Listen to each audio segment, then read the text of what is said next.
But I mean, you can even tell people my reaction to some of that was, holy cow. Oh, no, there was... The shots were insane. So some nutty moments there. You see down to the wire, so many of those games. Now, each of the heats up to this point has been 4 games. Today, it's 6. So even more action. You're going to want to stay tuned through the stream for the entire day. Let's catch up to speed, though, on how the format works exactly, how these players can earn points. Ben, break it down for me. Just like in previous fall skirmish, here are the grand finals, 7+ eliminations, and that's the team 3 points. If you get 5 to 6, it's 2 points, and 3 to 4 is 1, but if it's less than that, you're out of luck. On top of that, the big bonus, after you get a 7 eliminations, every elim after that is 1 more point. The big bonus can get absolutely crazy. And that's real tough. If you don't watch a lot of competitive Fortnite games, 7 is like, okay, lot. Maybe you get that a lot when you're playing in normal public matches. 7 in this, I think we only saw maybe 2 games where that happened in the entire heats. Yeah. Pretty crazy stuff, but also played a Battle Royale game. Victories and high placements matter as well. 3 points for Victory Royale, and you saw the rest on there. But this is why we're here, folks. Millions of dollars on the line this weekend. $400,000 to that top duo spot. And we'll find out who that is later today. On top of that, they get club points. You see the 640, 440, and so on all the way down, which adds on to the prizing at the end of the fall skirmish here. And all 5 clubs have been putting on an excellent show. Jack, it's been absolutely amazing. Some of the plays that we've seen over the last couple days have been intense. You see the crowd here?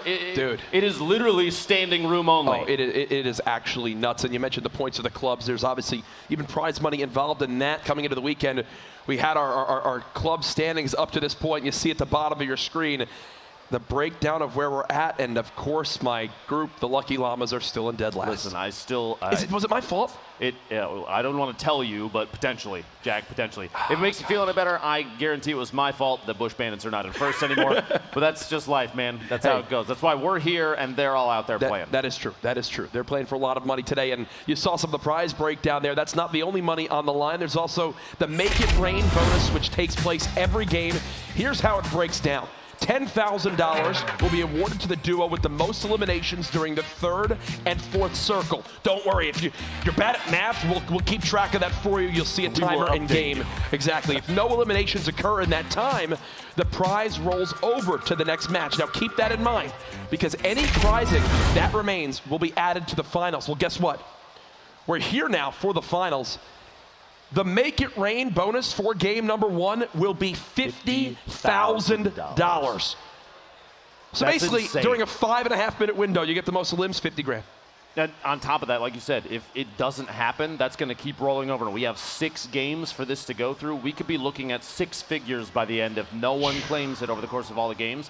6 figures for a 5.5-minute window of just going after eliminations. I would be surprised if it does get to that point, or even out of the first game, Jack, if a team doesn't just play crazy aggressive, because that prize is huge. You mentioned crazy aggressive. We've seen so many incredible players. We're going to get to our participants in a moment, but one of the top stories from the Summer Skirmish Finals was obviously the bouts between Aiden and NICKMERCS. Well, for the duos tournament this time around, they actually teamed on up. It's worked so far. We caught up with both players.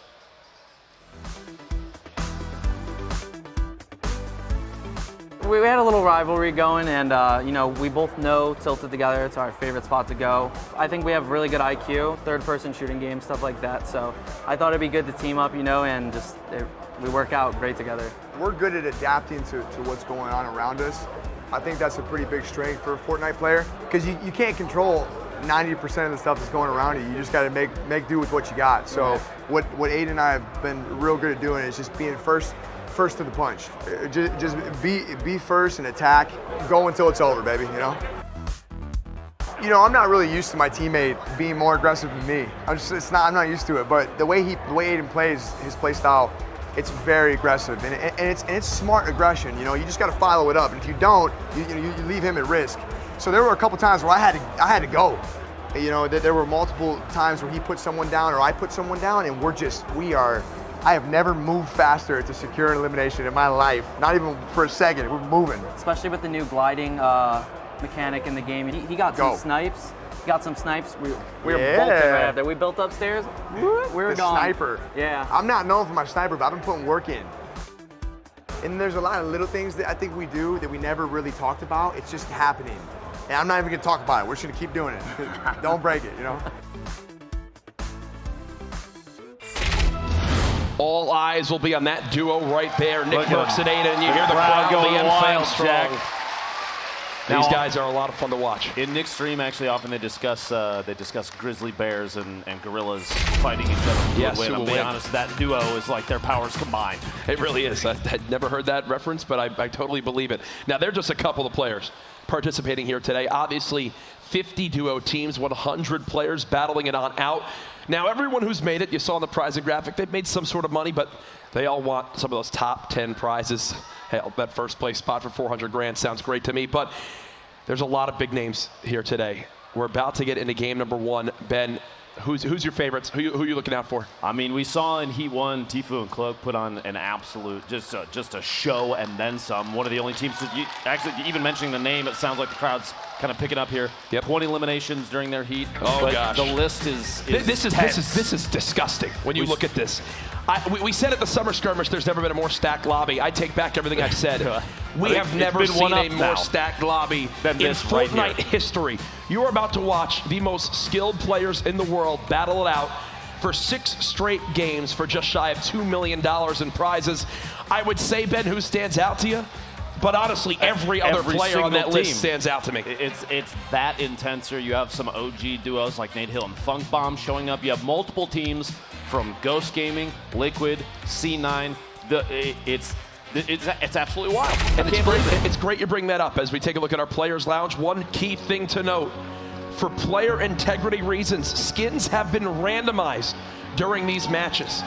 Every game, everyone's going to be using different skins.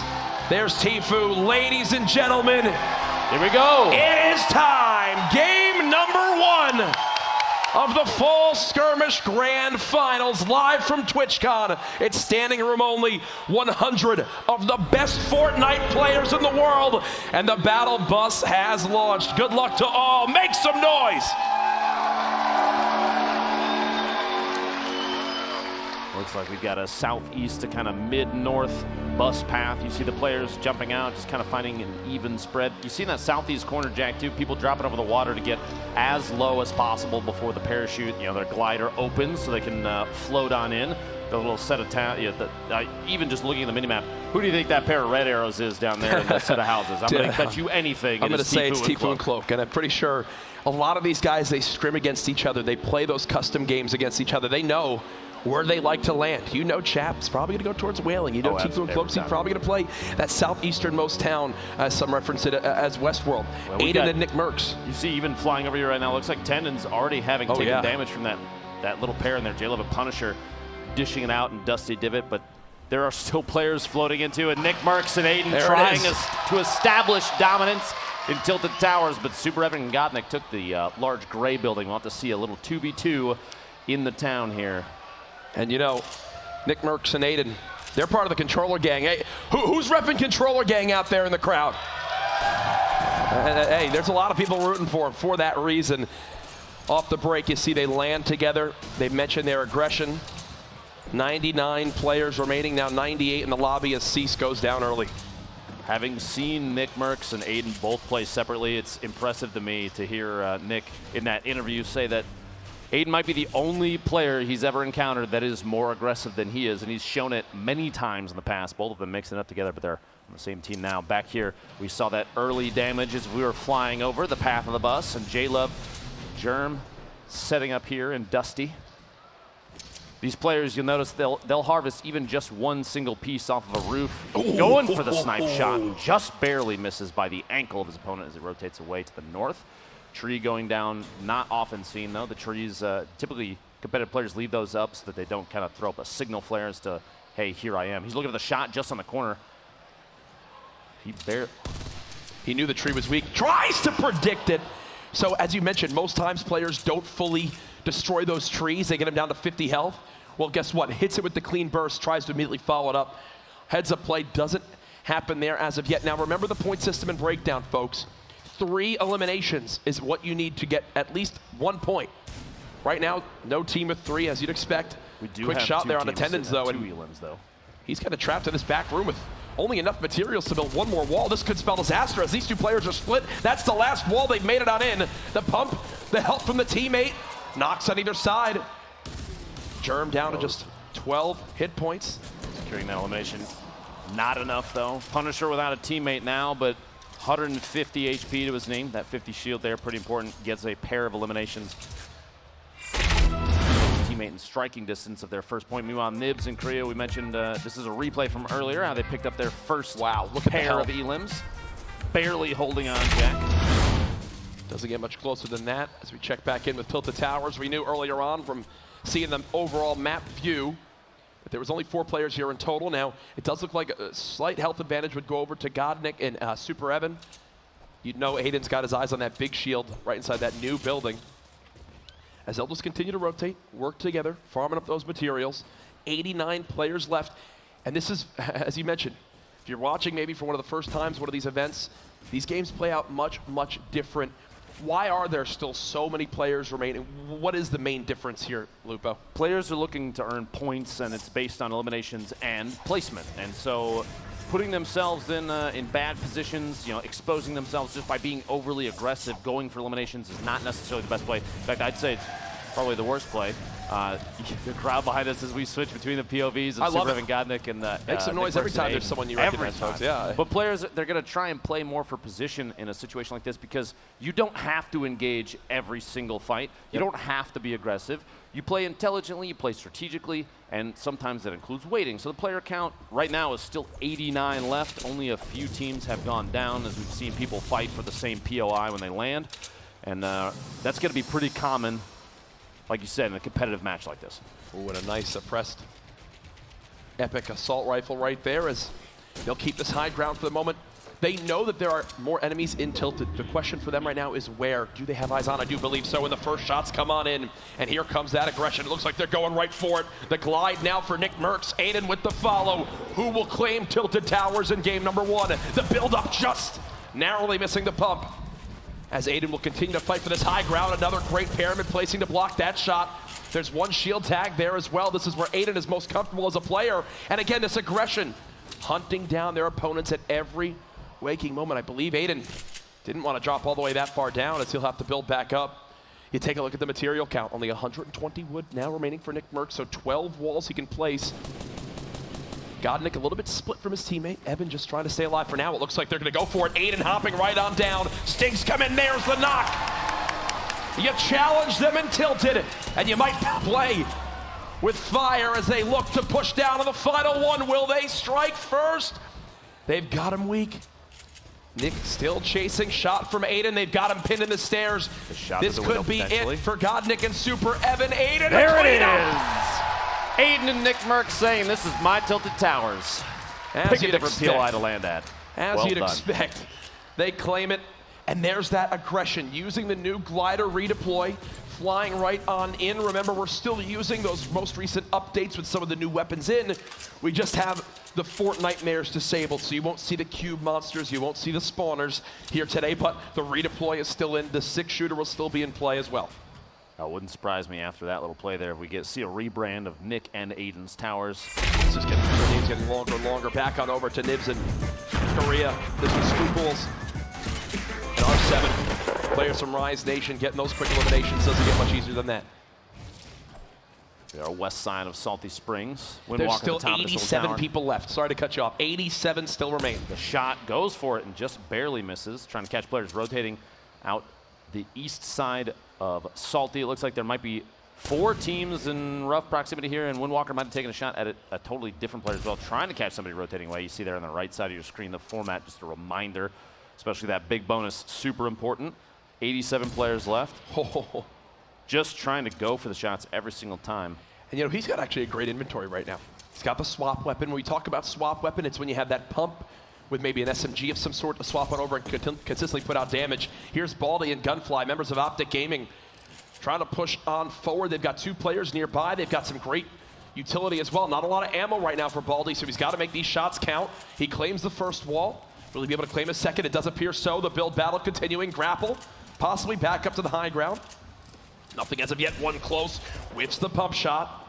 His opponent maybe even not realizing that that was him right in front of him. It looked like the grappler out. Shots from above. He's got to try and build up and defend. Gunfly, his teammate, has a top-down view as well. He's got himself kind of in a box, half owned by his opponent. some traps. You hear him going down there, and Gunfly is trying to build to defend himself. And this is the worry about those third-party engagements. When we say third-party, we talk about when, well, there's a fight like this, 2 teams going at it, a third team that makes their presence known, looking for some free damage. As now it looks like the fight will stall for a brief moment as Diggy and Perfect Tilt have got to the high ground. Now I'd like to point out Diggy and Perfect Tilted earlier during a previous heat, Heat 4, they took home $40,000 from the Make It Rain bonus, which we're not too far away from. So we could see a repeat for them. Raz and Bog here. Bog not looking too hot HP, but Raz still able to defend his teammate, hopefully, here in the kind of the corrupted zone to the southwest of Dusty. Now, one thing to point out, Fortnite games, what, normally last 20, 25 minutes? Roughly. It has been now almost 3 minutes since our last elimination. That is how slow these games will be off the break, as everyone wanting to just hope the players around them all begin to drop. You see Hysteria there in your engagement feed with the snipe on the Villix from 45 meters, as Bizzle and DMO. Bizzle, one of the highest earning Fortnite players and this in duo, history. Arguably a pretty solid fan favorite. A lot of people have been supporting Ghost for a while. It's good to see those players show up. Aiden, another member of Ghost, always putting on a good show. The edits down, trying to take possession of as many of these surfaces as possible, just in case an opponent tries to sneak in, you can catch somebody off guard as they rotate underneath. And this is why so many players want to avoid, they try to avoid these kind of early to mid-game fights, because look at this right now for Razaru. No healing left, no other utility remaining, not many mats, less than 350 mats. If they get in a straight-up fight with these two, win or lose, I can tell you right now, based off of DMO and Bizzle's health, they don't have a hell of a lot either. So it's one of those things where it's like, hey, we get in that fight, and next thing you know, even if we win it, we're still sitting there going, wait, we have nothing to our name. Look at how little ammo they have for the assault rifle as well. Bizzle and DMO not in an ideal position at all. Oh, Vinny Zexro. Standouts from day one. Zexro, one of the most aggressive players we've seen so far here in the grand finals for the fall skirmish, taking shots. Literally, as I said, one of the most aggressive players, pushing up those ramps, building up. He's going to use the glider redeploy here in a second, get a top-down view as his teammate moves in at the same time. Vinny far underneath him. He's just looking for a top-down angle, and there's no risk here because if that gets shot out like it is, he just pops the glider redeploy and flies in on his opponent. Exactly what's going to happen is his opponent building up above him and his teammate trying to match. Looks like the quad, using it to just drop any structure. The shoddy for over 100. He himself down to 92. Vinny gets the knock. Overpeak is down, which means it's a 1v2 situation. Zach's going to take just a moment here, pop a full shield. Vinny looks like he's doing the same thing with minis, which puts him just over 100. Overpeak knockdown right next to him. That's going to be tough to save. Oh, teammate Dopeye building up, so he's getting shot from above potentially as well. Vinny and Zexro are in such a good spot right now, even though they're just outside the zone, but with so much HP and shield, they have an opportunity to take advantage of that. Kind of look at Vinny's ammo. Do a little bit of gatekeeping. Only 12 shots. Yeah. Medium is very low right now, and a body shot from a bolt action could spell defeat for him as well. Dopeye's going to have to move very soon, waiting for the edge here, especially if he doesn't have any HP healing, like a medkit, bandages, anything like that. He's in a tough spot. Zexro's going to take advantage of that. He's just kind of waiting. That's why he waited the very last second to rotate, see if he can catch his opponent rotating. Then he gets that elim. Dopeye actually goes down to Yo-Yo Keep It Up, who is potentially the third party. Maybe not the bounce he intended there as he flies towards his opponent. He hits the crater. He's having to burn through all his materials, down to just 70 left. 6 builds, 5 builds, just ramping up. Oh, he gets pyramided. He's stuck in the zone for the moment, down almost out of materials. And folks, actually now 5 more seconds. This is going to be a $50,000 make it rain period right here. Here we go. Remember, during this time between zones 3 and 4, whoever earns the most eliminations, $50,000 will be earned. Keep an eye on that engagement feed. Who will win that huge sum of cash? Now, Jack, in a situation like this, you've played in events like this in the past. I think we both have, even today's Stream Invitational. $50,000, is that going to make you play kind of out of position from, your normal strategic? That's a lot of money, Jack. It is a lot of money. I think the big thing with it is, they can try their best to keep track, but it's not really one of those like tangible things that you can say. For example, when you're going for just straight up eliminations to earn a point, you can say, hey, we're 1 elimination away. Let's really try to hunt down in third party one of these fights to get that last elim we need.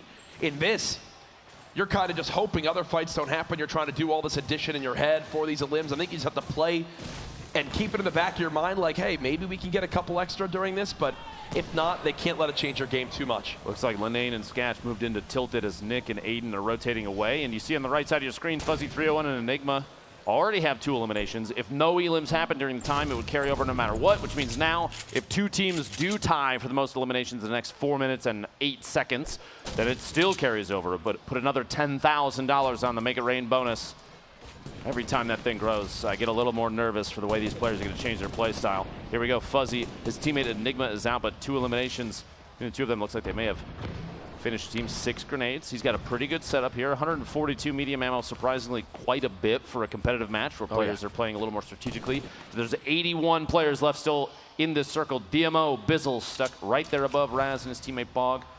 Looking down from above, they're just outside the zone, so they're going to have to make a rotation relatively soon. It's not pressing. They have a minute and a half still, and then some, so they have to bounce out. And again, that Make It Rain bonus you see is strictly counting the eliminations from this segment just during the Make It Rain for the moment. As we continue to stick with players, Shifty Shafts and Salty both about to be out of play, meaning the points of interest on the map, the named areas, 0 will be in play for this zone.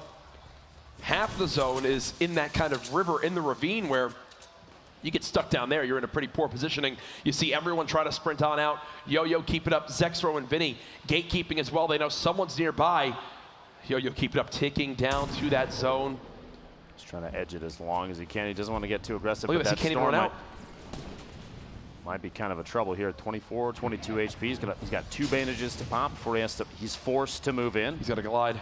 Meanwhile, there's still other teams trying to rotate into the circle. Yo-Yo managing to fly just past. Doesn't realize potentially just yet that this is unoccupied, but he's going to find out quickly. No one else is there, which is solid play. 2 minutes and 20 seconds left in the Make It Rain bonus. And we have our first 2 teams that have earned themselves a point this game. Hysteria with 3 eliminations with Blind. We'll put them on the board with a point, both representing C9, and then ECA, Punisher, and Tendons with 3 eliminations as well.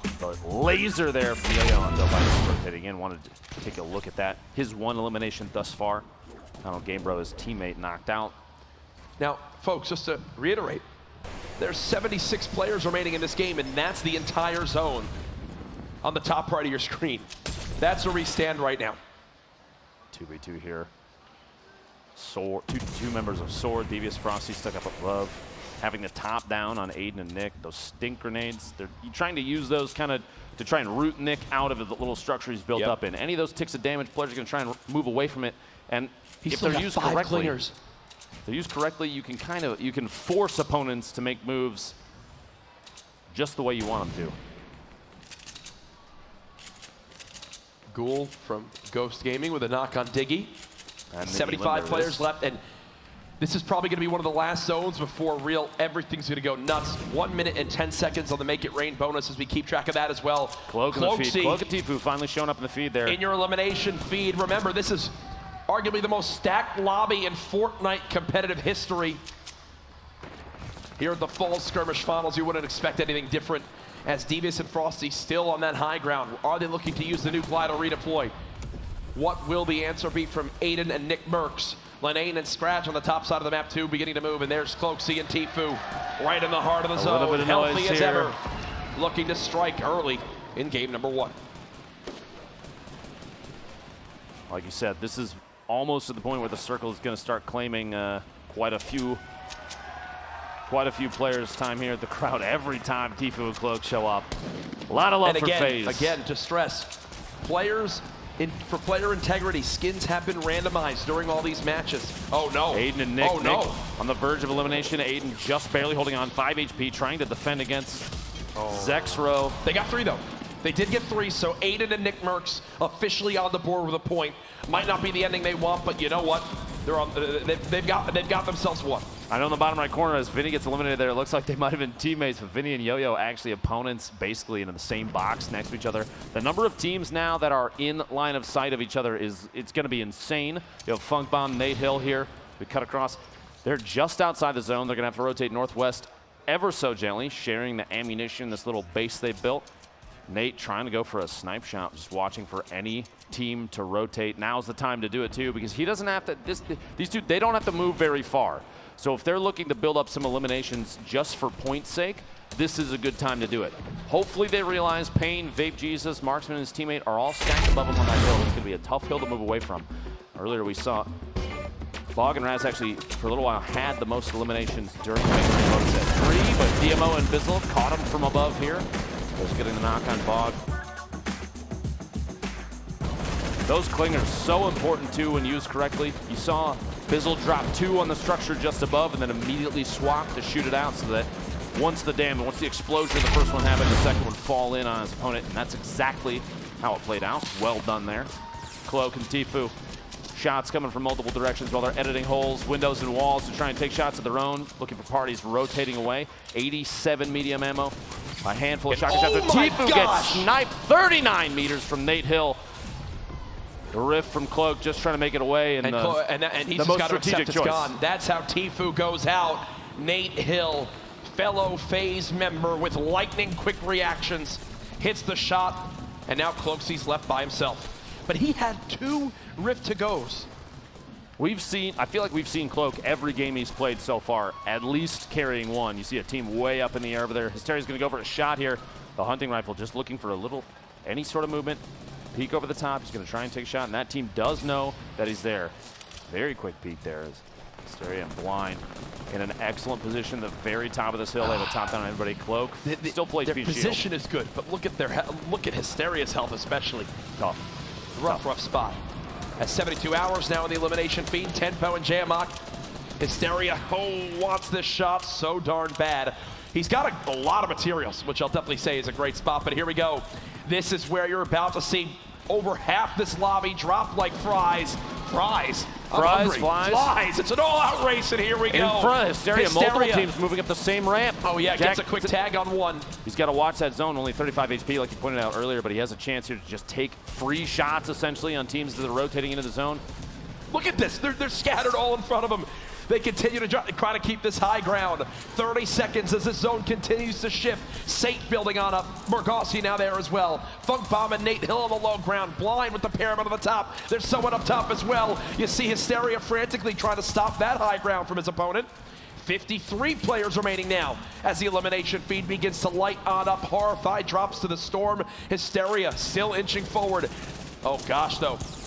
They've got Dementos and Pate just above. Hysteria is just going to forfeit that high ground and float using the Glado redeploy. And look at the Storm claiming so many lives there in the feed. Players going down, getting caught mid-rotation. Hysteria and Blind 27. to establish. That's how fast half the field just went down.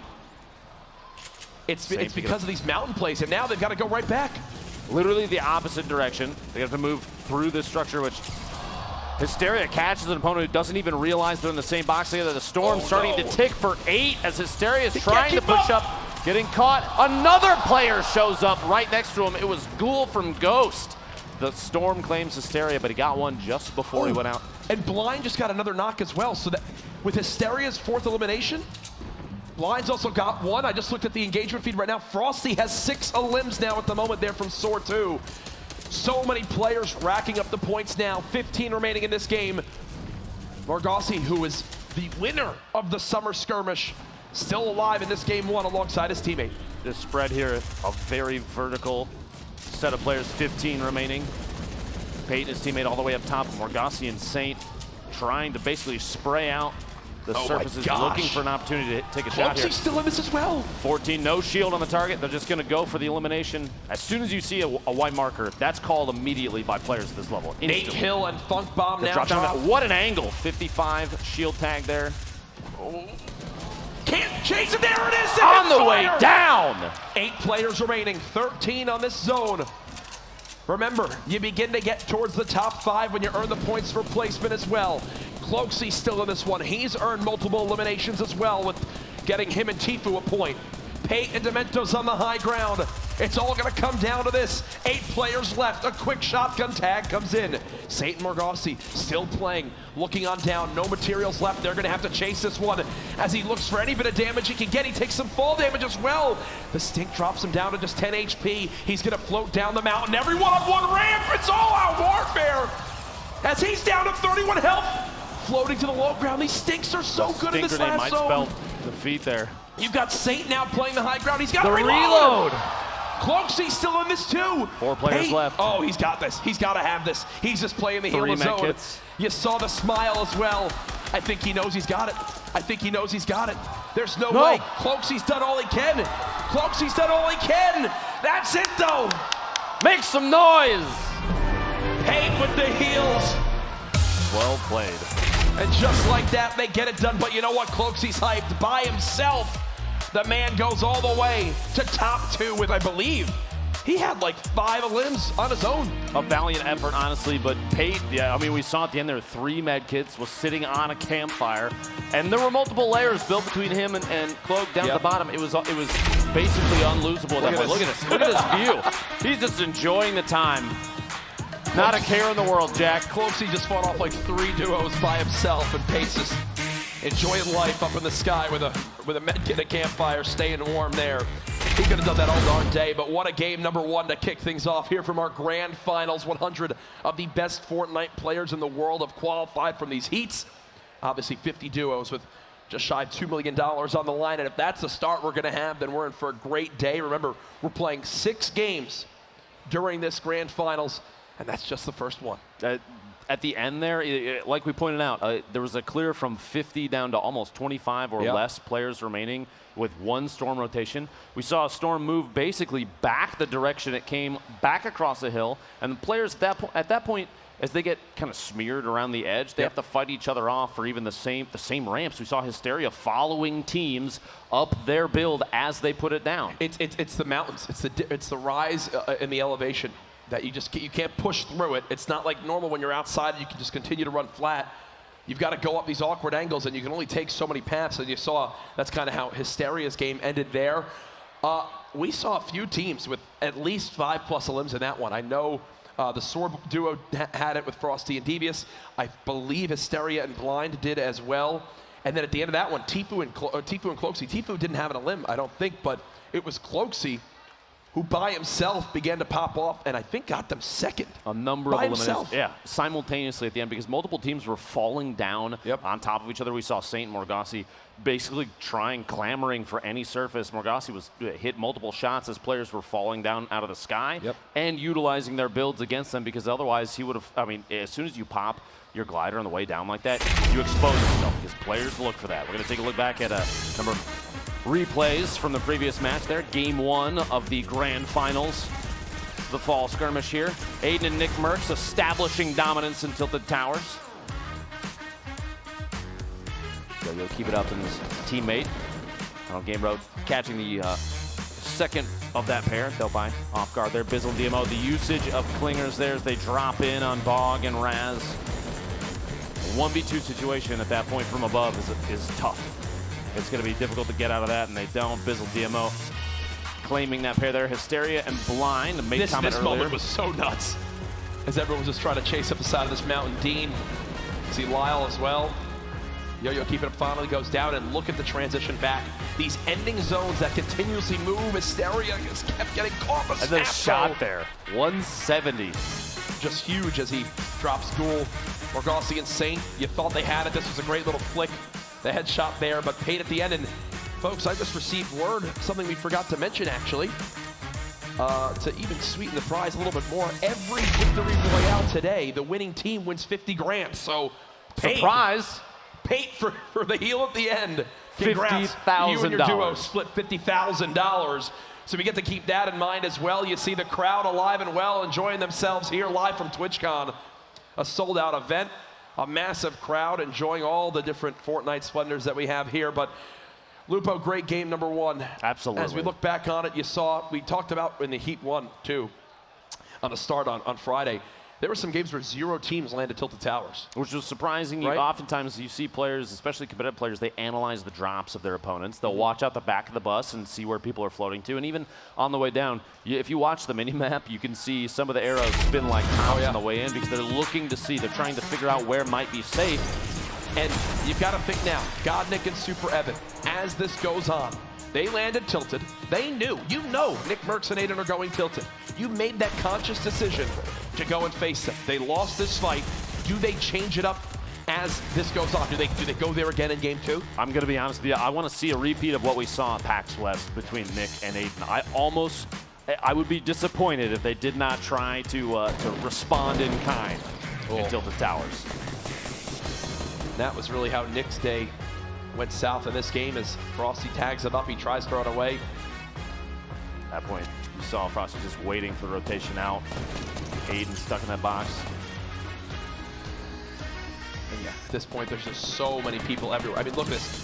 It's not even like, where should I land? It's, is there a place that I can even land? That's it. You know it's bad when your best option is landing in a set of buildings that there's a fight literally already happening in. Now, Nick, the shots here. Ooh. Excellent on Zextro, but gets caught off guard by his teammate Vinny. Aiden trying to rotate in, do anything that he can to help Nick in the middle of this fight. You see him dropping in there as Vinny and Zex. Vinny literally 1 HP at that moment, but Nick didn't realize that both members of that team were in this structure. Dropping down, trying to go for the save here. Honestly, this fight probably looks a little bit different if Aiden on the way in doesn't take like 90+ points of damage. And you saw that's a really smart play from Aiden.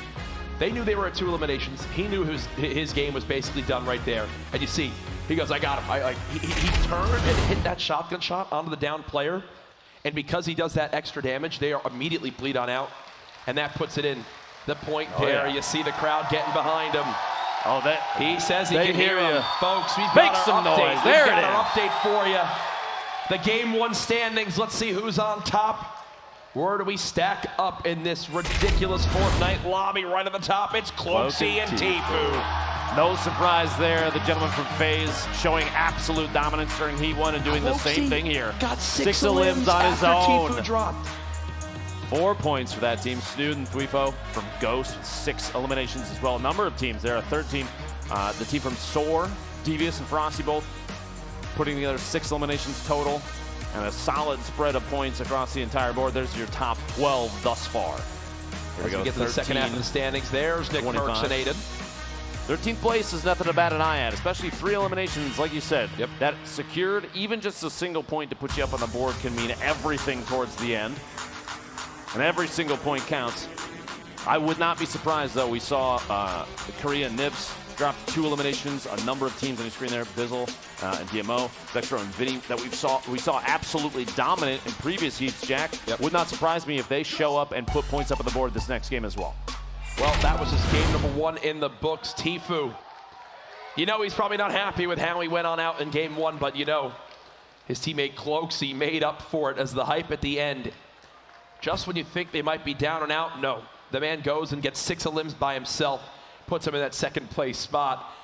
As we continue on forward with the live coverage here from TwitchCon of the Fortnite Fall Skirmish Finals, 5 weeks of competition, the introduction of the clubs, so much fun we had with the trials as well, all sorts of stuff. Yes, your normal Fortnite games, but then kind of these fun mini games, a good little twist on what we saw, a difference between the Summer Skirmish and here in the Fall Skirmish. I feel like that's kind of the essence of Fortnite, as we've seen over a year now. Yeah. The game has evolved and changed, and these competitive players on top of what we've seen on kind of the public match side, so they say, the competitive side has grown and changed with it, and you have players evolving their own play styles. The introduction to bringing in a mechanic from the Soaring 50s, the glider redeploy, we've seen even in the middle of some of those fights, Nick and Aiden took advantage of it at the L's and Tilted Towers in the middle of that fight with God, Evan, and Super Nick.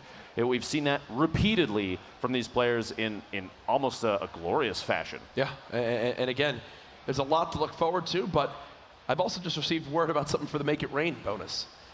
It was a tie, so guess what? The prizing will roll into game 2. $60,000, Jack. I hear the crowd. Yeah. You gotta realize, a lot of people here too, they probably dream to be in a scenario like this as well, getting to compete for this prize money in Fortnite. And now we're at $60,000 for the Make It Rain bonus. You know, we saw back during day 1, Heat 1, TFUE and Cloaksy finish at the top. Now in the grand finals after game 1, it's TFUE and Cloaksy at the top of the scoreboard. We caught up with them to hear their thoughts of the weekend so far. Let's take a look.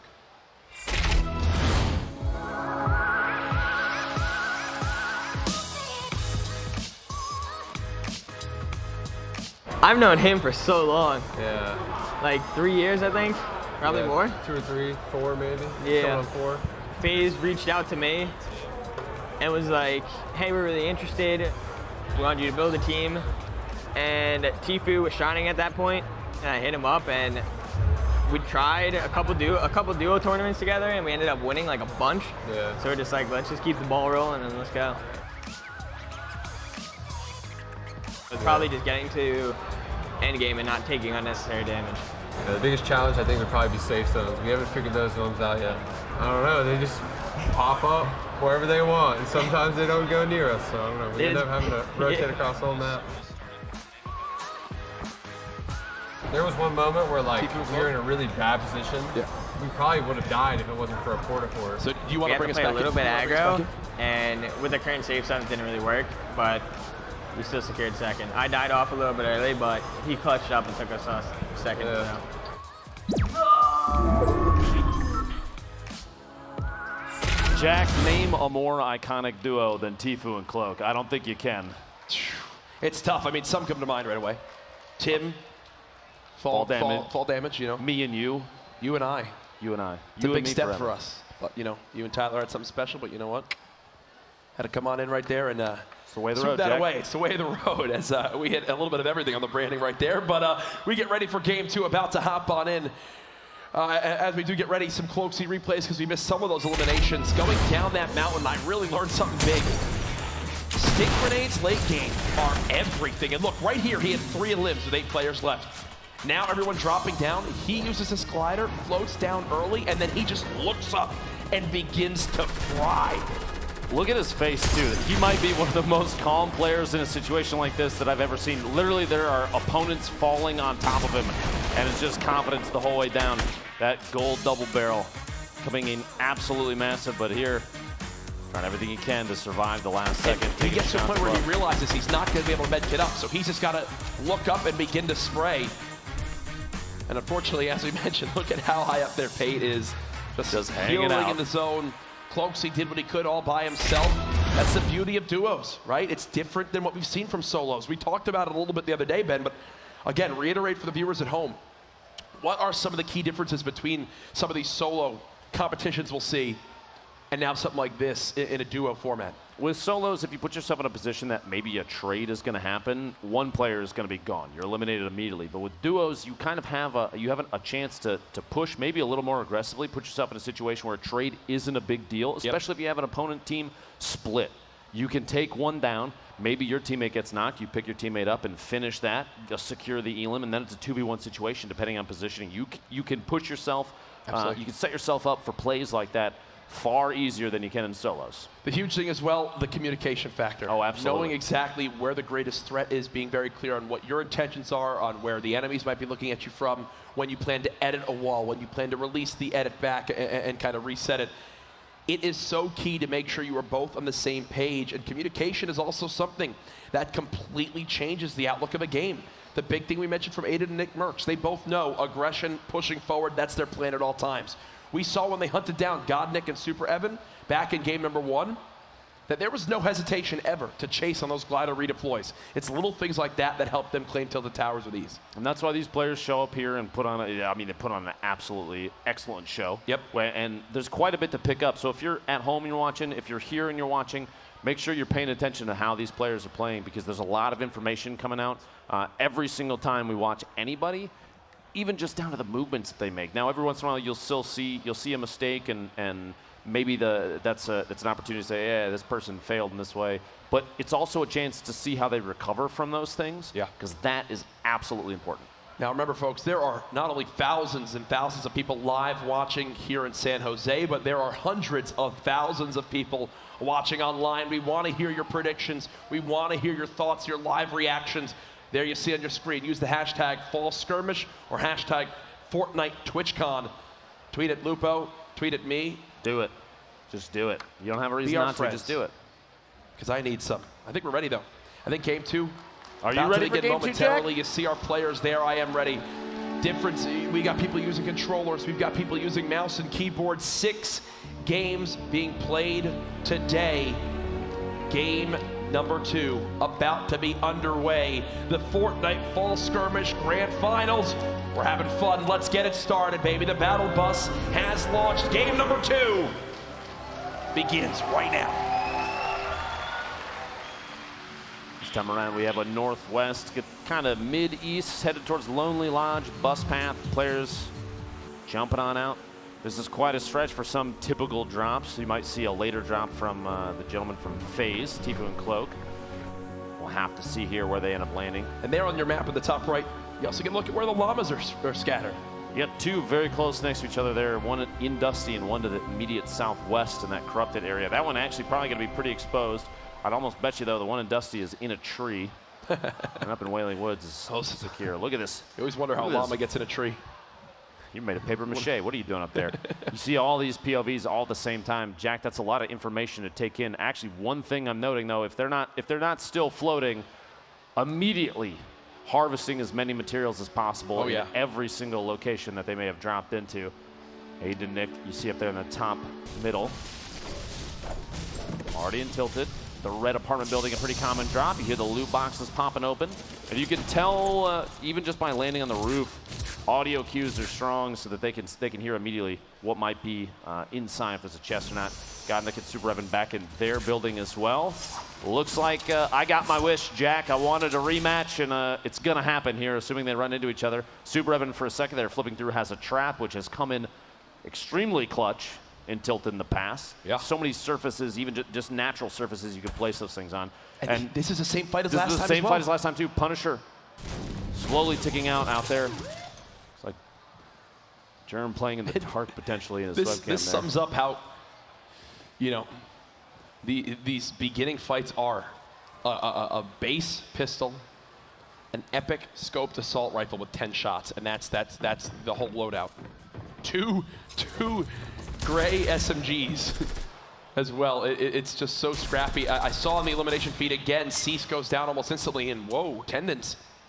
A 1v1 now, German Tendons facing off here. Let's see if Tendons rotating away. He does have 50 shield.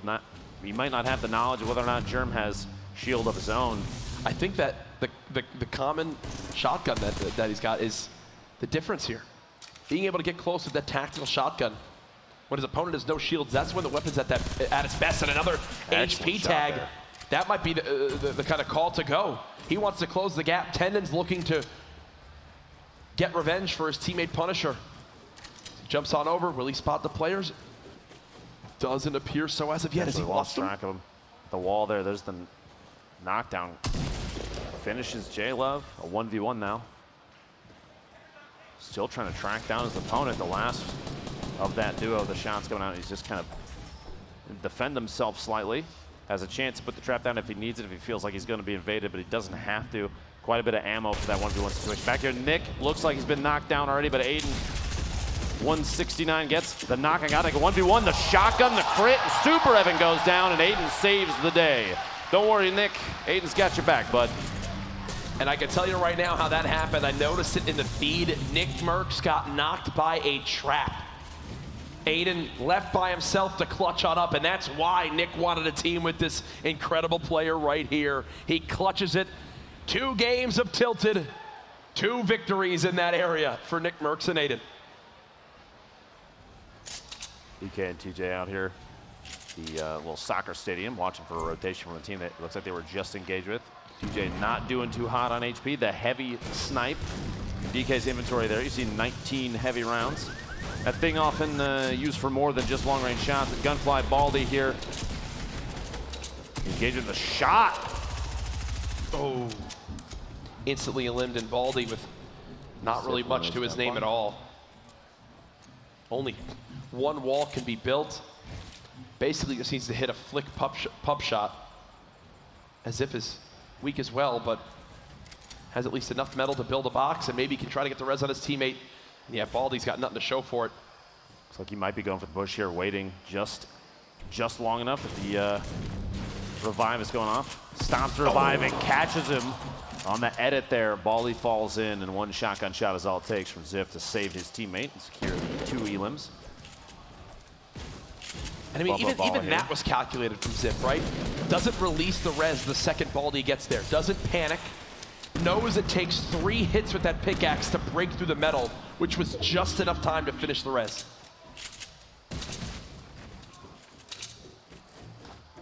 Scoped assault rifle in the hands of Ball up, and Bumpa's there as well. He's bouncing back and forth, not a lot of HP to his name. Will he just deploy off this roof? It does appear so. They're going for it. They're risking it all right now, Lupo. Here's the quick challenge. No pump fired yet. Quick edit on the stairs. Unfortunately, will not be able to get a shot off in time. His opponent will get the high ground, and as he grapples, it looks like he'll have to give that up for the moment.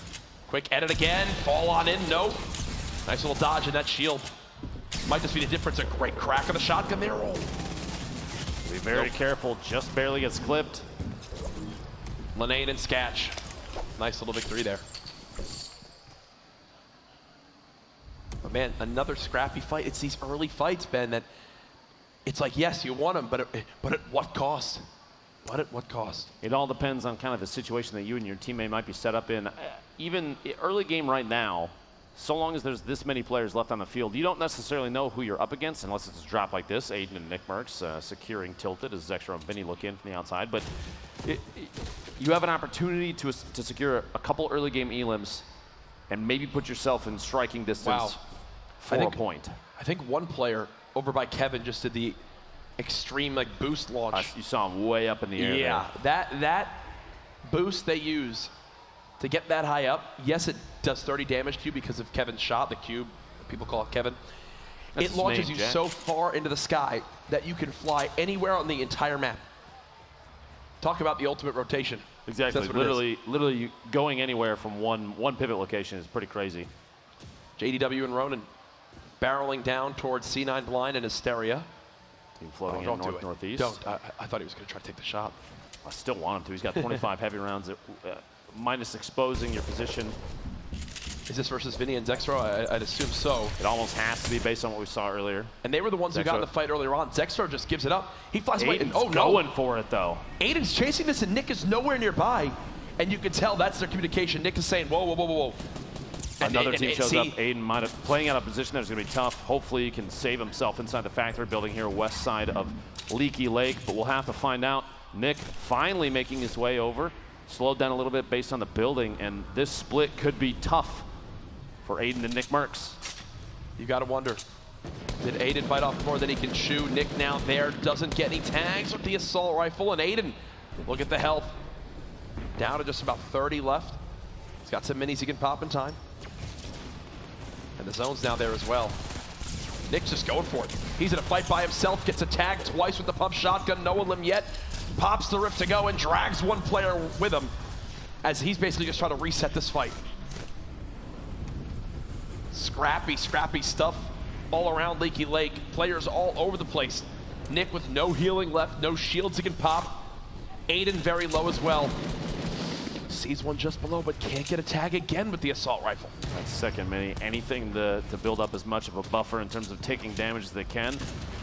They didn't know have a top down on his opponent. Uses the stink, kind of damages himself a little bit, but look for the shotgun shot, gets the knock on Zex with that stink grenade. Beautifully placed grenades underneath there. Does one tag, and it doesn't appear so. He's got Aiden firing down as well. They need this final limb. I believe if they get this, it'll put them at 4, so they've already got another point in this one. Aiden traveling on in, looking to give Nick the help he needs. Can't connect again with a shot. Nick goes down. Will Aiden hit the shot? He's whipped a few times now. No, and he's got no builds. No, Vinny! Rips him in 2. It will be 1 point earned for NICKMERCS and Aiden, but Vinny clutches up, and I'm going to be the first one to say it. Aiden missed some shots there. He did. The early aggression, the push away from Nick, potentially a bad play call, and they may have paid the price because of it. That early split put Aiden in a bad spot. I think Saf and Cool takes Majin out. Very low HP on the Majin teammate, and there's the shot. Saf able to pick Ghoul up right after that. Dean and Lyle here on the just southwest of Tomato. Trying to avoid kind of any engagement they can here, but they do have a target right in front of them, rotating left to right. You see that around inside, probably a structure that they own. Maybe not realizing, but another team flying in at this point too. 8 seconds left till the rotation starts. The zone gonna close. And they're gonna have to make some moves. There's a lot of building over there in Tomato. Somebody may potentially still be there or just prepping to move shortly. The replay from Morgassi and Saint. quick edit and a shot. 170. Izar goes down to a 170. And the elimination finish there. The teammate decides to engage in a 1v2 situation, and Tamo gets picked out of midair by Morgassi, showing quite a bit of accuracy. That's multiple eliminations in both games now where players are flying through the air, either towards or away from him. And now we always talked about back on day one, Vinny and Zexro, how scrappy they were fighters. They got near the most eliminations in their heat. Well, guess what? They're already at 5 elims this game. Vinny and Zexro have earned themselves 2 points alone right now. Most elims in this game right now, it is Vinny at 3 himself. Impressive stuff yet again. 70 players left. Match, 11 minutes processed through this match, and still 70 remaining. Ronaldo and Ziff here. Set of opponents up above. Now that height advantage, it used to be, it's aggressive in a sense that you have a peak chance on opponents that are moving underneath you. But now you'll see here too, that single ramp means somebody's going for an aggressive push. J-Truth flying over the top, moving closer to the zone. He's going to take some damage on the way in. Plus he's solo. Looks like Wilds is out. Potentially an attempt to gatekeep here. He's safe inside the zone. They're going to have to rotate through his line of sight. Maybe they could use the hill in front of him. Move through, but Ronaldo popping across. A little hippity hops. Ziff and Ronaldo moving, I believe, still over towards J-Truth. I mean, look at the whole inventory for J-Truth. An assault rifle and a shotgun. At least he's got quite a bit of medium ammo. 235 is exceptional for this early in the game. 73 shotgun shells. I don't think he's going to run through those anytime soon. But Jack, 4 shots down low and up. Time. Make it rain period. $60,000, Jack. 60 grand for the player or the duo. The most eliminations during this next 5-minute and 15-second window. Who will it be? It was a tie in game 1, so the money rolled on over. The Make It Rain bonus now at $60,000. J-Truth following closely behind a duo in front of him. Still got quite a bit of material sitting on 027. He's over almost 100 builds of his own. See a couple sets of players in front. Gonna float in there. We swear the glider was deployed. He's continuing to just use his opponent's builds to get as high as possible. Saving materials in that situation, an intelligent play too. You don't want to burn through too much. 2 Rift-to-Goes. 264 on the materials. He's got a trap. This Gold AR. Razaru's got to be happy with the loadout right now. I'm happy with his loadout right now. Not even involved. Snipe shots coming in directly southeast of him right there. You see the little tower. Ball getting tagged. Looks like 1 time for 22 damage. Gonna float in next to his teammate and just build up underneath. They're inside the safe zone. No need to get overly aggressive. They want to play for position here. Even though the Make It Rain bonus is 60K, you're gonna see competitive players like this opt for placement. They're gonna go for strategy every single time. Oh, absolutely.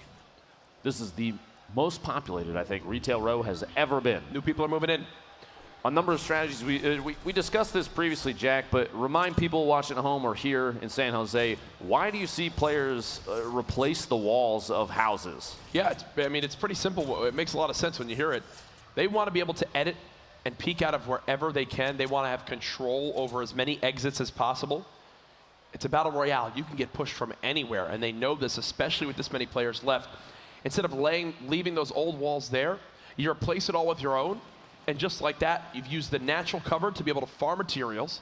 Then you place it with your own cover to then be able to peek on out and either get aggressive and get shots on an opponent, or have some quick edits to be able to escape with ease.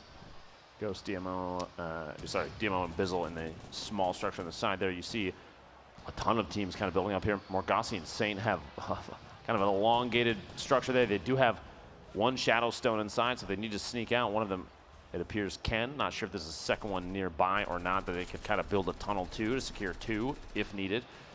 Let's see here, a couple edits down below. But this is might be one of the largest structures I've seen a team build to establish a base kind of ever, which can be good and bad, Jack. Multiple directions for teams to push in on. They can't necessarily defend a wall in the way that they would want to, but they have the ability to kind of back up and close up these edits. You see a lot of those slanted edits just waiting in case they need to retreat. Looks like there is a second cube in there if needed. Maybe that's the reason for the extended building here. And you see how many materials gathered so far for Morgasi this game.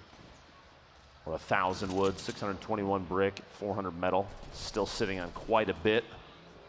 463, the material count on the right side of your screen. Zate goes down. Cloak and TFUE there at the very top of your screen. The rotations are happening 53, 52, 51 seconds till the next circle. 2 minutes left on the Make It Rain bonus for 60 grand. Dean and Lyle gonna try and pop this shield. He's got sitting on 3 big shields, 3 minis. His loot setup is actually fantastic. Oh yeah, with a launch pad as well. Funk Bomb and Nate Hill. Raz the feed, knocking Lyle and finishing, gets that elimination. Again, just looking to third party, any builds. Just want a free shot. Oh.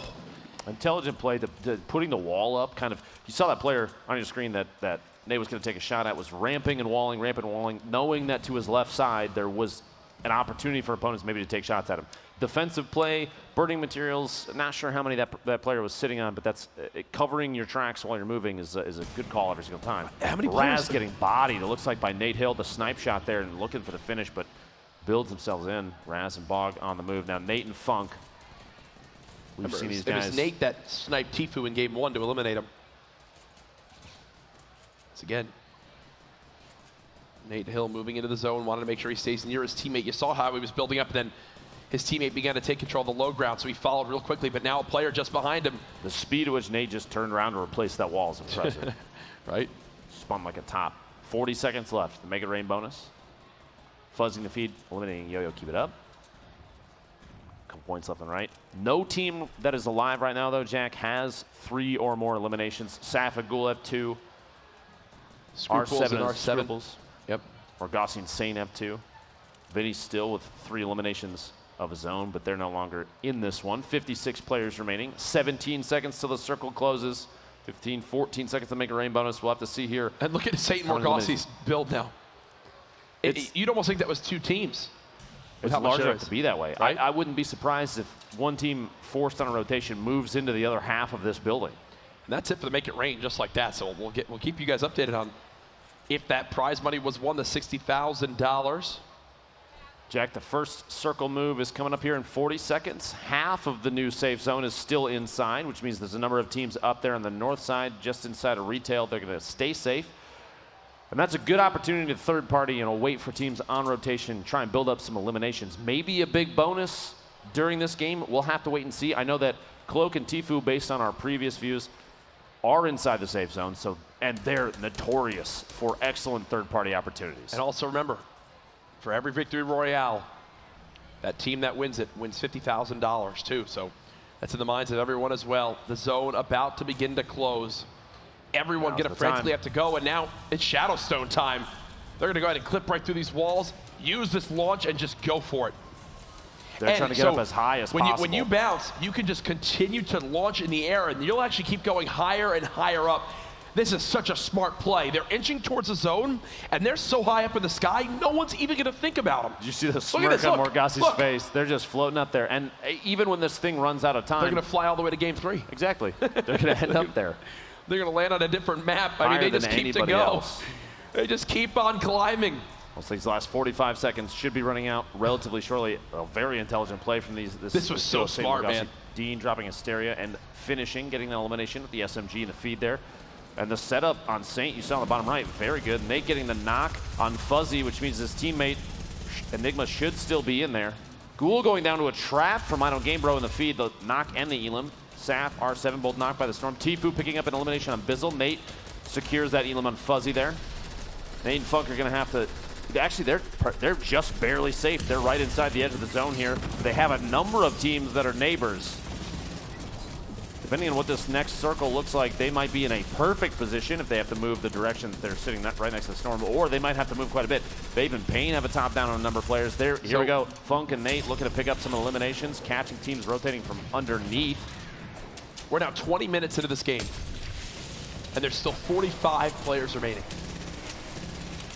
I think that kind of shows the strategic play that these competitive players kind of lean on. Yeah, there might be massive bonuses for elimination counts and such, but making moves. Nice shot. Keep yourself alive. The window going for the shoddy shot. His opponent just starts to back up, and Blind gets caught off guard, which means Hysteria was down already. An instant elimination on Blind. They do have a launch pad. Not sure if they're going to use the Morgassi. Hiding by himself. He's just right now playing more towards looking, see if people push from behind him and maybe get a free elimination just like this. A nice crack there with the shotgun. But now there's players down low, and he gets ripped in half. His teammate Saint didn't have any eliminations, so it looks like they missed out on a point just barely there. The FPS and Flame trying to rotate in the sky here. Everybody's going to keep moving south. The material situation not looking too bad right now. Hopefully they can catch another team off guard and pick up some more. Yeah, we can hear the crowd behind us. Yeah, I'm not even going to try to cast what I just saw on my screen. So they've got to move again.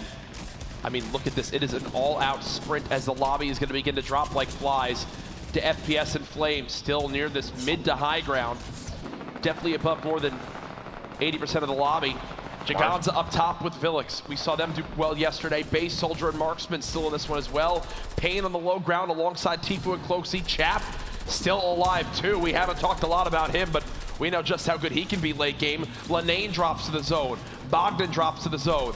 Nolan and Crodot both will drop to the zone. TFUE trying to inch forward. The Storm still pushing. Now at 17 health, he's got to go. Yeah, they're going to fall all the way down. Low still sitting pretty with quite a bit of HP, a little bit of shield, just lost some right there. Got a med kit right now. Med kit is going to drop the slurp.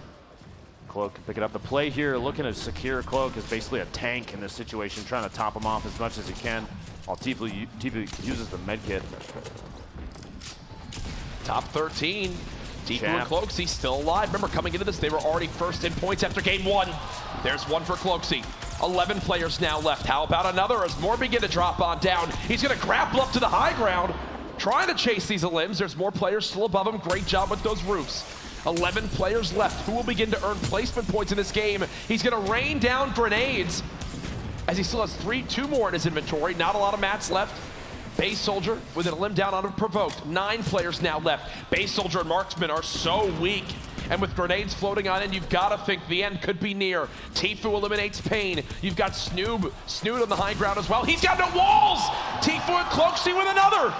6 players left. He still has 3 big shields. He can't use one yet. Cloaksy with another knock. TFUE's going to drop to the Storm. It's all on Cloaksy yet again. Can he clutch up? He got second in game 1 by himself. 27 seconds remaining. You see everyone else is so weak. You've got to think this is Cloaksy's game to take. He's got the medal as well. One player floating down on him. He tries to react in time. The tag. He's got him weak. A lot of fall damage. No builds. Oh no, Marksman clutches it out. No, second place. Dementos wins it with 12 HP. I thought Marksman had it. I thought he did. Cloaksy is the MVP so far today, man, with the plays he's making. Right there at the end, though, Dementos securing second place, and Pate knocked out first for that duo the game before. Excellent placement for these two so far. Marksman living on almost a prayer towards the end of that match. We saw his HP over the course of the previous 3 minutes. You see here, this stack of players here. Marksman down there, you see very bottom of the screen, the number 57. He must have had 15 HP or less. Still alive, bottom of this stack, just waiting it out with a Storm, kind of taking his time, taking shots up above. There it is. An excellent set of plays. Cloak and TFUE lasting almost until the last second. We've seen those two, like we said, all for T1 put on an excellent show. Oh, yeah. This is just the build-up. I expect big things from them next game. Remember, the momentum Royale starting. is $50,000. So Marksman was one shot away, obviously, with how weak Dementos was. You saw there the victory coming on in. Congratulations to Dementos and Pate for that victory royale. That'll earn them at least 3 points too. Plus another $50,000. That's Yeah. $100,000 based on victory royales for that duo alone. Pretty I nuts hope stuff. they realize that, because if they don't, they're gonna soon. Pretty nuts stuff no matter what. TFUE and Cloaksy, another very good placing though. You've got to think they probably continue to hold on to that lead after game number 2. We are just a third of the way through the action, folks, for the Fortnite Fall Skirmish Grand Finals live from TwitchCon. TFUE dropped to the Storm there after he got cracked by a shotgun, which dropped him down to, I believe, just 5 HP. This packed crowd, people wanted to grab some food, wanted to make sure they're locked in and ready for the action that will continue just a few brief moments, but either way, fantastic start to the day, to say the least. Now, I want to point out as the camera's panning over the audience here, which, by the way, make some noise if you're here in San Jose, please. Yeah. One of my favorite things about the Fortnite competitive community is the support that you see from every single player. Oh, yeah. As we were looking through there, I saw, Vivid, can you raise your hand? I saw him out there in the crowd. What a guy. They're all part of the same group. They're all friends, and you can see that behind the scenes. And even here on camera, you've got people watching these games because they want to support their teammates, Jack. You know, they feel a connection. A lot of these guys stream, they make videos. They're people in the community. They're involved as well. You see Saf, this was the play. Speaking of supporting your teammates, Saf picking up the save there. No. Giganza flying up. We've seen him with the grappler in previous games during the heats, and just putting on an excellent show flying up top there. The grappler, one of the best utility items in the game right now. 100%. 100%. Lyle and Dean, you have some crazy plays from all these players, but Cloak, this top-down view on a number of players mid-fight. The positioning knowledge from players like him, it's unbelievable. They know exactly where to be and when to be, and not overbuild. We've seen some players overbuild and put walls up preemptively, but man, this duo already 2 wins, 2 victory royales under the belt. That's gotta feel good, Jack. Oh man, that's absolutely nuts. As there, you know, we've got our updated standings we can take a look at here momentarily as we hop on in, firing them right to you. No, okay, because of the victory royale. There it is. Dementos and Pate will now take that top spot, having that tiebreaker, even though they have, what, 6 less elims than Cloaksy and TFUE. It's the victory royale tiebreaker that makes a difference. Back-to-back for the Mendoza and Pate, which is huge. 7 points on the board, and 6 less eliminations is, I think that's saying something. Yeah. Placement does mean quite a bit. Nobody's pushed their way into the big bonus zone yet. You know, those additional eliminations past 7, each earning that duo a single point. I don't know why I forgot that that's back-to-back for them. That's, Jack, that's 2 in a row. I kept hearing you mention it, like, wait, is that true? But then I'm like, yeah, I guess Ben's not lying. Correct me if I'm wrong, but I think if they win the next game, that would be the first 3-peat in Skirmish history. I'm not going to try to correct you because I don't know if that's true. I'm pretty sure You might have made that up. I absolutely might have made it up. Actually, I'm curious. NICKMERCS and Aiden still in that 13th spot. Each game they get 3 elims, earning them a point. No change there. Hopefully somebody in production can double check. Honestly, that's such a big fact. If they go for a 3rd one right now and land that victory royale, that would be the first 3-peat. Think of all the, they're right now in first, which means that they would win $400,000 for that if it stayed this way. But they've already won $100,000 today because of their 2 victory royales. I can't believe that. That's ridiculous. Mentos is my favorite player. He's a great friend of mine. I'm telling everybody that you play with that you said that. See if he wants to go to a steakhouse or something. Because it's on him. It's on him, absolutely. Now, guess what? We finally have ourselves a Make It Rain winner. $60,000 for this duo. $60,000 earned for this duo during the Make It Rain bonus. And there it is. All they needed was 2 eliminations. 2 Fortnite elims netted. Yo-Yo, keep it up. And I don't game, bro. $60,000 US. That's ridiculous for only 2 elims, which shows during those rotations how slow it is. The focus of these players is strategy, it's positioning. Yep. Even 60 grand isn't enough to make people shift their play style, and that's huge. That's a big statement about how important it is to go for the top placements in here. Is not even $60,000 enough motivation for these players to play out of their wheelhouse. And right there, I can't tell if they've found out yet what's happened, but they're just big chilling. Oh wow, the seating has now leaked into the Lazy Links area as people soon might be a golf in the hazard, merch Jack, booth but who cares? Watching, watch out for flying golf balls Competitive everywhere. Fortnite changes the rules, right? Jack. Hey, it's fine. It's fine. As this crowd repping their favorite clubs, the Dusty Dogs. They're the pennant that everyone here attending has had the chance to go ahead and pick up for free. Lucky Llamas in the back there as well. You'll love to see it. As again, we are just a third of the way through the action. This is not like days 1 and 2 where we only play 4 games in a heat. In the grand finals, the culmination of the Fortnite Fall Skirmish, 6 games. So even if you have an off 1 or 2, and as we've seen, all it takes is 1 solid game and you're boom. You could be right there in the top 10, top 5. We've got 4 games left, Jack. I'm curious if we see players start to go for a big bonus for that the elimination point push to see if they can climb the board just a little bit more. Because once you get to 7, don't get me wrong, 7 is absolutely impressive, but every elim after that is another point, which can change your position on the leaderboard entirely. Now this view here as players are dropping down. Cloak and TFUE down here at the bottom. Marksman reminding people that, yeah, I might not have a whole lot of HP left, but I'm still alive. I think with Dementos. I'm wondering if Marksman had to reload. I think he swapped and just in that time where he was swapping from his double barrel, couldn't get the shot off in time. I mean, that couldn't have been more down to the wire. Look at that. The reaction from those players. Dementos might have missed the pump action shotgun shot, but swapping immediately to the AR. And imagine how bad he would have felt there. Missing that pump shot at Marksman because he only don't put that on them, Jack. Hey, the caster's curse might still be real. They're doing okay. They've already won 100 grand. So they're feeling great. We will have an interview very, very shortly for you guys. Actually, I believe we've got Cam down on the floor with Dementos and Pate. Let's hear from them. Yes, we do. We have these two fine gentlemen here who have shown just how dominant they can be. We predicted them on day one to show up huge, and so far they have. How are you guys feeling? I'm feeling awesome, man. 2 in a row in the grand final, like, that's incredible, man. It really is. How are you feeling? I'm feeling really good. It's actually insane that we can. So in that first game, the heal off, you seemed pretty confident. You were sitting there, you were sitting pretty. Let's talk about that a little bit. I don't know, we just played our game. Like, we were really confident before the start. I don't know, we just play our game and So far, you guys have taken both victory royales, and you're sitting on top. However, Cloak and TFUE right behind you guys, same number of points. You hold that tiebreak with the victory royales. Are you nervous? Not nervous, man. We're going to make it 3 in a row. not nervous at all, easy. So in that 3 in a row, we have not seen 3 match wins in a row. Can the Latvian and the Norwegian do it? We'll see. Back to you, Courage and Lupo. Wow, you heard him say 3 in a row. They're calling it right now. Easy. Wow, if they win 3 in a row, they have to give each of us $10,000 of their dollars. They do. Yeah, it's in the contract. They didn't realize it, and it's going to happen. I mean, I think it's going to happen. And then they have to give $5 to everyone in the crowd single person as well here, for lunch, right? See? All right, good. They're on board, it seems. So are we. They're set. They've got their travel already booked. What else are they going to do? I believe I've received word from production that we might just kind of keep this thing going and get into game 3 right away. We are getting the lobby all set up, but instead of taking a brief break now. What do you guys think? You think just going into the 3rd game, keeping this thing rolling? Good idea?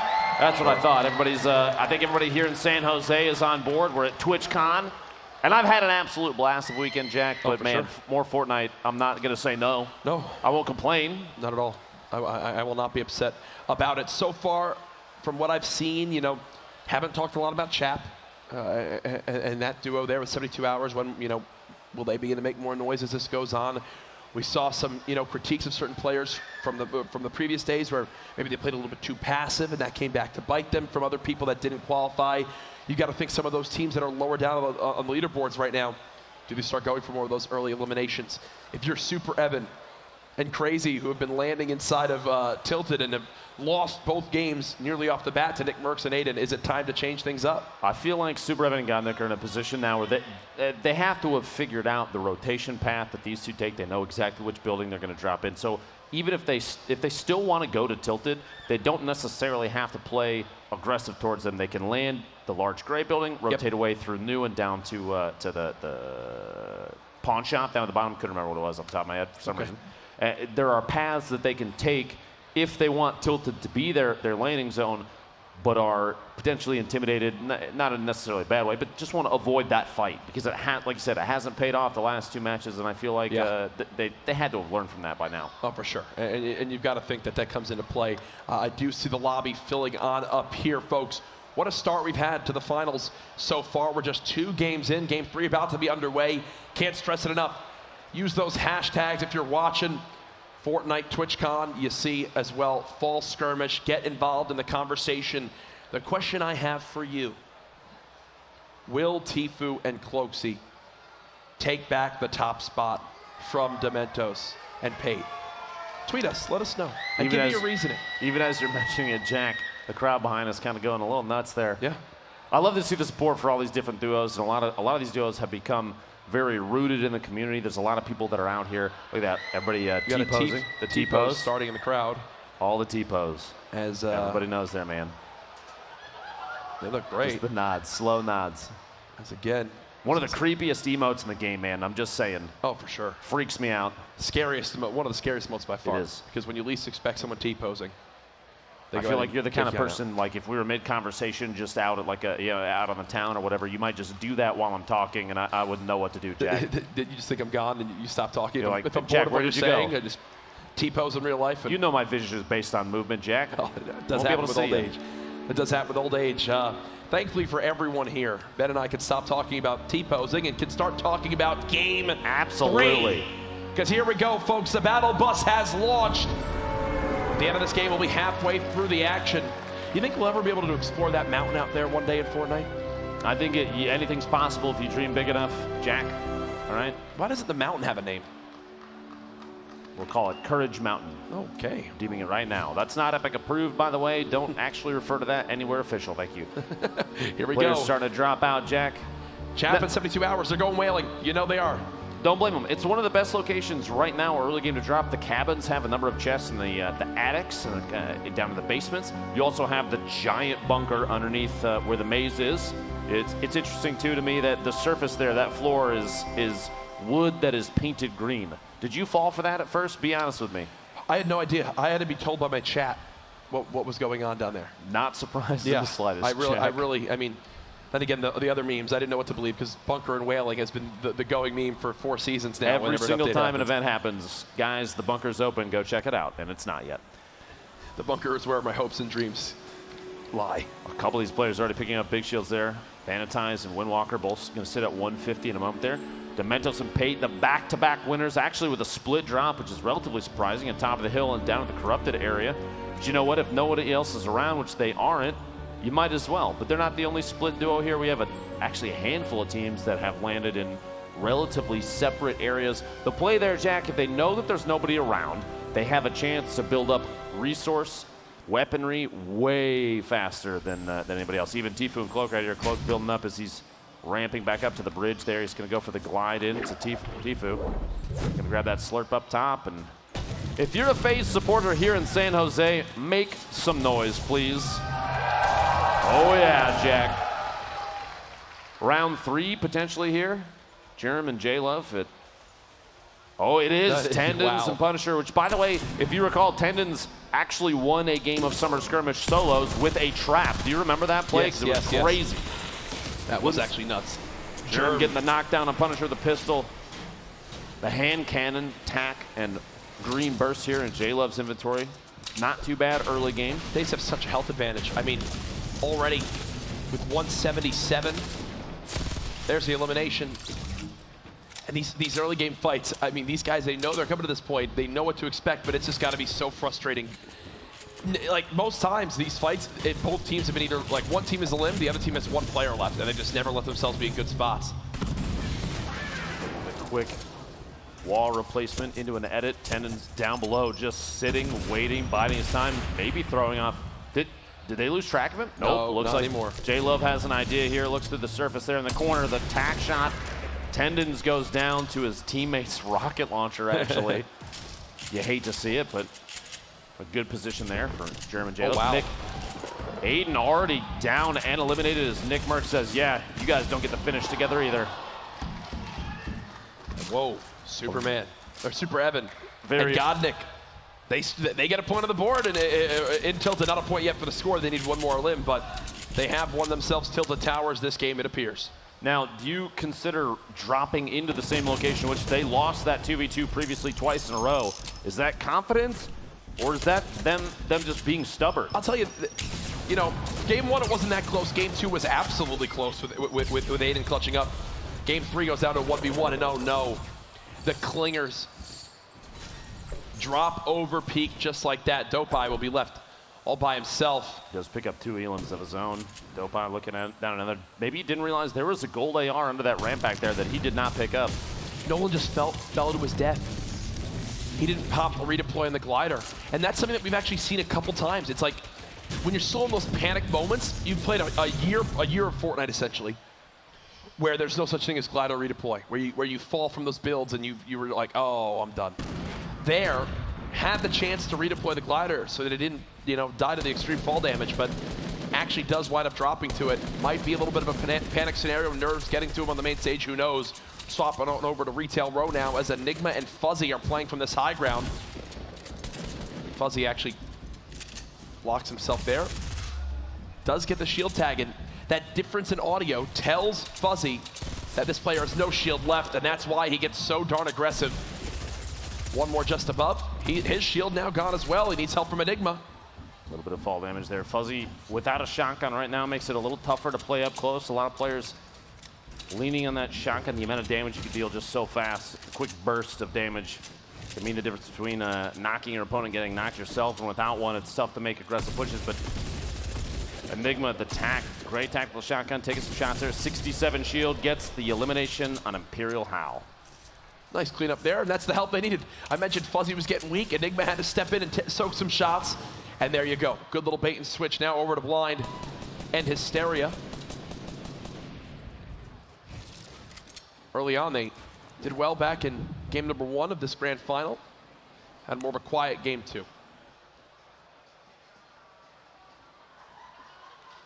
this point, they've got to just be trying to root out, and there you go, the angle from the side. Blind, kind of, it's like turning a flashlight on roaches, you know, trying to get them to move around a little bit underneath as Hysteria is waiting from the side to get an angle. And he's got one right there if he could take the shots, and he just barely misses his opportunity to do so. Gonna make a push up to try and stay with Blind. You don't want to be too separate. You might have an angle from underneath, and Blind from above the sandwich here. The rocket, and Blind down to 29 HP might mean the difference between winning this or not. And it looked like Blind in that engagement was getting shot from a third party. They might not be alone yet, and they're not. Blind and Hysteria both very low. They have grenades still coming in. The med kit, hopefully he's got 10 seconds to pop this off in Hysteria. And this is that feeling that everyone knows when playing Fortnite. You're just almost praying that you can get this med kit off in time, right? He's just sitting there. Don't push me, don't push me, please. That 10 seconds takes forever to go by. Looks like Rise are potentially going hard right for a flank. We'll have to see how that plays out shortly. But over here, Leaky Lake, Saf, and Ghoul rotating towards Tilted or potentially just past it. Tilted won't be safe yet. We'll have to see what comes out from that. But this 2v2 Soar, Zexro, and Vinny. A team from Soar we've seen with solid gameplay in the past, the last 2 games. Wouldn't be surprised if we see the same here, but Zexro and Vinny also putting on an excellent show during their heats. Zexro, one of the more aggressive players we've seen, and he's going for it down on bottom. His opponent closing the edit, even though he took a little bit of damage through there. Popping, snub shield, anything he could do. The slurp ticking there. Devious rotating outside. Frost is stuck in a box underneath too. These angles are going to be tough, Jack, because up close you have almost barely no time to make shots here, and Zexro pays the price. Devious might tick out to the storm, gets knocked and eliminated. 1v1. The shot 93, the shield, and cannot get the spray. How weak was he? Yep. 21 left as the storm's ticking. And look at all this loot Frosty now has. I will say, Frosty, Devious, and there you saw Vinny and Zexro. 4 of the more aggressive players in the lobby trying to hunt down those eliminations. And I think those 2 teams combined probably would have the most elims so far today if you took 2 teams and added them on up of any one of these lobbies. On the left side of the screen there for a second. Maybe TFUE and Cloaksy as well. Potentially. Yeah. You saw the just a quick reference on how much material is harvested relative to what he's carrying right now. Full wood, 877 brick, 476 metal. We have not seen this early. 78 players left, and he's sitting on over 2,000 materials, 200 plus builds, a launch pad, 3 clingers. He's got an excellent setup right now. With a tac shotgun too, you don't necessarily need a swap weapon like we've seen with a heavy shotgun or a pump. So he's not missing out there just yet. Now the rift to go there looks like they're gonna bounce on out and try and get away as the storm is 1 minute and 15 from closing. And Germ going for it, potentially leaving Jayla behind, pick up the sniper, dropping that grenade launcher. Bizzle in the feed, securing an elimination on Cease. And I'll be honest with you, Jack, I'm waiting to see 72 Hours and Chap show up, right? Hopefully at some point here. The feed been a little quiet this game. Felix eliminating Dopeye with an SMG there. Right now, the most eliminations on any player in this game, too, Jack, is Super Evan, who took out NICKMERCS and Aiden and Tilted. Won that round 3 of that matchup.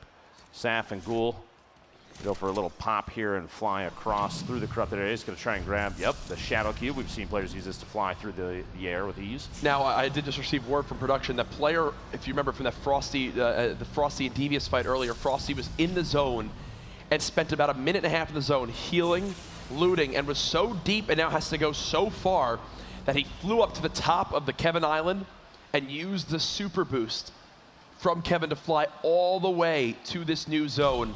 Again, a sign of a great player who knows how to use those insane rotations you can get.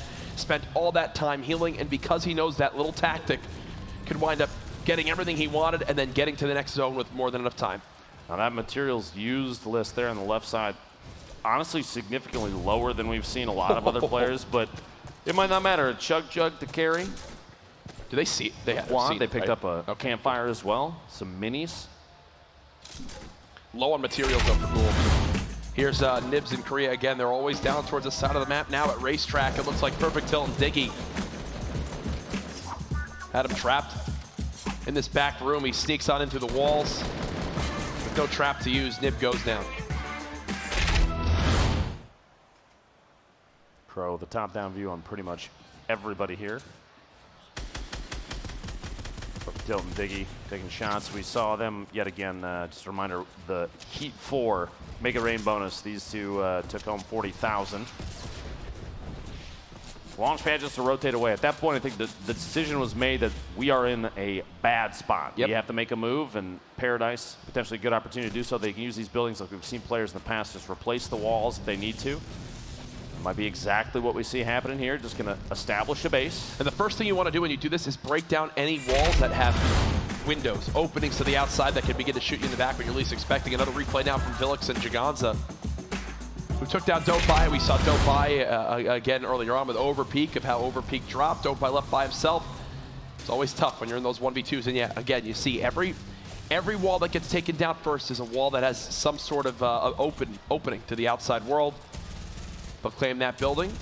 Solo and Swag Noodles, love that name, have someone nearby. Seems like they're in a close range flight. I believe this is Hysteria and Blind. Yeah, it is. Hysteria with a knock. Solo all by himself.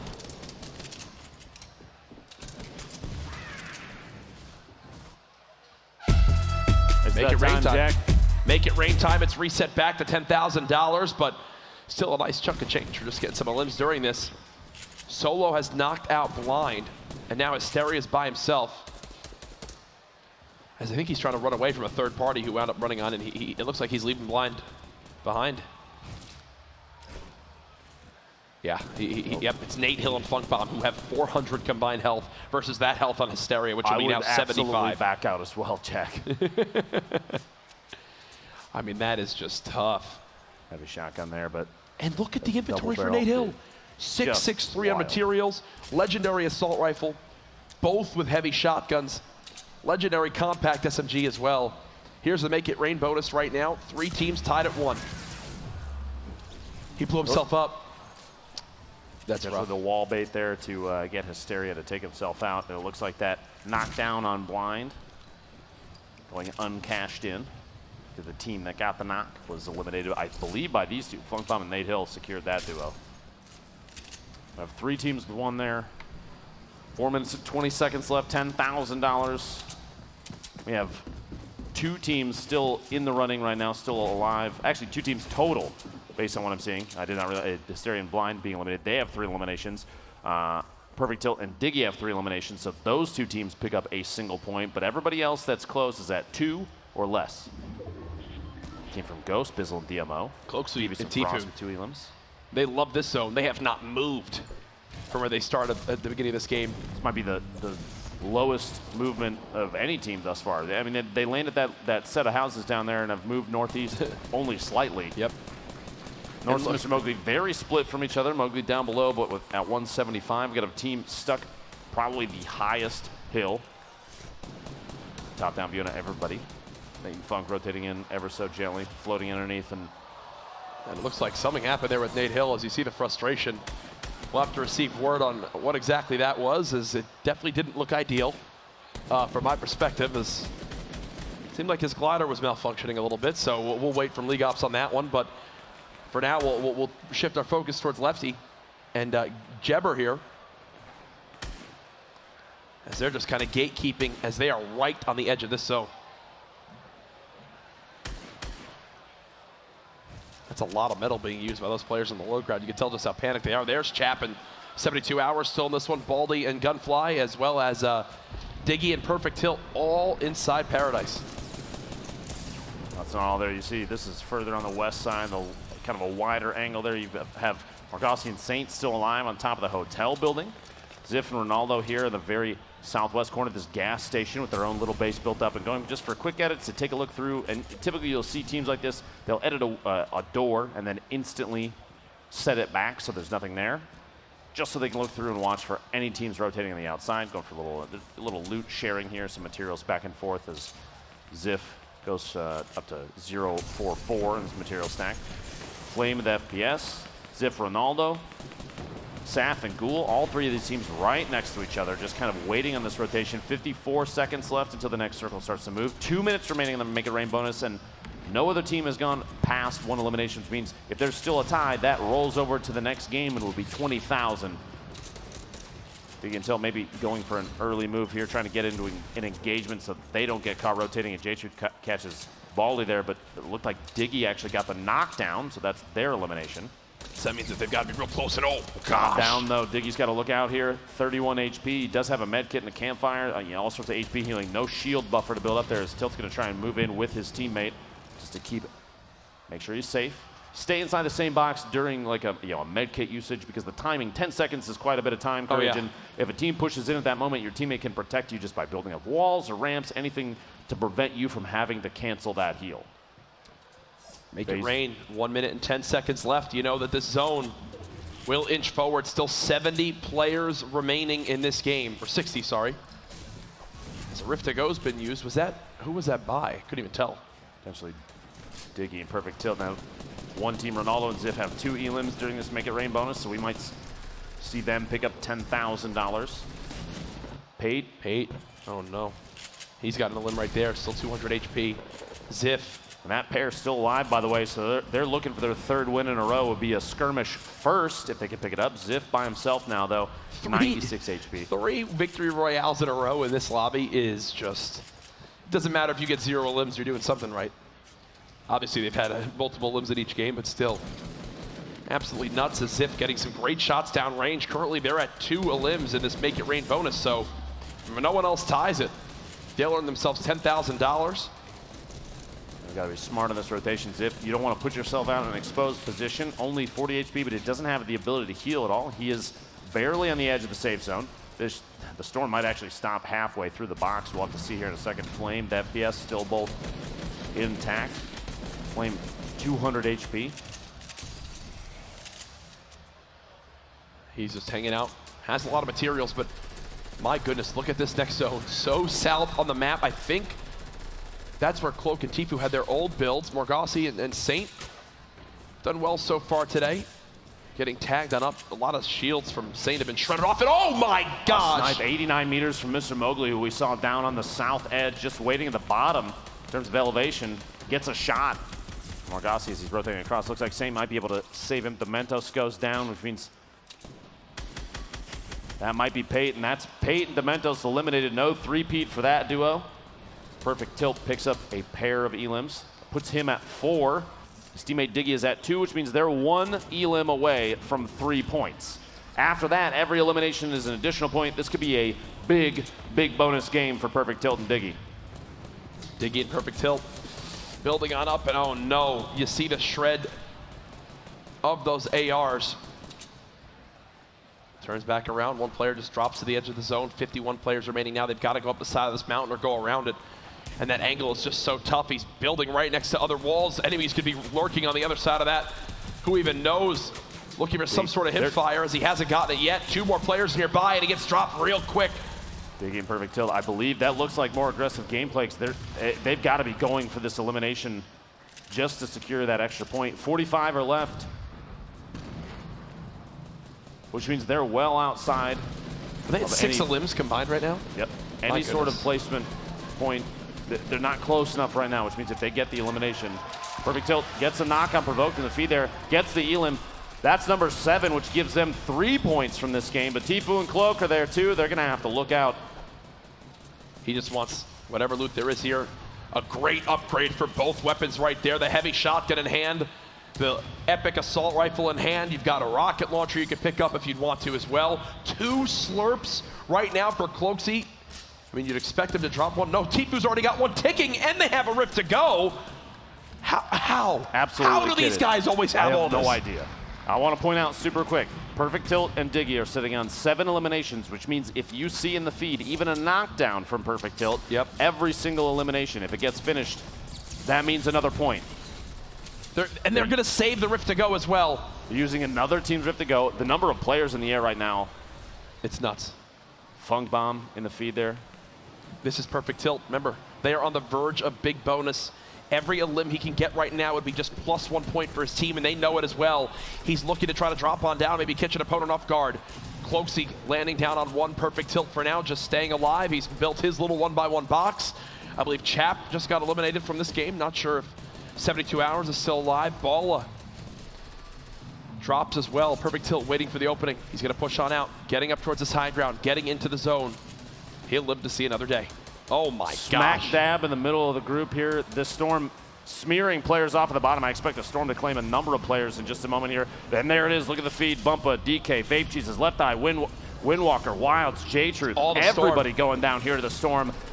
One of the roughest zones we've seen so far in the fall skirmish. And Perfect Tilt is still in it with maybe 5 HP tops. It's these mountains, man. I'm telling you, can Perfect Tilt get this elimination? Nothing as of yet. Just one. He's doing everything he can. 7 HP. No healing. What a hero he would be for his team if he can at least get one here. As he's waiting, one behind him. No. Funk Bomb. 3 points is still fantastic for that duo. 100%. Bizzle's in a nice little spot to potentially shoot down on, or above onto opponents when they aren't expecting it. Not a lot of materials, though. Big thing to take note of. Go Sean. Knocks out Jaganza. Nice little pump shot right there. One player nearby, that's Skatch from Envy, who gets cut on down. You know he's going to drop to the zone. TFUE and Cloaksy still alive. TFUE still has a slurp to use. Hasn't had a chance to use it yet.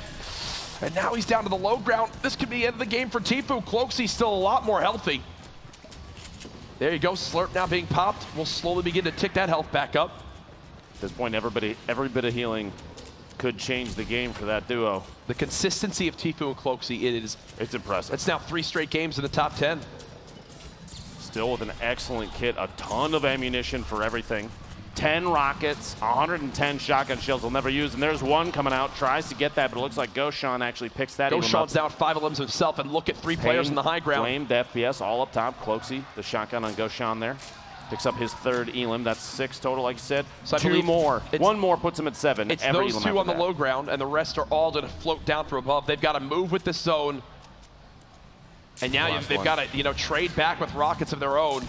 The zone's starting to close here. Jack is going to come down to potentially heal off. 2 teams above, 6 players remaining. Cloak and TFUE. TFUE with no shield, 75 HP. Cloak, 100. He's in an excellent spot. Everything's reloaded. They're building up. They're basically establishing every single square on the bottom. They've got a campfire and a med kit. They're trying to play around a potential low ground. Funk Bomb gets a med kit off there. Funk Bomb's pushing in. Funk Bomb's just trying to heal. Flame's got everything. Gets the knock. But Flame's got everything you could ever need too. Cloaksy's trying to shoot down this top side so they can't heal. Can they do it? There's just 3 players left. They're dropping him on down. Will they be able to out-survive this zone? They're floating. TFUE's now knocked. He can't use his heals. Cloaksy ticking on down. Just 20 health remaining. Gets 1. Who wound up winning it? Cloaksy's down on the low ground as well, I believe. They got it. They did. 1. Are you kidding me? The last second push out into the Storm may have changed that game from a 3rd or 2nd to a 1st place for Victory Royale. $50,000 for the gentleman from FaZe, Jack. Cloaksy can do no wrong today. Cloaksy can do no wrong. We got to look Here at this it is again. from his perspective. Yeah, we cut away at an awkward time, but this hip fire right there, and Funk Bomb drops to the Storm alongside Flame. Even just one of those AR shots from Cloak may have changed that. Ladies and gentlemen, you made some noise, but that was not only a Victory Royale. They had 7 eliminations, a 6-point game. TFUE and Cloaksy, it's like they heard the interview. They did. They absolutely did. It's like they heard it, and they said, no. Not giving you 3 in a row. It won't be easy. That means in the first 3 games, TFUE and Cloaksy, they got 2nd, they got 3rd, and now they've gotten 1st. Brilliant stuff from this duo. There's been threads about it on Reddit. There's been talk on all sorts of social media. Are these two the most consistent duo in all of Fortnite? And guess what? I think right now they're continuing to build that case even more. They put on a show in Heat 1, Jack. You and I had the opportunity to cast that, but this is absolute insanity. 100%. The progression of gameplay from these two, kind of sinking in, getting comfortable with the situation, and now just asserting dominance. Last second pushes into the storm, which we have not seen like that before. It's wild. Even down to the way that they were using the rockets, because how many times have we seen now this weekend where you play that high ground and you just, you know, place down the campfires and heal on up to out-heal the storm. Cloaksy realizes that, turns and rockets down Flame, who was just going to sit and heal there all day. That's the reason why they were able to win it. Again, super evident, Godnick, this is how they wound up winning this battle this time around. It helps when you get a legendary double barrel off the break. That early in a game is impressive. Super Evan. Godnick finally basically saying, yeah, we could take Tilted too. This is perfect tilt and Diggy inside a box there. Nibs gets caught off guard as his teammate Korea's already down. Village Jaganza. We've seen Jaganza a number of times during Heat 2. Man, Paradise towards the end of this. Absolutely stacked with players. At this point, you see 60 left, 52 left. Perfect Tilt and Diggy did make their way to 7 eliminations. Couldn't quite get the big bonus. We had 2 teams that game with 7 eliminations going for that big bonus. Couldn't quite land a bit. Cloak, look at that, the reaction. It's much deserved. I mean, look at 2 more ticks to the zone is all he had. The way that they end that game, they get exactly 7 eliminations. They get the victory royale, puts them at +6 points there. And now, for me, it's no question. They absolutely have to be the #1 spot again. They took it back from Dementos there and Pate. But either way, great stuff so far today. Here's a look at our standings. No surprise, Jack. 17 eliminations. God. A 6-point dominant lead from Cloaksy and TFUE, from FaZe, Dementos, and Pate in second. We've got only a handful of teams thus far, 3 games deep, with double-digit eliminations, which I think outlines exactly how some of these players are playing. Strategic play is everything. Third-partying happens quite a bit, but man, you just can't deny. Look at the 17 elims, it's insanity. And I'll tell you right now, Cloaksy and TFUE, obviously members of FaZe. You see Nate Hill there in third, another member of FaZe. They've got some great representation here today. Ghost Bizzle and DMO in that 13th spot. After that rough game 3, though, NICKMERCS and Aiden do drop down from 13 to 17th. Also on your screen there, you see Champ in 72 hours, 4 limbs in total at 21st. We're halfway through the action so far today, and my goodness, it has been electric. Hundreds of thousands watching online. You see this crowd behind me. I mean, there's not an open seat anywhere. What a blast I'm having. It's an honor to be up here with you, Lupo, having a blast casting this. And I think by the end of today, if TFUE and Cloaksy continue this performance, there is no doubt in my mind. I mean, you can already make a very good case, but I feel like there's no way you can say that they aren't the best duo in all of Fortnite right now. And we also have our Make It Rain winners as well. We're about to announce. I believe it was Ronaldo and Zip. Oh, wait, I just got told to hold on that. So we're gonna wait now. We're getting a 17th double checking just to be safe on that one. But either way, but back to the TFUE and Cloaksy point. I mean, for me, and I'll ask you right now, if TFUE and Cloaksy win today, are they the best duo without a doubt in Fortnite right now? I mean, to be quite honest with you, we've seen them through all of Heat 1, and not even just this skirmish. We've seen them repeatedly in Fortnite events before this just put on an absolute, it's like a clinic in domination. I would say without a doubt, if these two take home the victory, if they keep this trend going, they're at 17 elims after only 3 games, and they were at 20 after 4 games in Heat 1. If they can win this thing and keep this going, absolutely the best duo right now in Fortnite, without a doubt. Absolutely nuts. So some of the highlights from the end of this game. For me, it's without a doubt, Cloaksy is the MVP of today so far. The way they use these rockets, you see there, the players, they were trying to campfire and heal. By them shooting them down, they stopped any chance of a heal off going down to the wire, which this team, Cloaksy had no intention of doing. Look at his inventory. He was not going to be able to have any sort of a heal off, even down to how they pushes that again, the pop off at the end. They know just how big that was, far and away, pulling away from the rest of the pack. Second place has 7 points. They have 13, nearly doubling the score. That's crazy, and like you said, Cloak, they're going full send to secure that as much as they can. Now, I just got word, Jack, the Make It Rain was actually a tie. Oh, okay, so a tie. We'll have to carry that money over then, I guess, to 20,000 for next game. So, Game 4, hey, 20K. it sweetens that purse just a little bit more. Remember, Game 4 is not our last game today. We're only halfway done with the action. There's 6 games in this grand finals. And again, if you've enjoyed the fall skirmish, make sure you let the people know. Tweet about it. Tweet at Epic, tweet at Fortnite, hashtag Fortnite Twitchcon, hashtag fall skirmish. I think that's how you motivate them to run more of these things, right? Absolutely. At this point, I don't think they're slowing down, Jack, Right. to be honest with Right. you. This is fall skirmish so far has been incredible. We've seen some crazy plays. We had the trials over the course of the weeks too that we saw streamed online all over the place. People were trying to pull off stacking vehicles in Yep. the screenshot for the end game, which was crazy. And was that one is actually completed literally the first game by multiple teams. We had people building the Eiffel Tower out of materials in Fortnite in playground mode. Yep. A great place for you to practice all your building and shooting and anything. I mean, you could even go for score records with the four-wheeler. I think I spent 6 hours one night trying to do that, and which was a huge waste of my time, but it's super entertaining. Hey, you held it for a minute there. 3 days, Jack. I had it for 3 days, and then it was beat. Hey, at least you've gotten a record out there once before, but we've been talking about so many players who've been participating this weekend, how they've done in the heats compared to now. One of the teams that absolutely popped off in the heats was Vape Jesus and Pain. We chatted with them a little bit earlier on today.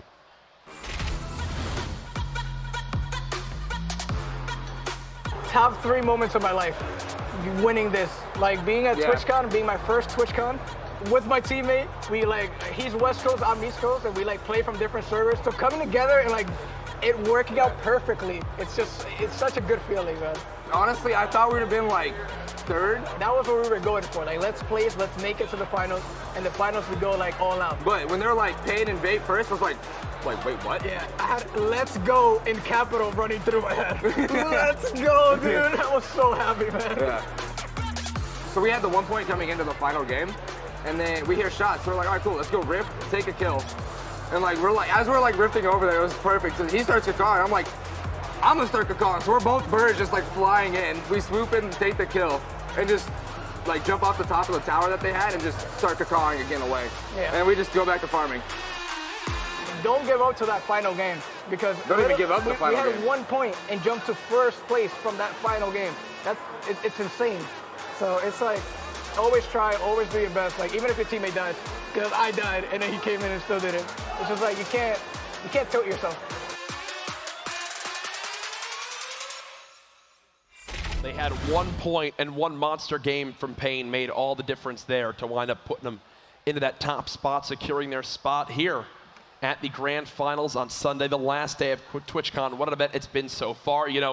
Fortnite, it's worldwide. It's going on everywhere. So many people. The phenomenon continues, and with the amount of people watching right now online and also wanting to compete at these events, wanting to get involved, it's great to see. What's the standout for you so far this weekend from what we've seen at the event? Seeing players adjust on the fly to the strategy changes that came in with 6.2, the glider redeployment while midair has added variety in a way that I didn't really anticipate. We saw NICKMERCS and Aiden at the L buildings and Tilted Towers. All sorts of things have changed the way that players take engagements against each other. We've seen people even taking an opportunity to escape from maybe a top-down situation they didn't have the advantage on. Plus, on top of that, previously we've seen people, maybe if you're in a disadvantageous position, if you have somebody built up above you, you can go for an opportunity to shoot the structure out. That's not, that doesn't punish anymore, and because of that, players have adjusted their play style. And I love seeing competitive, top-tier Fortnite players do things like that because it's a learning opportunity for everybody that's watching. It excites me because I feel like we're still going to learn some new things in these last few games, probably some tricks up some of these players' sleeves as we are halfway through the action for today. We are going to go to a very brief break. DJ Honor's going to spin some tunes as we use the restroom, powder on up, and get back for the rest of the action today. Don't go anywhere. When we come back, the fall skirmish finals continues.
Ladies and gentlemen, we are back live from Twitchcon. The Fortnite Fall Skirmish Grand Finals continues halfway through the action so far, and what a day it's been up to this point. Courage joined by Dr. Lupo. You're doing a great job, Ben. Same to you, my friend. Let's 3 games down. We got 3 games left. Game 4 up before you know it. And man, this has been absolutely intense. 100%. Some of these finishes have been, we've seen massive groups of players drop off because of the storm, tough rotations. We've seen incredible heads-up play from a number of players. Now we have a show being put on, I think at this point, by TFUE and Cloak, trying to establish themselves as the best duo, arguably, right now in Fortnite. But they're not the only ones performing exceptionally. Pate and his teammate just before that won back-to-back games, 1 and 2. Who else stands out for you at this point? Well, honestly, my Twitter timeline is just TFUE and Cloaksy, so I'm going to say they're my only standout at this point. Everyone else has to catch up. To catch everyone else up to speed, though, we're going to go back through the format, the pricing, how this all breaks down, how the points work. Here it is, first elimination, so key in a Battle Royale. 7+ elims, you get 3 points. 5 to 6 elims, you get 2 points. 3 or 4 elims, you get 1 point. The big bonus, after 7 elims, 1 point will be added for each elimination you get from there. So, what that means is, you do extremely well in a game, you earn yourself a big bonus, but it's so rare to get. Also, we're playing a Battle Royale, so winning and placing well is super key. Victory Royale is 3 points, second or third is 2 points, fourth or fifth is 1 point. Again, you get points, that's how you place higher. When you place higher, you win more money. And when I say you win more money, Ben, I mean you win a lot more money. $400,000 for first place this weekend. Everyone here in the grand finals already has earned at least, what, $5,000 each? Pretty good, but $5,000 to $400,000, just a slight difference. It's a little bit different, Jack. The top 3 are 6 figures, and on top of that, we have players going after just the extra little icing on the cake. That Make It Rain bonus rolls over between games when it's not claimed.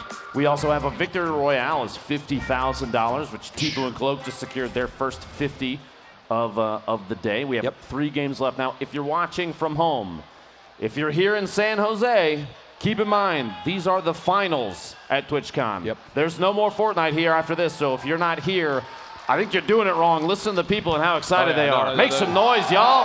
Oh, yeah. They're feeling real good here. They're feeling real good. Love this whole crowd tuning on in. And again, stay involved in the conversation right now. I'll talk again is on the performance so far from TFUE and Cloaksy. Who will be your standout players in the second half of this grand finals? Who do you think will now begin to make some noise? That's the question I have for you.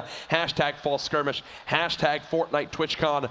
If I had to pick my duo that will turn things around now, it's 72 hours in chat. I feel like those two, they know their own limitations. We've seen them put on an excellent show in the past in Summer Skirmish, Fall Skirmish games, and everything else. You've watched their streams most likely. Heck, if you're not already, go sub to them, please, because these two, they know what they can do, because we all know what they can do. However, I feel like a team that might be finding trouble in a placement-oriented gameplay, potentially now is the time, Jack, to go for that big bonus and push yourself up the leaderboard. You know, the top team, TFUE and Cloak, they're sitting on 13 points. Second place is 7. So there's still a chance to push your way to the top, Jack, and it starts right now. Game 4, the grand finals, the Fall Skirmish kicking off right now. Here we go. The second half. Who will climb up that scoreboard to dethrone TFUE and Cloaksy? Off the break, we just see everyone split on out. Morgoss alongside Saint, as expected, going Paradise. Cease, you see on your screen, he's had some rough starts to games. Maybe you can turn it around here.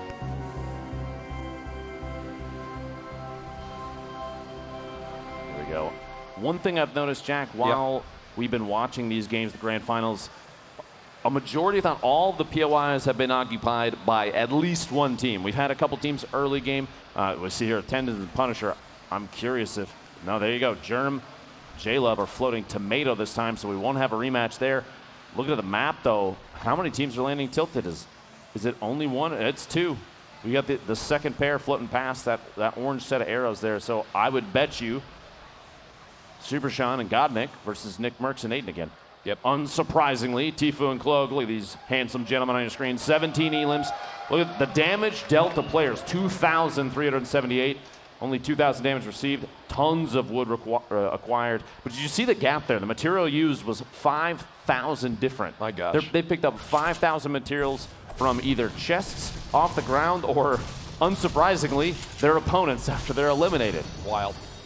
The utilization there is incredible too. 12,000 materials used is insane, but it shows why they do it. You've watched through these games, replacing the walls and structures they're in, the efficient path, by the way, through these buildings, knowing exactly where to go to pick up every chest they can. Well, the destroying loot, all here's the furniture too. The loot is just so dense here. There's so many chest spawns, and they're so, like, look at this. There's probably, what, 10, 12 chest spawns just in that little area right there, that when you claim it, when you're by yourself, Jack, it's uncontested. It's uncontested. You know they're going to be maxed out on everything. They've already both got max shields. You've got a legendary double barrel already in the hands of Cloaksy. They're going to farm all these materials. Go Sept. Looking at that this early, start, this first player dropped. Does it surprise you in the least that these two come out of here so kitted? No. Constantly, look at this. 3-0-0 on the materials, but multiple shields, an epic heavy shotgun, kitted to the teeth. Horrifying Bandits over here in Salty, down the street from them. Windwalker and his duo. In this blue building, a couple of floors down below. The snipe shot.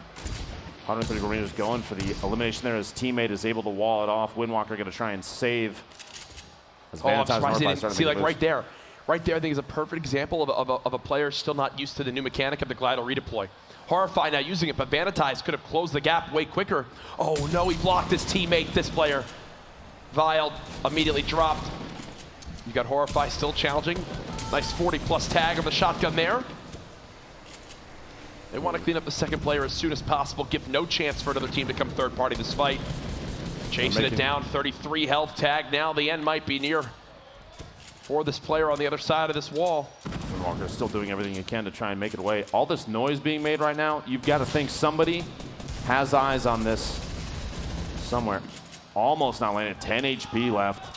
Windwalker trying to take him out the last second. There's Elevate, maybe making a move up there. And that's what I'm saying. That's why they wanted to take him out quick, because now Cease is there as well.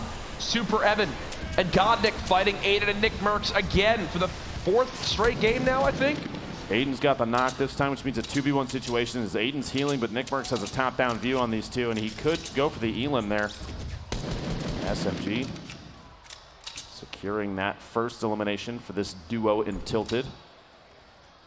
Super Evan all the way down the bottom, yeah. getting the med kit. A full use there, which means 100 HP, and for a player like Super Evan, these competitive players, 100 HP might be all that he needs to take out this duo, depending on positioning, rotation, maybe a quick edit and a shot through a window. That's all you need. To see here, saw a trap in Nick's inventory. Aiden kind of waiting on the stairs. See his opponent rotating around. The angle here might be good enough. He's going to go for the stink and gets himself instead. He's going to have to rotate back away from that. Nick is still able to move through it, but that's damage ticks on Aiden if he moves down. He's not going to. He's going to try and skirt it around the edge. And there in the elimination feed, you actually elevate just shotgun, Horrify, and Bandits. So they get in that scrappy fight.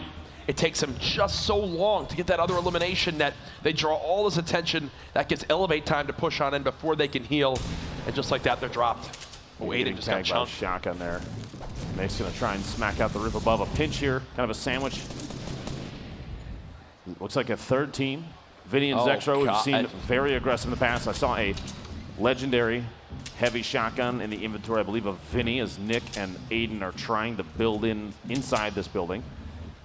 I'm thinking at this point, Aiden probably has no healing. The trap maybe preventing a push. Nick might go for a drop down, and he goes for it and gets Super Evan on. Oh my gosh, Jack. The game sense. The game sense to know to do just that. That's why Tilted belongs to Nick and Aiden, my friend. But now look at what Zexro and Vinny are doing. They're max shields. They are in such a brilliant position to do some damage. I think Nick and crew, they're going to try to disengage for the moment. They don't want this fight. And this has been the same sequence of fights that they've had each game so far. They fight Super Evan and crew. Then it's immediately Zexro and Vinny who wind up pushing to fight them. I would almost be certain that NICKMERCS and Aiden know it's these two. And that's why they're playing it this way. At this point, too, I feel like Vinny and Zexro have to have, this is their strategy, because they know that these two teams are going to get engaged with each other, and they have a history of making it last quite a while. So an opportunity for the third party is almost easy. It's not scripted, but you know, it's writing itself. 100%. You know? They're going to rotate in there every single time if they think they have an opportunity to get at least 1 or 2 easy eliminations. Enigma and Fuzzy. You said it first. Go ahead. Now building on up. Couple of grenades on out. Oh, I thought that one might have connected. Fuzzy's got the hunting rifle. Looking for an opening, just narrowly misses. There's still 92 players left. 92 players remaining. We're 7 minutes into this game. Couple tap shots. Enigma and Fuzzy going to rotate away, deciding maybe as the storm is coming in, it's a better option to make a move. Kind of low on materials for a competitive match like this. Only 500 total right there in the inventory. Philpine over peak.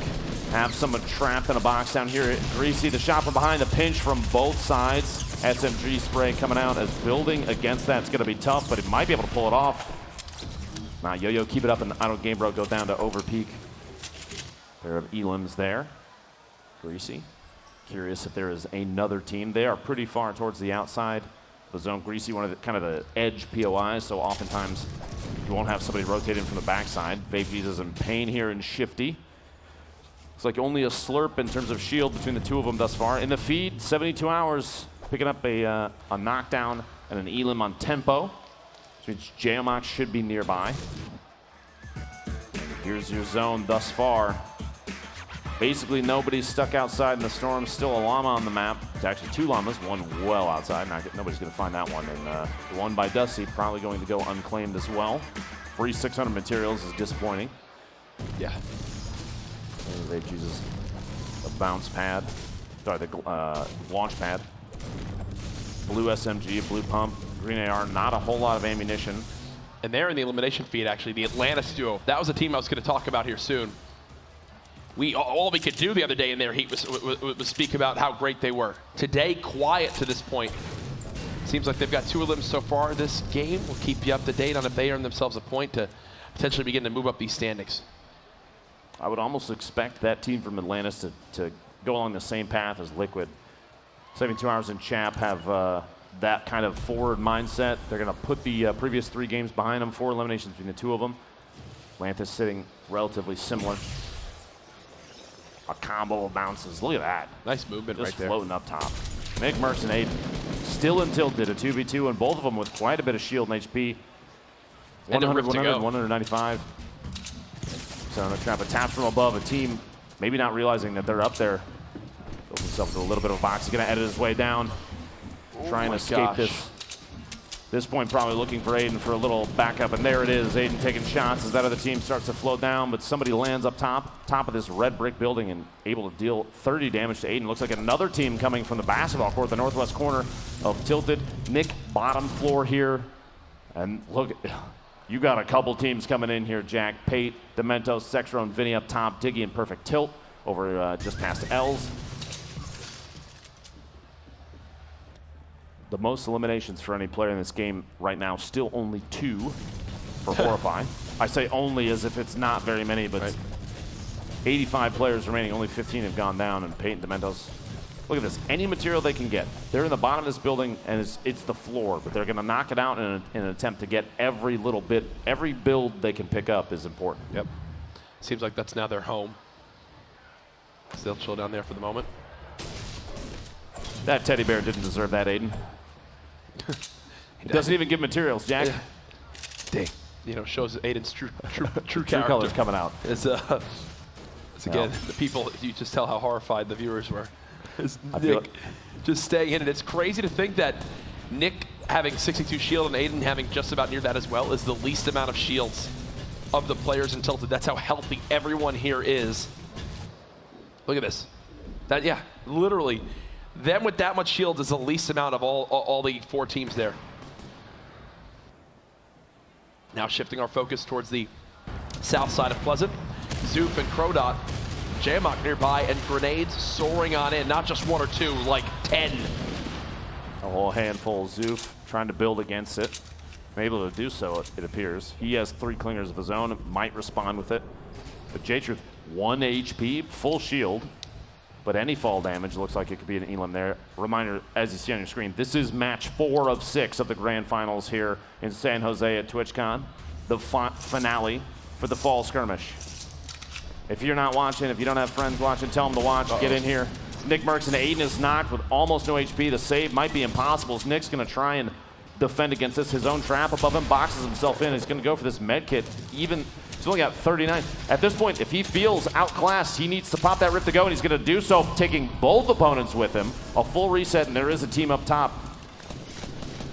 Vinny and Zexro have that top down still, and everybody's going to wall himself off, both a wall and a ramp to try and save it. He's going to go for that med kit usage. 39 HP could mean the difference between surviving this and being eliminated, but you hear that. Make It Rain has begun. Who will win the $20,000 Make It Rain bonus? Again, that's the most eliminations in zones 3 and 4. Zexro has been up top tilted on that huge build for the last, like, 5-6 minutes. It's been a while. Diggy in perfect tilt as well, just hiding in double L's. Here's Blind and Hysteria in their fights that just went down. Let's see how it all played on out. Nice shot from Hysteria. Cracks him with that pump. As Nick has no shields left, no teammate left, but a chest. Oh, there you go. Can't complain with that. Can't complain about that at all. I want to point out too, did you notice as Nick opened that door, the quick flick up, he made just a quick circle with the right stick to check the ceiling to see if there was any trap in there. If you're in Tilted Towers, you need to do that at any moment of the game. It's like Tilted Towers training, essentially. Yes. You want to be two of the best players in all Tilted Towers, in just Fortnite in general, you need to make plays like that. And Dope at Overpeak, they know they have an advantage in this fight. They will not hesitate. They'll chase this down right away. Probably expect the bunny hop. There it is. And that little bit of movement you get after landing as the inertia carries you, the momentum. Dope building on up. Quick build battle, and again, you rarely get to see these build battles, you feel like, at this point in the game, but look at this. There was nothing there. 30 seconds later, there's all sorts of stuff. Cloaksy and TFUE waiting in the wings as well. Now, Caliber's kind of trying to defend himself and heal up. Nolan trying to get a height advantage, but pays a little bit of a price there. Takes a big shot down to 75 HP. Overpeak and Dope kind of have the advantage here, especially in an HP situation. Very tall build as they're going to start flying off, and Dope gets tags on Caliber as he's floating away, going for the last one. Another 33 white damage. One shot is all he needs, and he's not going to get it. The aggressive push, a three-way tie, if not more, for the Make It Rain bonus. Overpeak gets the knock on Nolan as he floats in. Probably not realizing that he's about to land on his opponent's teammate. Caliber goes down to Vicaros in the feed there. Another team having a POV on this fight. Blind in the feed, getting a explode on Gunfly, the knockdown. $20,000 to Make It Rain bonus. 3 minutes and 12 seconds and 43 seconds in the circle.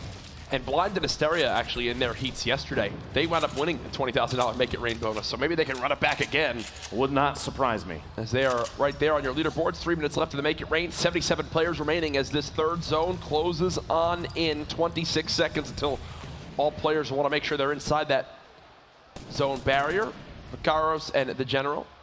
Now, in terms of teams that are still alive, Jack, only 2 have 3 or more eliminations. Blind and Hysteria have 2 apiece, which puts them at 4. That's a point for them. Overpeak has 3 to his own name, but Dope has 0, so 3 for that team is another point. The next closest is Elevate and Cease at 2, and everybody else that's still in this game only has 1 or less. Shots from the General and Vicaros. Looking over towards this team just on the edge of the circle. Tough situation for them out there. They're gonna have to, it's Overpeak and Dope. They're gonna have to rotate potentially directly in up the hill, leaves them exposed to whoever's above. You're gonna have to waste a lot of mats to build kind of a roof over the top. They could rotate down and hug kind of the edge. No wood or brick, but nearly 784 metal, 999 metal, giving them back basically is here, let's top you off on metal. I'm assuming Overpeak might be sitting on something else. Look at this view. A gift from the heavens there, Jack. That crate for Ziff and Ronaldo might be big. They're going to catch it. Oh, this is so close, right on the edge. They should be able to loot that pretty easily. TFUE and Cloaksy. The man's got a legendary silence assault rifle, a legendary double barrel, a bolt action, 10 minis, 3 med kits, and TFUE just drops to the big shield as well. Well, you see the mark there? Yep. They know that the top of that hill is going to be basically the focal point for a lot of this. Whoever gets that spot is in the dominant position. I'm assuming that the reposition of the marker is basically because someone has to already be up there. Yep. So rotating maybe north, northwest ever so gently. That's going to be a better call if the circle moves. They don't have to move right now, though, and they're not gonna. And by the way, what you just watched right there was Cloaksy build the next level layer of his 1x1 while being under that pyramid. A great little tactic you can use. The quick edits and peeks on these walls, looking at the third party into these fights. Pain and Vape Jesus, we Heard from them in the interview just prior to this game. As they're just trying to outlast explodes that continue to pour on in. It's another zone that there's a big, elevation battle involved. It's Overpeak, he's trying to save materials. He's just running in the open. There you go. They made it on in the heavy sniper. Immediately destroys any player-built wall or structure due to the amount of damage it does. You try to catch your opponents off guard. I believe I just received word NICKMERCS has dropped in this game, meaning him and Aiden, I don't think, got a point yet again. So you think they'll probably fall even more in the leaderboards as they were near top 10, now more towards the top 20. J-Truth, a number of different shots going at Ronaldo and company. Different angles there. Raz picking one up. Dementos knocked and eliminated. It's Atlantis. Nog it again. When will Blind and Hysteria use this rift to go? Do they wait, try to wait out another circle? You know how big that next zone is with the rotation of just how far it is. It's typically where we lose most of our lobby. Blind and Hysteria still at 4 limbs. Overpeak now at 3. The Atlantis duo, I talked about them earlier on. They now have 3 limbs, putting a point on the board for them.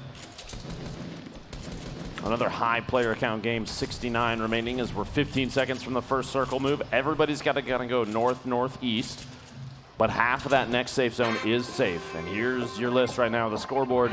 One team sitting on 4 eliminations. It's C9 Blind and Hysteria still in this thing. Overpeak and Dobai actually just picked up their 5th. They just got 2.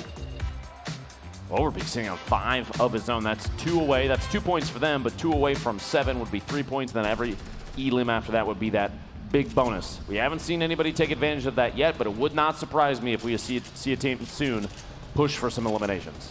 It's almost time for this match to escalate very, very quickly. Chap still in this game. He just got the knock on Pain, and you see Overpeak. He gets eliminated as well. Chap with 2 on the Vape, Jesus and Pain. Liquid finally showing some life. Here we go. Glider redeploy for repositioning. Blind for a moment there had the rift to go out, but decided not to use it. They're looking for a structure that's already established, and they find one seemingly with ease, which every single time they're able to pull that off, it surprises the heck out of me. The awareness of who's inside structures. They are not. He's going to have to go for a knockdown knockdown or replace if he has the material to do so, but he might not. I think Asteria's trying to break in towards Ghoul. Look at how weak Ghoul is. This could be their 5th elimination. This could be 2 points on the board. Oh, they want this fight so badly. The focus there on Asteria's face. This man's been competing in all sorts of games for over a decade now. He falls right into a trap. Now it's Blind all by himself. Can he clutch this on up? He's down to 32 HP. What a disaster this would be. This elimination right there gives them would give them another point. Can he get down towards Asteria and get the res? To be cognizant of the trap too, still inside, and leaves it up. Asteria's still alive. Just through that wall, there's a player right inside. Watch for the edit here potentially, and I think Blind was waiting to take a shot with that rocket. Goes for it as he's rotating in. Gets perfect tilt midair with a shotgun, and Blind he's done his picks job. Up his 3rd elimination. He's done his job. That's 5 for them. 2 points total. Oh, he didn't get the shot off. He's looking for almost another one. There's so many players rotating. He's got to go. 14. He's going to die to the 6. zone. And that's it for Blind, but he's still got to feel good. 5 eliminations for that duo means 2 points. A tough spot as he's trying to rotate in, and it felt like countless players popping up in front of him and disappearing. There were grapplers. No. Chab at 72 hours looking for big moves from these guys. The first 3 games have been relatively quiet, but here we're sitting on Chap with 3 eliminations. Tom has 2 of his own. There's still 50 players left, man. And this circle is basically chaos at this point. They're sitting on 5 of their own. Look at this spread right now. Gosh. A number of players. I see Funk Bomb is still in this. Players from Ghost still alive. Oh my gosh. The duo from Hero in the bottom right down there. Raz goes down. His teammate Bog must have been eliminated already. I see TFUE, I don't see Cloaksy. There might only be 1 left alive. You're correct. Cloaksy has been eliminated. TFUE has one of his own. Chap barely hanging on to 100 to elevate and picks up another elimination. That's 6 for this duo. That was with a common tactical shotgun. When do you see 100 damage hits with that? He really got the full brunt of that weapon. Chap getting knocked. 72 hours trying to make every little bit of count. 6 elims for this duo. 1 more would mean a 3rd point, and every elim after that is the big bonus. Going to place a trap to defend himself in case somebody tries to edit their way in, maybe from above or the wall, the push that he had defended against. Cloaksy out of this, and TFUE 12 HP. Nah, The he's Storm dead in might the claim zone. this one. He knows he's done. And there it is. The tick out there. 8 damage every second is tough. 72 hours. This is when the man goes to work. He's going to have to start popping more of these heals, though. Yep, there you go. He knows he's got time right now. Can he get a second bandage off? I do think so. And then it's going to be an all-out foot race. 15 people left. Devious with some knocks and eliminations. Tendon still in this as well. There you go. See, Devious just dropped right there. Billix and Giganza always seem to be on this insane high ground. Quick little shot with the rocket. Tendons goes down. Can he follow up the elimination? Elim. Every elim after this for 72 hours in Chap is another point. The big bonus might activate here in just a second. We haven't seen any team do it yet, Jack. He's out of mats. He's just got to start firing this thing, man. He's got to just go for the elims. No. Can't get the shot. There's one in front of him. Can he get the elimination? This is big bonus again. There's the knockdown on General. Hasn't got it yet. Keep in mind, this is for big bonus. This is another point. There it is. The first one. 72 hours in Chap. It's been a quiet game, but it gets blown up. They know they got another point, though. Brilliant stuff from them. That's 4 points total for the duo from Liquid. Snood and Cruz still in this one. Funk Bomb waiting to medkit. He's just going to sit in this zone, eat it, and heal. Will it pop in time? Will it pop in time? Will it pop in time? Yes, it will. 20. Oh my God! Just barely hanging on. He's gonna go for another one. This could be big for Funk Bomb. 8 players left in this circle that just closed. 7, you're gonna watch them tick down. The feed is gonna be the place to watch. More players Gets it up just barely. He's gotta go now though. He's trying to keep on up. You see Bizzle with the med kit. Funk Bomb alone. Bizzle gets one off. That might be it right there. Yeah, that's gotta be it unless they see each other. There's no way Funk's will do this. Bizzle should have this one in the bag. He's healing in the zone, and there it is. Bizzle gets it done. He's got the campfire, he's got the heals. 2 eliminations, but the victory royale gets it. A quick little 3-point game. Again, Bizzle, we've seen this name at the top of Fortnite competitive for a long time now with the wins that he's had through the skirmishes. And there it is again. I feel like these duos had to have overheard us at some point, Jack. We were talking about a number of these teams that we've seen in previous skirmish events that haven't necessarily put on a big show yet. Starting to show up here. The gentleman from Liquid, 72 hours in Chap, securing 4 points in this game alone. And they finished in 6th. They were just one placing away. That's still a big game, the first team to get the big bonus. But DMO and Bizzle from Ghost, bringing home a win. They get the job done. That's a victory royale. 3 points for them and $50,000. You see the crowd right there. What a guy that man Temper is. Good as ever, as he's there rooting on his fellow FaZe members. Again, thank you all so much for tuning in to the Fortnite Fall Skirmish Grand Finals live from TwitchCon. It's the final day. Everything 5 weeks of competition culminating into this. We have 2 more games left. Up to this point, Liquid were quite quiet, but there they pop off, I believe. And again, I want to get confirmation, but I'm pretty sure that game they had more limbs than the other 3 games combined. I almost guarantee it. Yeah. They put on quite a show, and you see replays from that last game here. Overpeak and Dopai securing a number of elims, getting Yo-Yo, keep it up, and his teammate stuck in a box there. The number of little bases that build up every single time, always impressive, and these players know how to navigate their way through. A pinch from both sides gets Imperial Howl eliminated there. FPS alone is teammate Flame knocked, but this float all the way to the edge of the zone.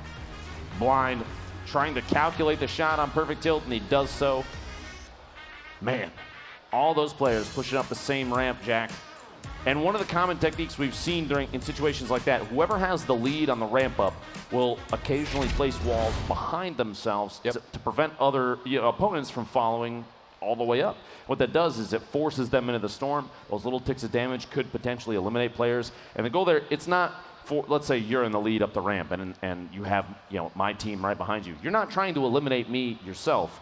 You're trying to make sure the environment takes me out because you're more focused on placement. And that's important because competitive players keep their mind on that. Oh, placement, it's at the forefront of their minds throughout most of it. It's why we keep adding those extra elimination incentives to keep them pushing for those fights. But we do have our standings updated for you all at home to see where exactly we stack up. And here it is again.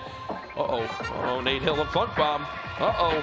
No surprise here. 19 eliminations over the course of the last 4 games, only picking up 2 that last game, but 13 points. Still in the lead by 3 over Funk Bomb and Nate Hill. That's 3 members of FaZe in the top 2, which is insanity. Snood and Thweefo from Ghost. their teammates, Ghost Bizzle and BMO, pulling up to 6th. Zexro and Vinny, 11 elims, puts them at that 13th spot. Aiden and NICKMERCS still sitting right at 17. You think, will they begin to pop off here in the final few games?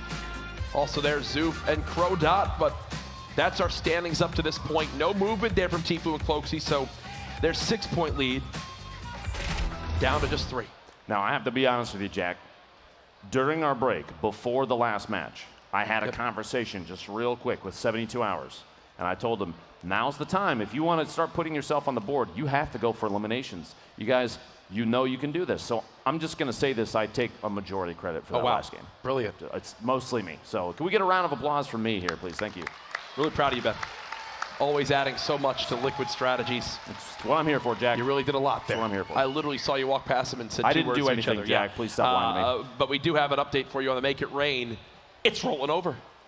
Add another 10,000 into it. $30,000 for the Make It Rain next game in match 5. So that prize gets sweeter and sweeter. As I think it was a tie for that for that elimination. So we roll it on over.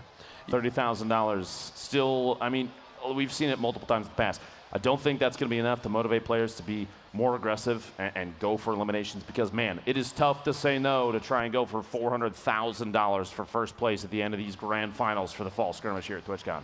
Now, earlier on today, back in match 2, we had the Make It Rain bonus at $60,000. Yo-Yo, Keep It Up, and crew, they wound up winning it. We got Sundown on the floor with them for a live interview.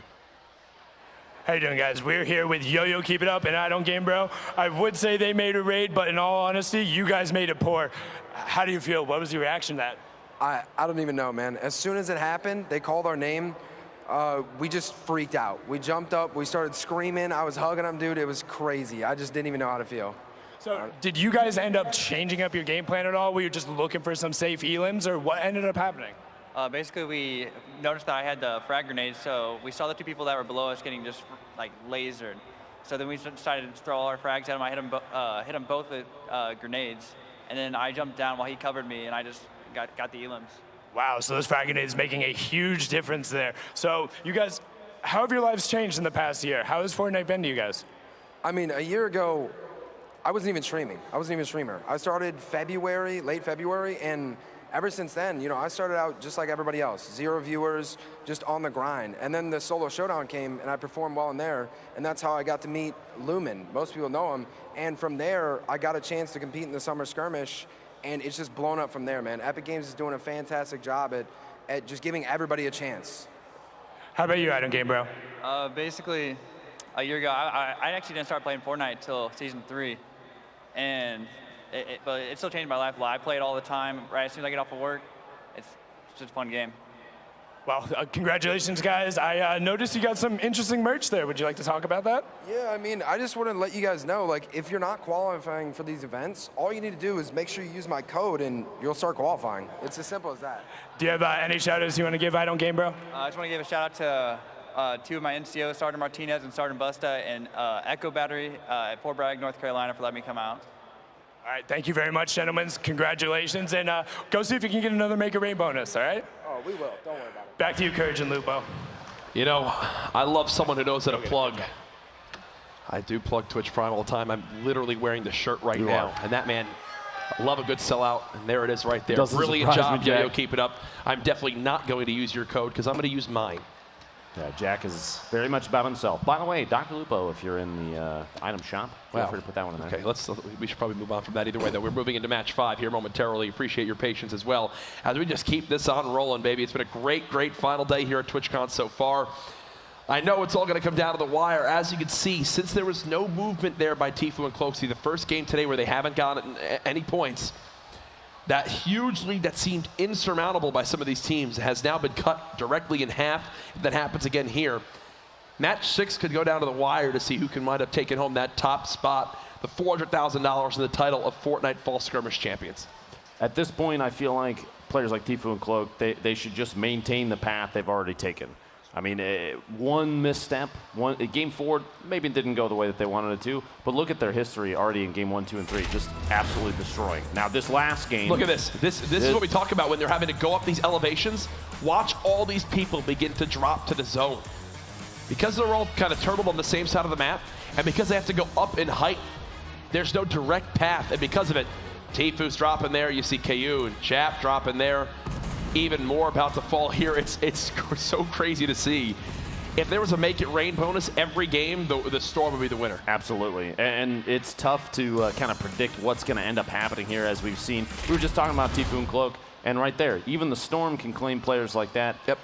Which surprises me because they have a history of having, they're being way on top of everybody else, and right there, they're stuck at the bottom of the mountain.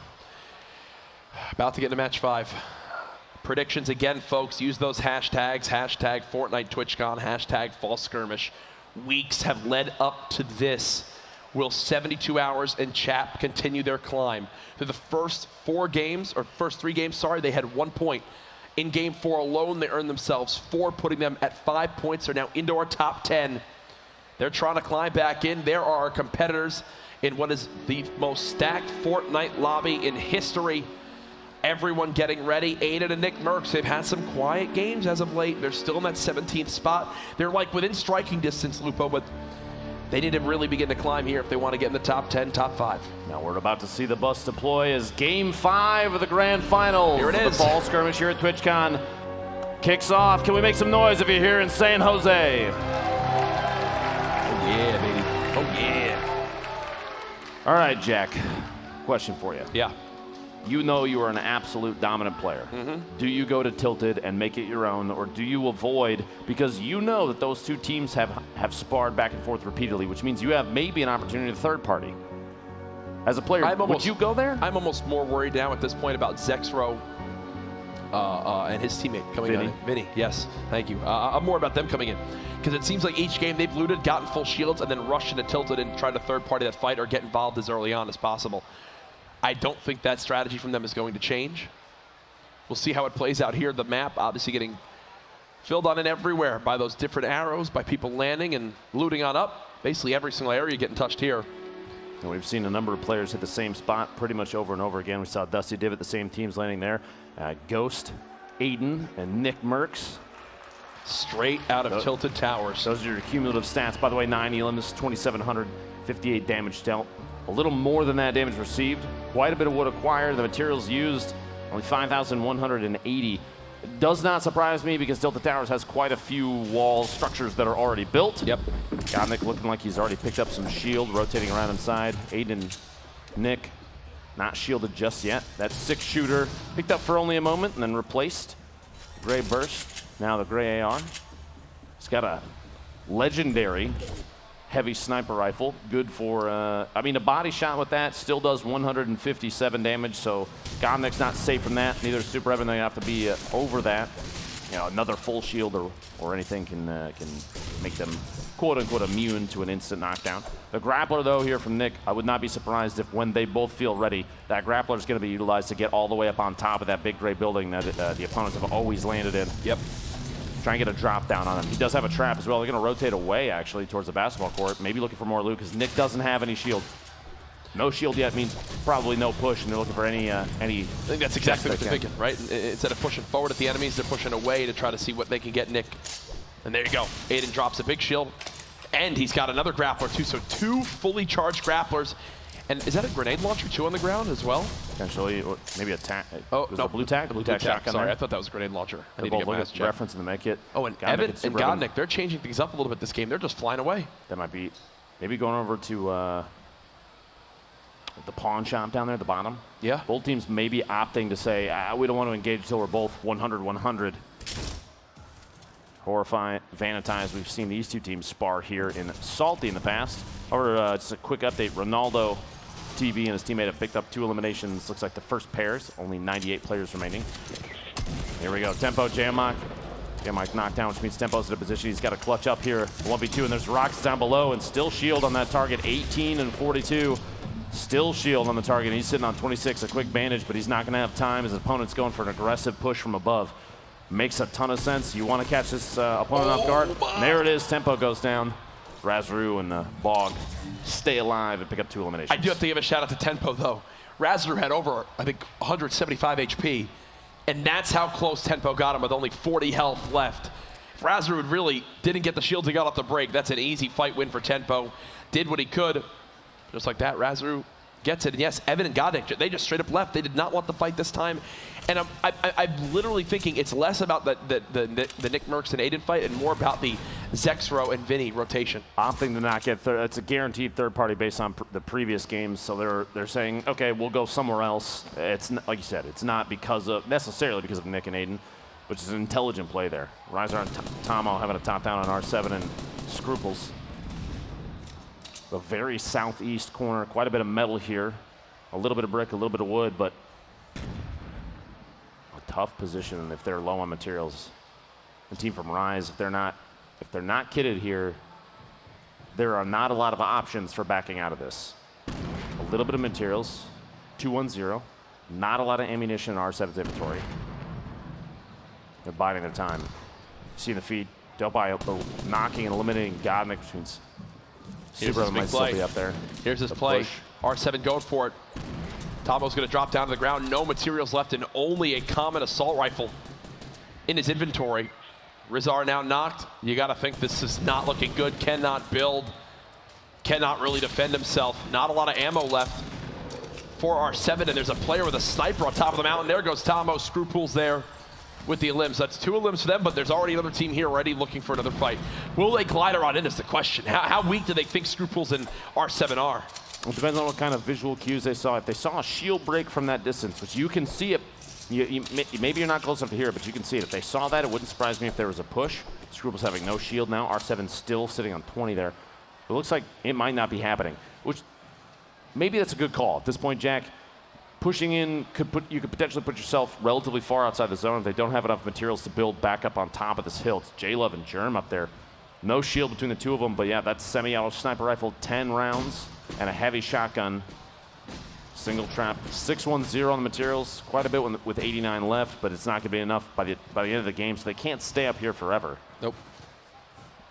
No teams right now currently alive with 3 eliminations or more. Mowgli lost Sorn at some point here. Going for the snipe. Oh, goes for it. No shield on that target. He's going to go for the repeat. The grenade, basically a perfect throw there down to 4 HP. Mowgli's going to panic a little bit and gets caught off guard by Payne. Payne with perfect grenades right there. Look at Payne's materials already. This early into the game, he had maxed wood and even more metal and brick alongside it. Looks like Bumpa here was just dropped some loot from the heavens, it looked like, from the elimination he got. And with more loot on the ground there, I think Bumpa and Balla just got 2 eliminations, so solid start from them as well, as they're going to heal on up. But you take a look at their materials compared to Payne's, and they're not even in the same ballpark. Pretty big value campfire there. Going to top him off. Balla should get relatively high. Actually, he should max out. There were a couple bandages on the ground. Wouldn't surprise me if that was used quickly. No shield for Bubba just yet, but he does have a full charge grappler. Blue AR on the ground there. Maybe a pass off the Balla as he's getting ready to move out of that campfire. Kind of surprises me, though, that sitting on that campfire right now, they're exposed healing to the north and west side. If somebody has a bead on them from a distance, one heavy sniper shot could make or break that duo. Now, this is Dusty. That was 2 teams bunkered up right next to each other in smelling distance almost. Fuzzy and Enigma, no reason to rotate out just yet. They don't have to go for some crazy movement. Maybe they'll even get lucky and get kinged at the circles on the east side, but they're very close still. Punisher and Tendons are split. If Fuzzy and Enigma try and take advantage of that and push on Tendons, it could be a tough situation to come back from. Pretty decent kit, a ton of materials, 814. Still in possession of a slurp, 6 grenades, a heavy shotgun. He's got a swap weapon for it. He's going to chill right now. Common AR isn't bad. You just tap fire at distance. Very accurate players, so we'll take advantage of that. But there's a full view of every team left. A crate sitting by itself there, just northwest of Leaky Lake, and another one at Viking Village. I don't know. I'm hoping that whoever that is up there, hopefully they realize that they're both alone and right next to a crate, Jack. They're worried it's bait. You know that feeling. Absolutely. We go. Fuzzy and Enigma deciding to make a move here. Materials gathered over 1,000 wood. Very little brick. Doesn't surprise me based on the location they dropped and quite a bit of metal. There are pieces of metal from when the meteor landed in the crater that are now inside kind of the amusement area of Dusty. Those are good opportunities to harvest a ton of metal simultaneously. Nibs and Korea in a fight. You got to think that this looks like Zoof's fight to win. Crodot just staying alive first, second, looking all around. Zoof, so much HP compared to his opponents here. Matching the builds, beautifully done, no hesitation. He wants to edit on in here. Can he hit the shot? He does. There goes Nibs. Wondering where the teammate is. It will wind up being Korea on the other side. Korea's just falling down towards the low side. Crodot hears him, so Zoof's going to sprint right on over. Great teamwork here. Minigun is excellent at removing any building your teammate Good luck, opponent might put down. Yeah. Kind of doesn't matter how many rounds, how many materials your opponent has. If you've got enough ammunition, they're not going to be able to outbuild that thing. But he runs out of small ammo, so it turns into a push opportunity. They're trying to track this opponent underneath, and there they might find him, get a tag. 41 damage, the dual pistols. This thing shred through materials, wouldn't surprise me. He's going to go for the push through, and he does get Korea caught inside his own box there. There it goes. And typically you'd be worried about some sort of, you know, third party there. They're so far at the edge of the zone and everyone's already moved in that yes, they do get those elims, but at the same time, they might be punished for having to rotate very far. Nate Hill was just stuck at the top of a build. Going for shots at him as he's got to redeploy the glider. 31 mid-jump from Zexro. Are you kidding me? Hand grenades going for the Hail Mary there. Anything he can do to try and pick up that last hit. A trap, he had to have heard that. 9 grenades still left for Zexro. He might have just spotted Funk through that doorway. Yeah, I think he did. Oh, the trap there. Grenades coming out for Funk, probably trying to back out at this point. Nope. Down to the bottom, the edit there. You think the end's got to be near here for Nate Hill. Nice little grenade use. But there it is. They actually landed on top of himself. And there he goes. It was one of those things where it was almost like misery loves company, I think. In an interesting swap, too. I mean, that almost is it could be based on placement on the leaderboard. It might have been a mistake, but eliminating himself prevents them from picking up that elimination, which is 1 elim short from a point there. I think what it was he went to throw the nade, and then a ramp came in, and then he lost control of the ramp edit. So the grenade just stayed on his side, and he had no way to run out. He just kind of sat there and sat on it, and that was it. We'll have to find out at some point. Gossi and Saint in a very healthy position here. Pretty high up in the sill, looking for anybody that might float in. You see them both just flicking up real quick, checking for anybody flying in. A rift to go, trading some ammunition between the two of them. And Walker and his teammate Enigma looks like he's solo down below. Cloaksy's still in it. Windwalker just chilling at the moment. Still 79 players remaining in this one. Hunting rifle in hand. Wants to use that weapon to potentially swing the tide in a fight. Got to realize Lennon only has 100 HP. I don't know where that rocket's going. And it's the Make It Rain bonus now, folks. As again, this is now up to, I believe, $30,000, right? Indeed it is. Yep, there it is. 5 minutes and 20 seconds. 30,000. We'll keep track of those elims on your screen as best we can. Take a quick look back. Nibs, Zoof, we were watching this fight earlier. Zoof got the knockdown there on Nibs. He finishes with the bludgeon.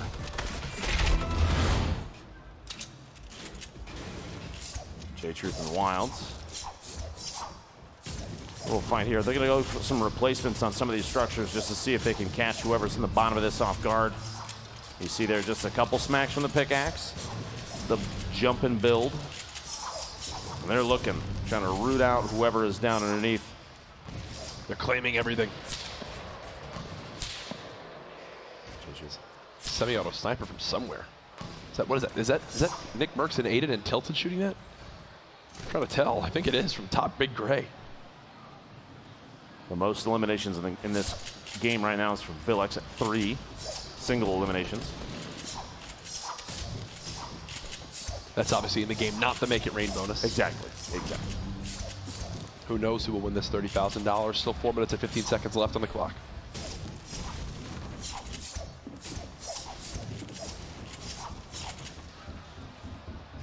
You know, as we go ahead and watch these players build battle, you heard the mentioning of Yo-Yo, keep it up. How has Fortnite changed your life, changed your year? You know, these are players and people that in the Streamer Invitational, for example, some of the golden ticket winners, I know some of the streamers were asking, they were saying, I'm going to use this to pay, my teammate was going to use it to help pay off his mortgage. You know, other people there have student loans, and it's incredible what this game can do. We talk about it, but the Make It Rain bonus of $30,000 is just nuts. And it can be life-changing for some of these players. I was just mentioning Villix with the most elims in the game currently, but NICKMERCS getting the knock. There's the elimination, which puts at least one up. Aiden getting the elimination on Giganza, which means that duo is gone, puts them at 2. Caliber and Nolan both at 2. Cease and Elevate with 1. There's still a tie for this Make It Rain bonus. But one of these teams might pull ahead. Still untilted, Aiden and Nick. These boys live here. You know, Aiden and Nick loved all the updates, I'm sure, alongside a lot of the controller players that have recently come on in with the difference in the ability to add custom binds, the ability to instant edit, change the sensitivity between when you're building and shooting normally. All these things being used by Aiden and Nick to match the caliber of these top mouse and keyboard players. And there's the Make It Rain bonus on the side of your screen. It's right now tied between Caliber, Nolan, and Aiden and NICKMERCS. Remember, if it is tied, it will roll on over to the next game. Continue on through. Both players now at max shields. They've got 2 just below them. That's perfect tilt and Diggy. And Aiden's just going to reset with this launch pad for the moment. The majority of this building he's on top of right now, the outside surfaces look like they've been replaced already, and Aiden and Nick might actually own it. We'll have to see as they move into here.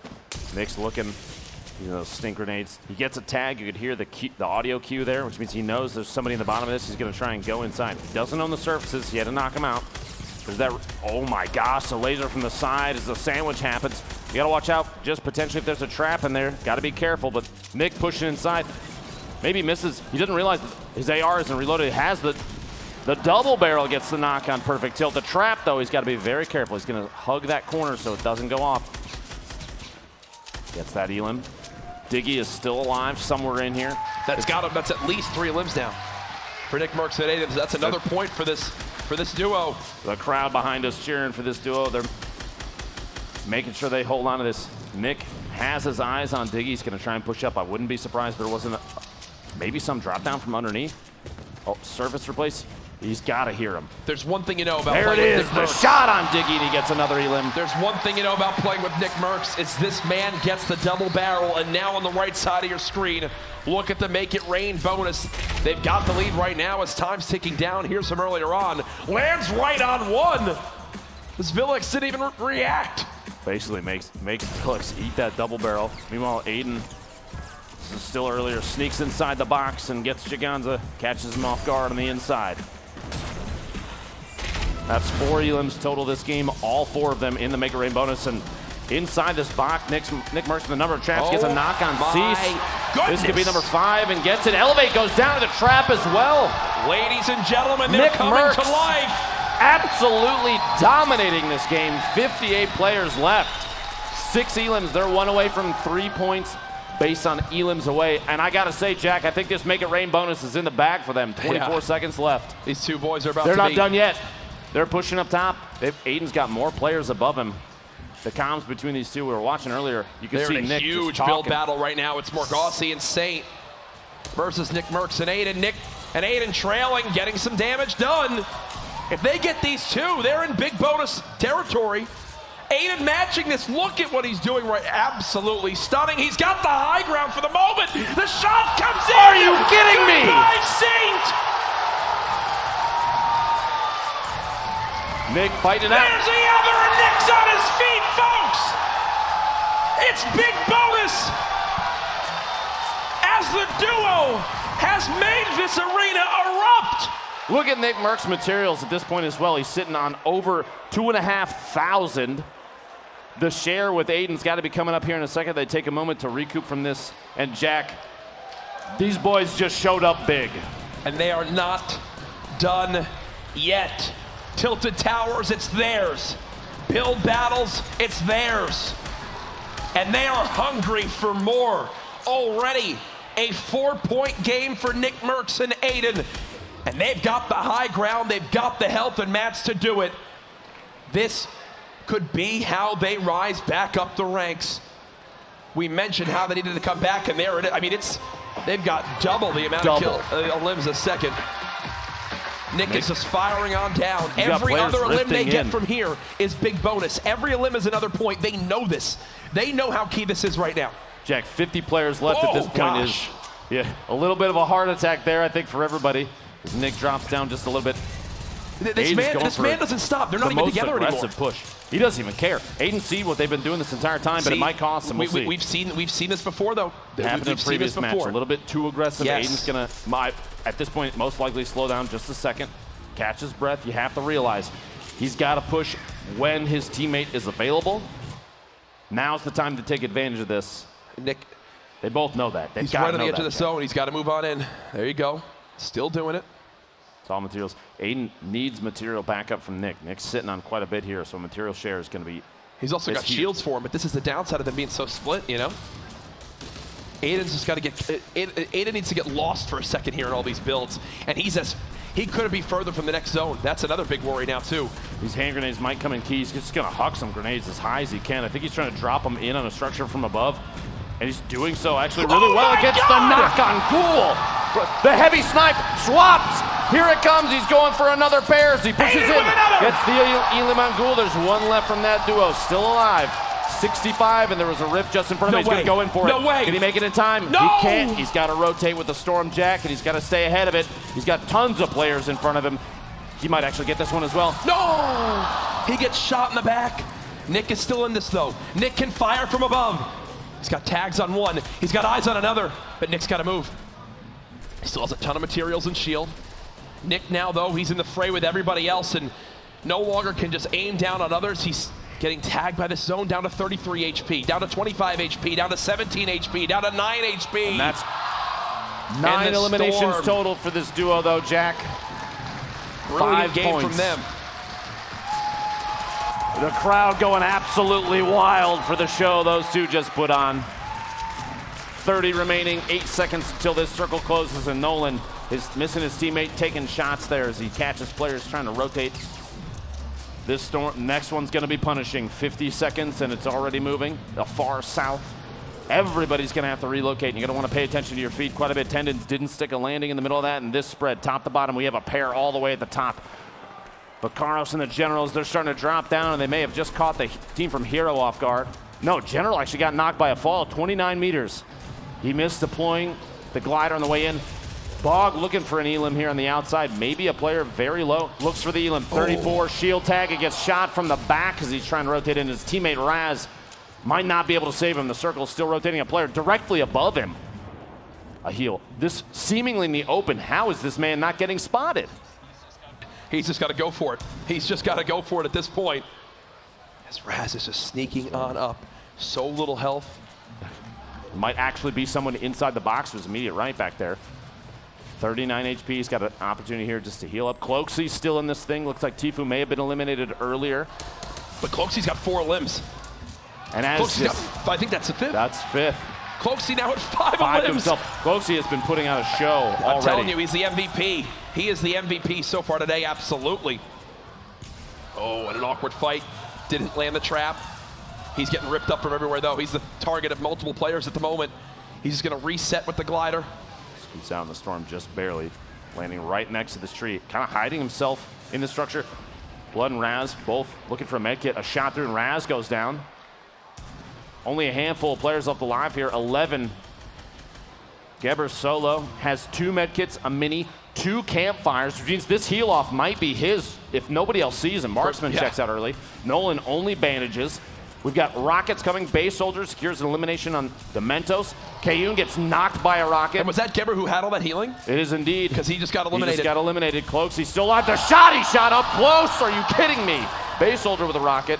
5 players left. 6 Elims there on Cloak as Sean's still alive from Ghost. Going for a play against...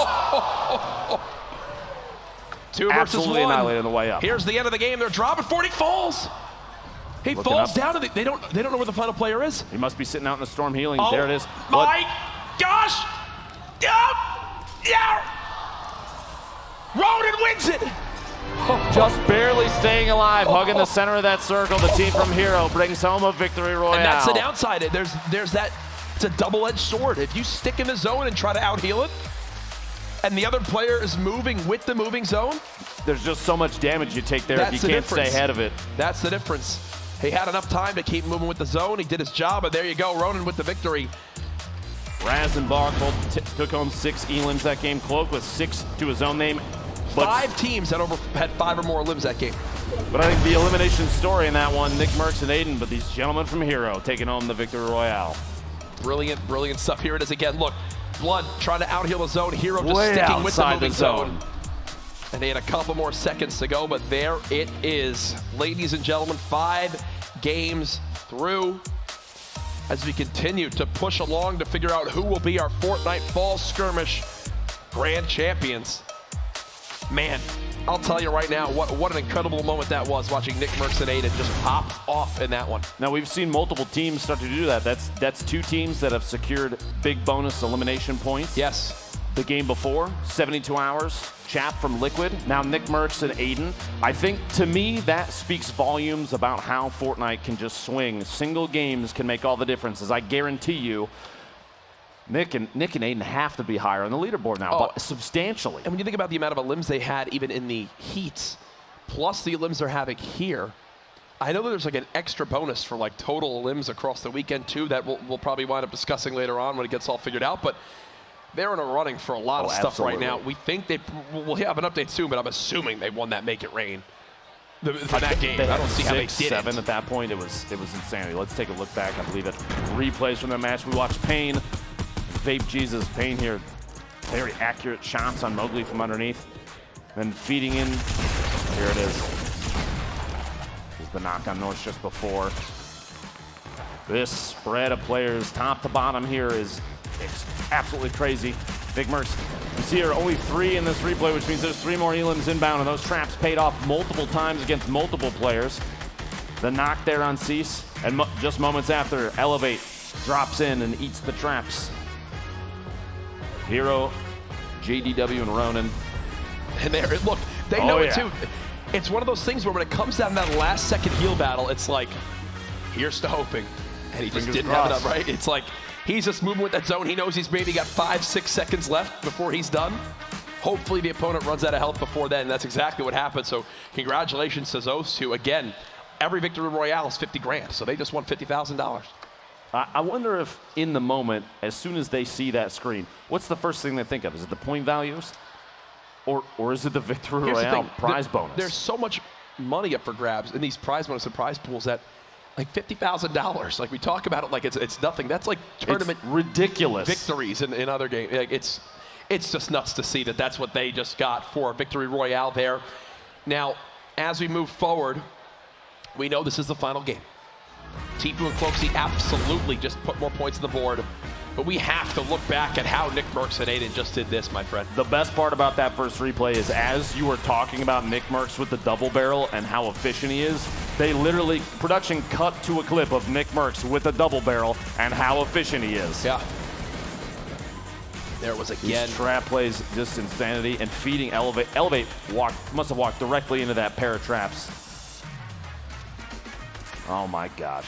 The crowd was they were on their feet. Explosive. For this duo. You know what it was they already had all those elims, and then they build battled Morgasi and Saint.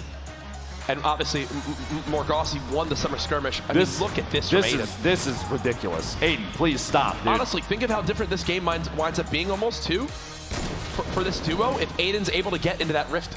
Remember when he was trying to break through the rift in time right here? Just a half second faster, he would have been in, could have floated into the zone. And I mean, there's people everywhere. I think he thought he was completely safe when that floor got placed above him.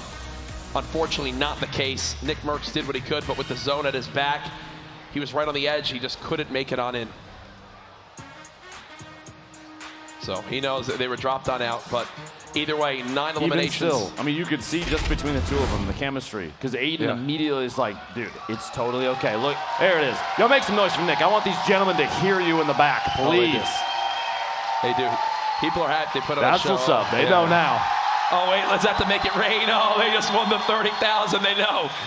The Make It Rain bonus goes to NICKMERCS and Aiden, $15,000 each right there. 6 elims. Look at Imagine how he's just like kicked off the stage, assaulting his teammate. NICKMERCS removed from the arena for assault. No, I'm just kidding. Brilliant stuff from those two. What a story it is. From the rivalry that was the skirmish, the summer skirmish. What a duo. To now them being together here in the fall skirmish. I know when it got announced, it went like viral in the Fortnite community. So many people excited to see it. And they continue to show up. They got second in their heat. Now here today, you know, we haven't shown the standings up to this, like now after that game, but I assume they're near that top 10. They have to be. They have to be. But that's not the only thing that's happening over the course of these matches. Jack, we're 5 matches through. Yep. This is the grand finals for the fall skirmish. You have to realize there's so many teams that have so much, there's so much story behind them. We've seen Liquid come back from 3, not necessarily top tier performances to game 4 putting on a show. Yep. We've seen Cloak and TFUE just absolutely dominant the first 3 matches. We have to see if they show up here for match number 6 to establish themselves as the leaders. If they win this thing, I still say arguably the best duo in Fortnite right now. Here's the thing to think of as well. With the big bonus being in play, with those extra elims, it doesn't matter how far behind you were. 6 points is not the max you can get in one game from a victory royale and getting those 7 elims. No. If someone drops 20 elims, they could have that many points worth of a game. Like, they can absolutely pop off.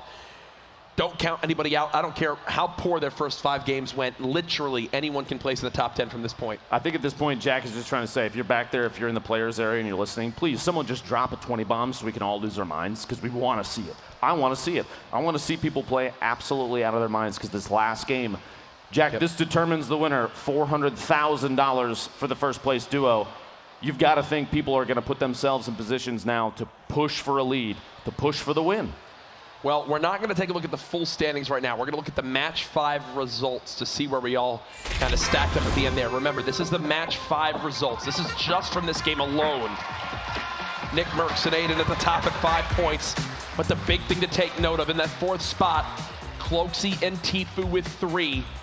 They'll build more on that lead that they had. And I don't see Nate Hill and Funkbomb on there, the team in 2nd. So you got to think their lead right back up there yet again, strong as ever with only 1 game left. They're intelligent players, though, as are, everybody else playing this, everyone that's involved in this. They all know what they're doing. So you're going to see people start to make plays, decisions based on their current potential placement, what you see on your screen, and what we saw before is your 13 through 25. There will be changes to play styles. Yeah. You mentioned Nate Hill and Funkbomb. We've seen them put on a show before. They've been a duo for a very long time. There has to be, there's team cohesion. They're going to take advantage of it. Here it is, folks. This crowd has been incredible so far today. Give yourselves a round of applause for the love we've been seeing in here.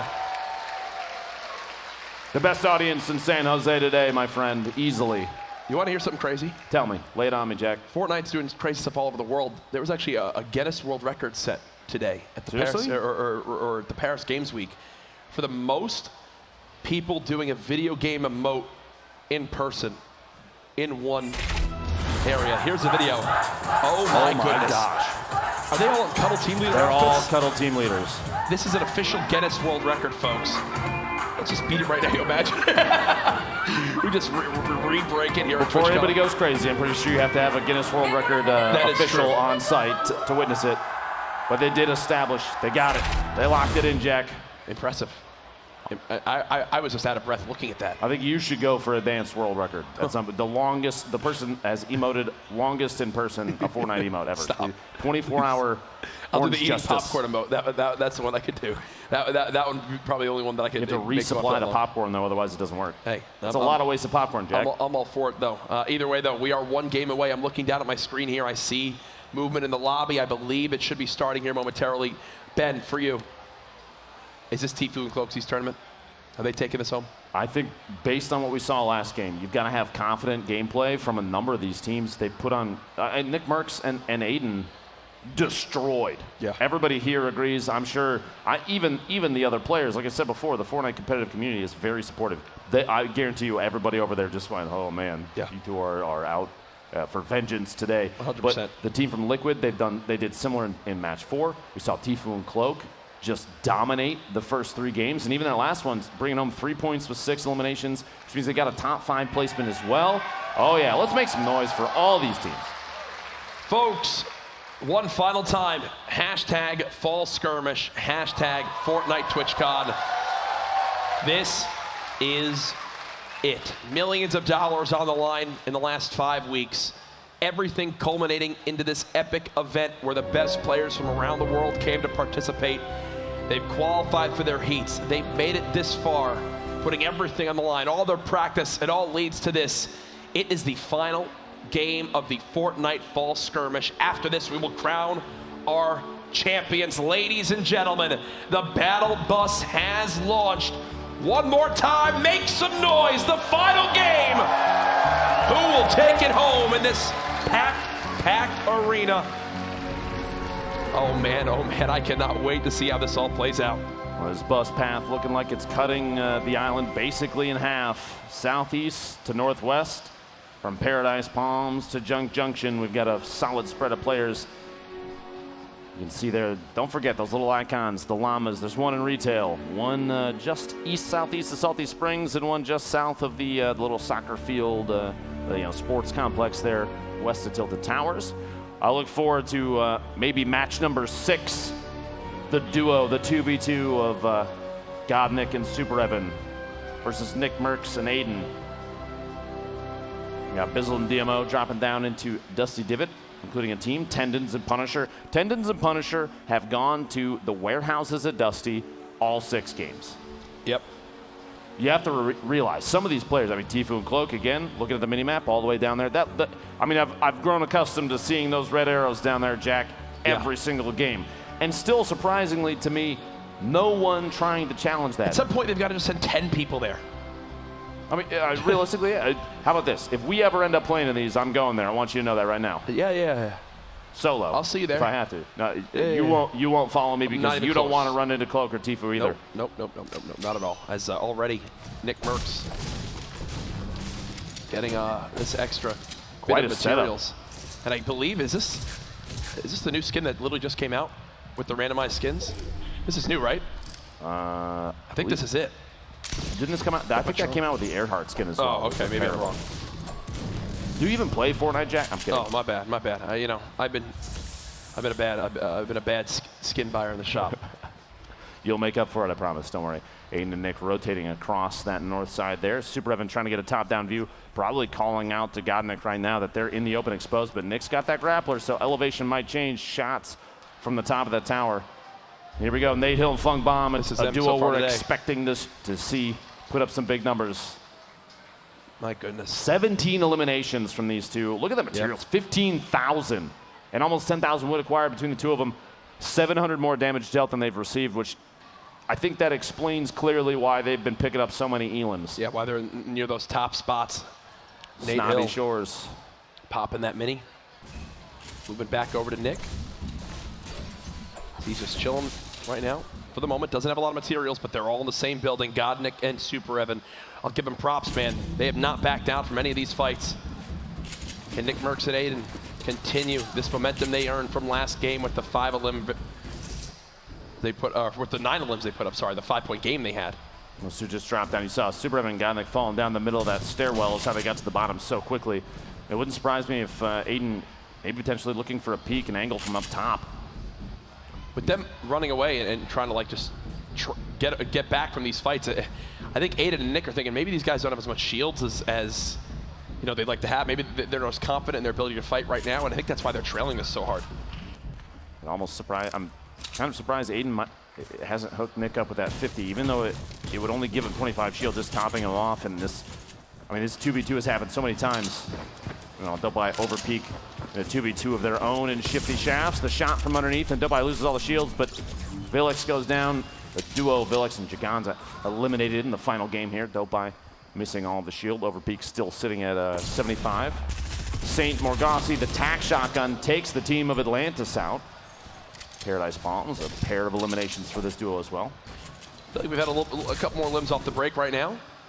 Players having to realize, hey, we need to put up some big numbers in this one if we want to climb back in, and that starts with getting these eliminations, moving towards the big bonus. NICKMERCS and Aiden. Now Godnick has made his way to the top of Big Red. I think Aiden right now might be falling back to try to give Nick the big shield, and well, as I say that, he gets ripped on up too. Here's Diggy, perfect tilt. in their fight near the bridge. That was a quick little cleanup on the Germ, but back to the NICKMERCS and Aiden fight inside Tilted Towers. There's a rift to go right next to Nick. If they need to get out, I wouldn't be surprised if they both double back to that. Somebody picks it up and they use it immediately. Now look, for just a moment in the distance from the sports complex, Zexro's name popped up. Yep. They might be getting ready to rotate east directly into Tilted to feed into the same 2v2. It's worked for them in the other games, you know, why wouldn't they? Wow. Ooh, DK just ripped Dean in half with that AR spray. Sorry, with that SMG spray. A window edit, quick window edit. DJ trying to find the other half of that duo there. Switching the ramp very quickly, trying to match height, gets an angle from underneath, but a third party taking shots from the southeast. He's gonna have to double back down and pop a couple of those minis. DK's got to be in a position right now to assist his teammate. Aiden very low on HP. Look at Nick's materials, legitimately 0. Full zeros. Half mats. Half mats needed now more than ever. Both teams traded damage, and there's that third party we talk about. NICKMERCS gets tagged. It's got to be Zexro and Vinny coming in from that side. And Nick's now knocked. There it is. They do the same thing every time. Nick's fall skirmish run is over with that elimination. It's going to be up to Aiden to try to make some magic happen. We saw him actually, if you recall, I think during the fall skirmish in a solo week, maybe it was summer skirmish, Aiden literally jumped around in the open, taking shots at people, rotating out of Tilted, and picked up so many eliminations. I would not put it past him to be able to clutch this up for that duo. Here's Dean, who was able to disengage from earlier on. He did get rezzed by his teammate Lyle. They're just going to run because the zone is there, and wow, with 1:40 on the zone and it's already hit them, I feel like they've got to run a far, far distance. And I just looked at my map that I have here, and yeah, they have to go halfway across the map. These guys are all in a rough spot right here.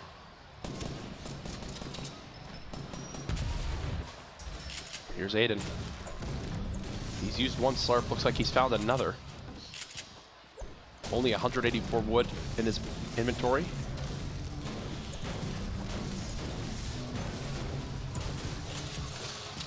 Keep breaking down for more. Here's a replay from Bala.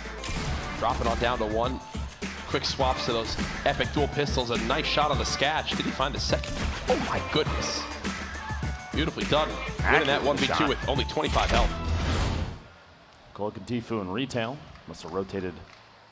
At this point, I'm assuming they land down in the southeast corner, loot up like crazy, and then make moves towards, oh my gosh. They go for Rift to get here. 25 eliminations. Look at the material, almost 20,000 materials used, Jack. I think that's more material than I've ever used in Fortnite. Oh yeah, these are cumulative stats over the course of, I believe, the entire fall, sorry, just the grand finals. Yeah, I think that makes sense. But either way, TFUE and Cloaksy down low. They've got players on it. That's the new one. That's the new skin that has come on in. The Patch Patroller.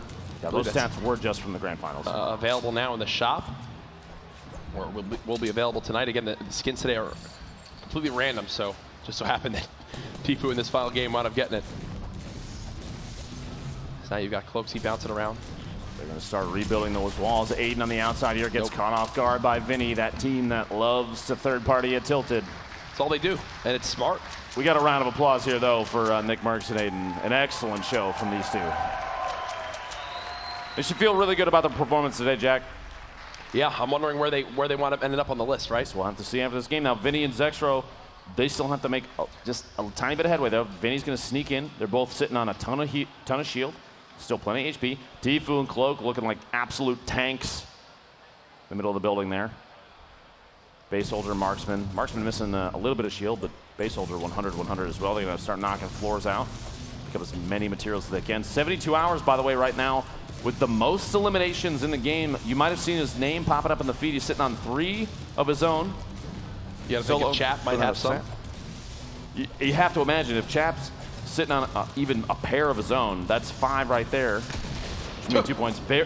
Really wanted to damage that Very floor. angry at the floor. And TVs, apparently. So, Swag Noodle saw his teammate down there trying to establish a 1v2. Ghoul, every shot he can get. Sap comes in to help Ghoul out. This duo knocking 2 more elims out. TJ going down to the Storm in the feed there. 74 players remaining. The match almost 10 minutes through. Saf and Ghoul going to lick their wounds in the building there, but the med kits between the two of them will make that easy. Gebber and Left Eye flying in those ramps. Just quick ramps up, single ramps, no reinforcement, just because all they need to do is fly for just a little bit of time. It's like Left Eye's playing a platformer there, jumping into the max stack grapplers. So darn good to have 3, or basically 4, 5, 3 in materials. As they just hang out for the moment. I think an interesting stat to note here, the furthest distance elimination, Jack, was more Gossi thus far, only 27 meters away. All of these fights have played out very close range. Very, very close range. I think to me that states that a majority of the players that have been eliminated, by the way, a ton of materials in Zoof's inventory. Yep. Majority of the players eliminated have been from people dropping at the same POIs or just barely rotating in. Nothing has really been on rotation or a third-party situation just yet. Frost getting a shotgun there. DK's looking to pick up some tags over there on Devious, the 2v1. SMG spray gets Devious down from TJ, and he's going to pop those bandages to stay alive in the storm. They still have quite a ways to travel. Tempo and J.O. Another duo from FaZe. We've seen these guys put up excellent performances in the past. They've got Wilds and J-Truth above them, Cease and Elevate right next door as well. How will they play this? It looks like they're just trying to hide, pickaxes out, just chilling on the low ground as Wilds and J-Truth are feeling real confident with all their health. We saw on our screen for just a second, Jack. We made reference to 72 hours in Chap. Chap actually has already been eliminated with 0 elims. Wow. So only 3 elims for that duo, but that's still a point. Could make or break a placement for them. Oh, absolutely. Points at this stage of the game, 1 placement, 1 point in that top 10 if they wind up making it in there are the difference in thousands and thousands of dollars. It's Tempo and Jamok just staying low. Again, they are in the zone. Vinny and Zexro, we talked so much about how aggressive they are. They were the ones that did eliminate Aiden and NICKMERCS in this game. It looks like they want to fight for more against Marksman and Base Soldier. Every time we've shown Marksman, it's funny, he goes to call out something on the map and ping it. It's like, we always catch him like mid-strategy call out.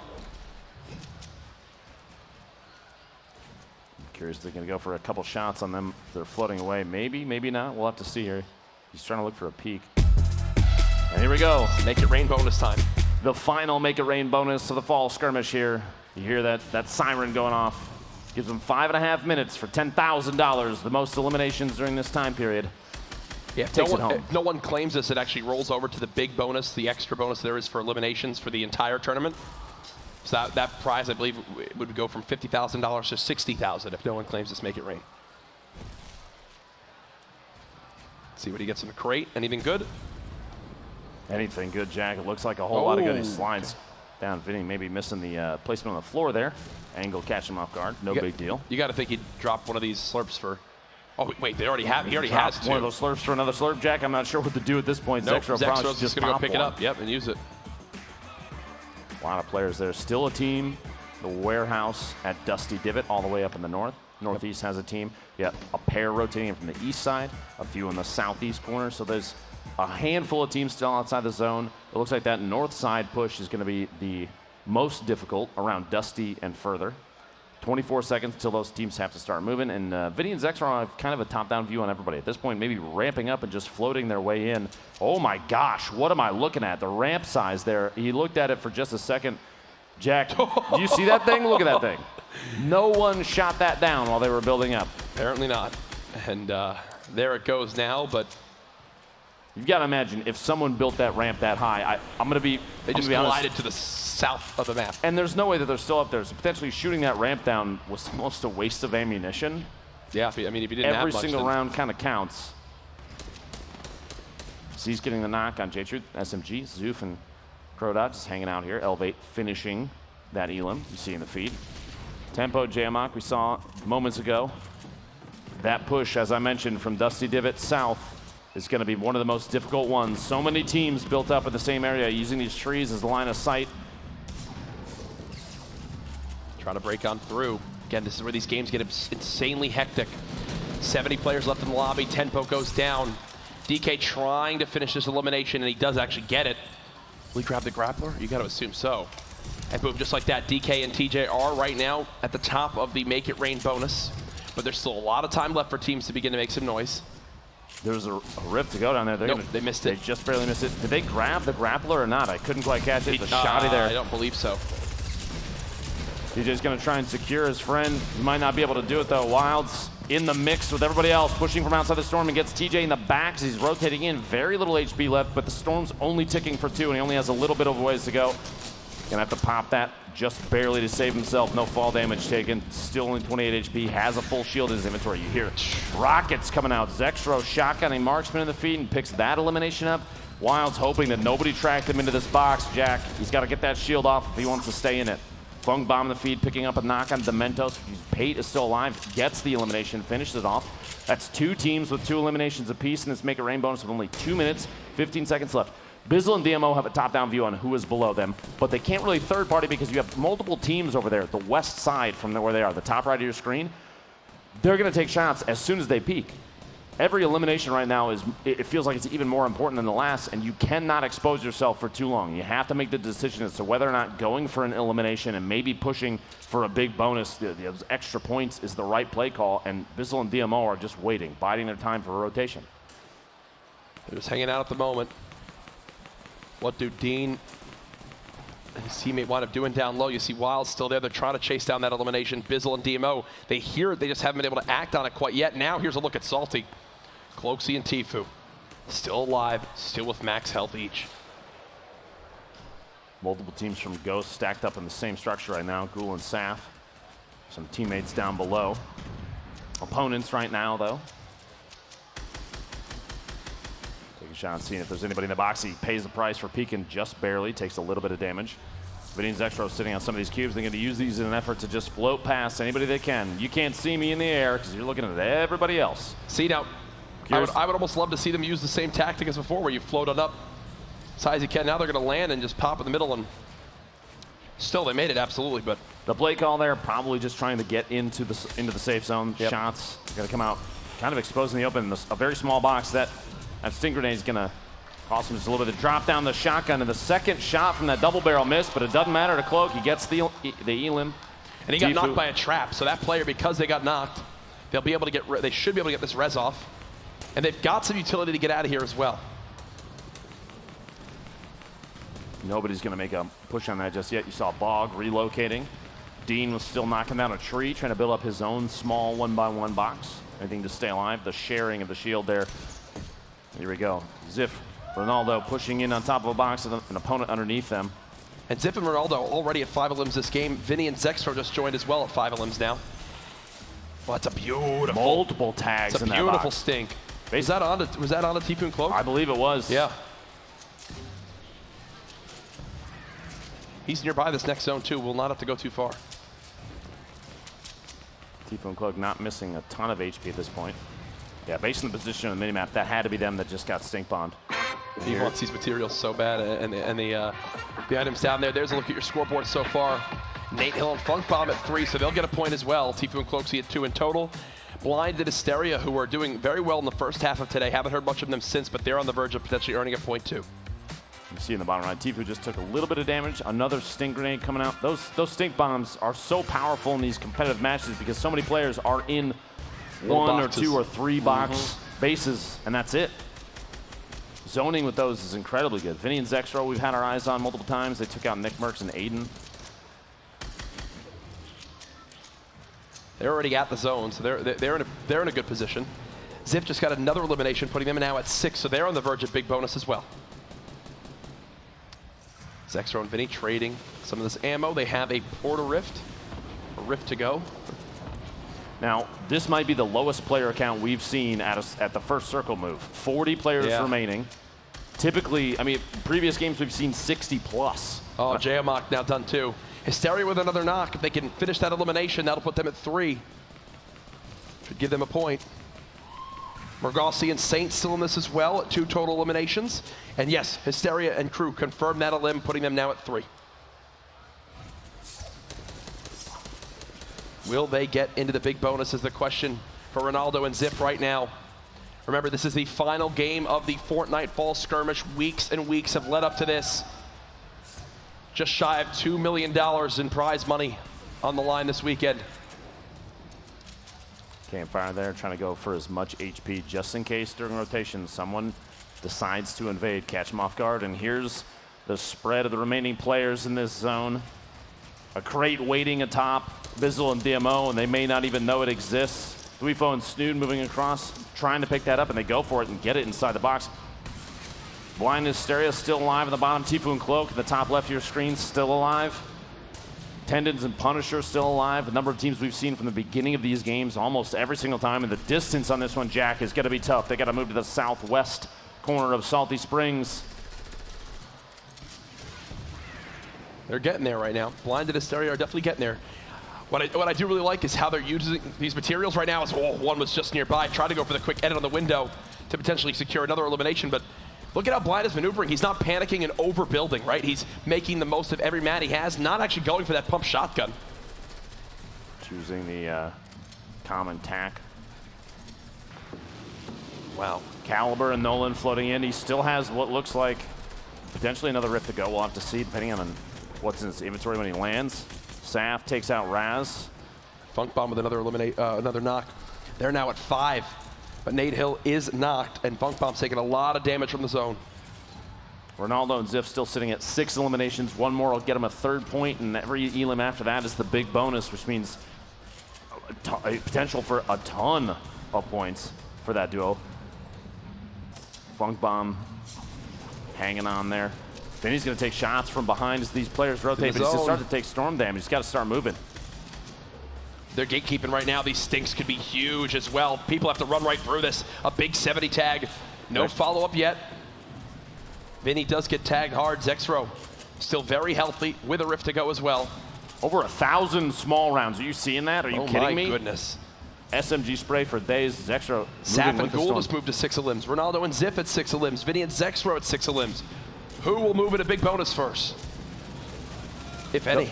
The play style change, Jack, I feel is apparent. Multiple teams at 6 eliminations. Yep. Oh my gosh, look at the elim feed. Saf and Gould just jumped to 9 elims. Is that a 10th? 10 elims now for Saf and Gould. Oh my goodness. That just came in on left field. So fast. Cloak's still in the feed. It's a 6-point game for them. Cloaks, he's still around, has 3 to his name right now. 12 players remaining, Jack. Ronaldo and Zip, they have not moved into big bonus yet. Rocket goes up. They're going to go ahead and fall on down. The only rocket he had left. You can hear him land on top and start to build.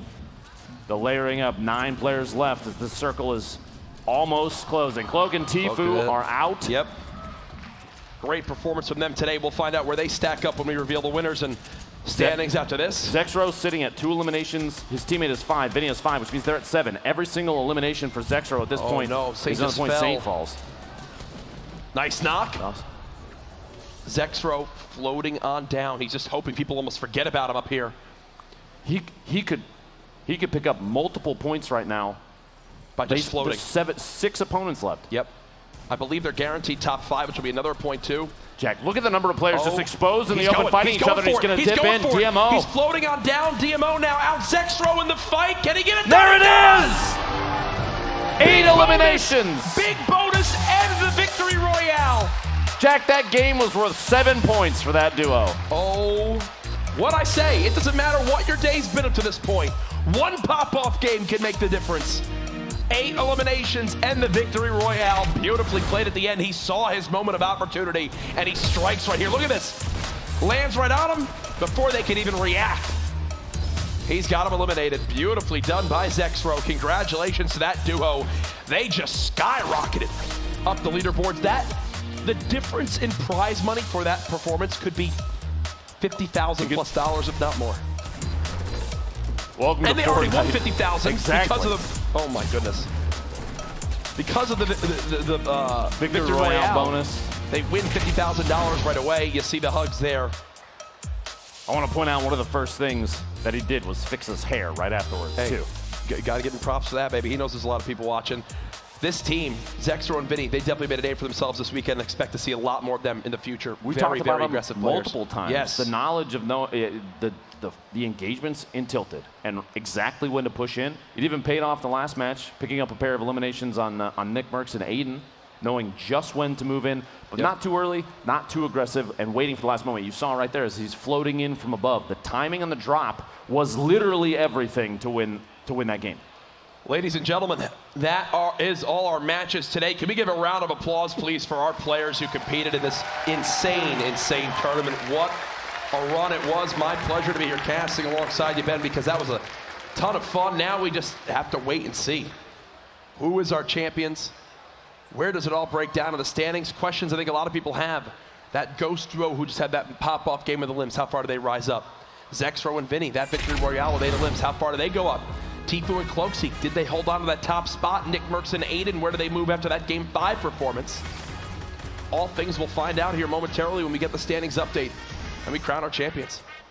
So many plays amidst all of these games. This is Game 6 we were just looking at earlier in the feed there in that first clip too. 72 hours, picked up a pair on top of what you see on your screen. Simultaneously, the shots here. An excellent flip on Devious. Allows the shots in the back as TJ's trying to rotate in. Saf and Ghoul up top just moving across. You have to think, at a certain point, some of these players have played so well for so long that what you're seeing on your screen is like second nature. It's muscle memory, Jack. Yep. Let's go! There's a quick little fix of the hair. Avoiding the headset hair. Again, these players waiting to see exactly where they ended on up. A beautiful look at the setups back there. Again, thank you to the sponsors of the event for helping make this all possible. Thank you to everyone for tuning on in. Now it's just a waiting game. What a fun time it was. I mean, I just loved the pop-off games where there's the high limbs, the pushing into the big. I think the big bonus is a fantastic addition.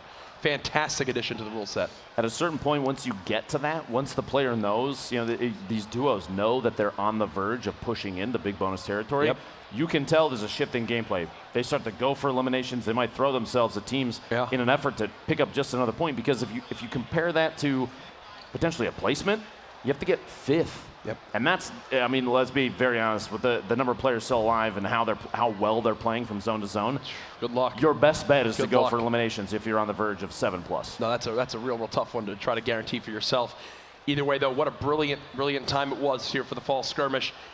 Had a lot of fun, not only participating, but also getting to watch these players. I think that a lot of the changes, like the glider redeploy, I think actually is really, really good. I enjoyed watching it and seeing how it all played on out in some of these moves this weekend. I think it did less of, you know, players being able to get away from fights, because still you can just trail them, and more for the late game of people being able to rotate and stuff like that. It was actually really fun to watch. As you're saying, rotating away with the glider redeploy, we didn't see it very often. I think part of that is because these players have such accurate shots. Yep. You're putting yourself at risk if you try and escape an engagement. Yeah. No, it's and a lot of times it's where are they even going to go hide, because there's really not much opportunity with how many players are left on the map. Here's just some look at the matches today. Look at his face. He's got like a headache. He's trying to outlast the zone. These are all the victory royales from today. Again, each one of these clips, the players who won it win $50,000. So there you go, 50 grand. There you go, 50 grand. Like every time it pops up.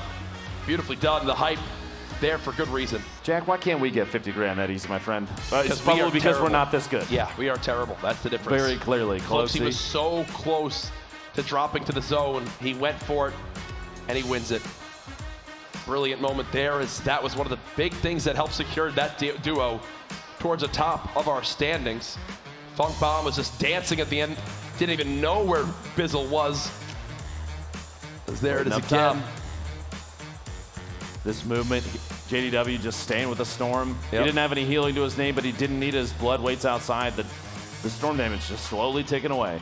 Huge moment for that duo.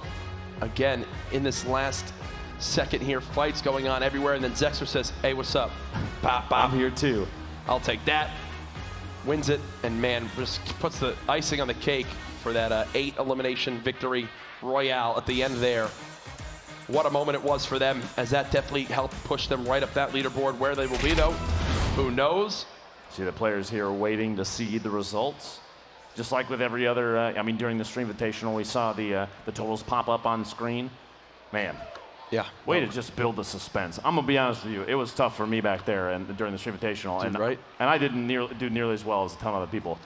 That first game we're gonna remove from. We're gonna forget about that. Didn't happen, dude. It's fun for events like that because everyone's just good sports with it too. Oh, yeah. I mean, obviously with this as well, but at the Stream Invitational, all the streamers just happen to be involved. All the people that got golden ticket random selects, they think they're going to TwitchCon, and the next thing you know, oh, you're also playing for upwards of $750,000 in prize money. Absolutely crazy. How can they be upset? It was so cool to take part in, and now we calculate the final standings and we have your big reveal. I think it's safe to say here soon we'll find out if TFUE and Cloakzy did wind up winning. Did anyone catch them? NICKMERCS and Aiden, where did they move into? You got to think they jumped a few spots from that monster performance. Oh, they had to have. Yeah. Now, one of the things about Fortnite, before we get to the results, once we receive those, we'll let you know. But Jack, the people here in person, you see them all. They're literally everybody's standing, Jack. People want to see what happened. And Fortnite delivers one of the best crowds I've ever seen, and one of the loudest. Can we prove that, please? You got to make it out to these events, folks. You got to make it out. If you second guessed heading on over to TwitchCon, well, you made the wrong decision. What do you I'll tell you that. I'll tell you that right now. If you have the means to get out for one of these, you definitely should come out and make it. We'll take a look at more replays from today. It's just from throughout the day as we calculate these final standings. All sorts of great moments.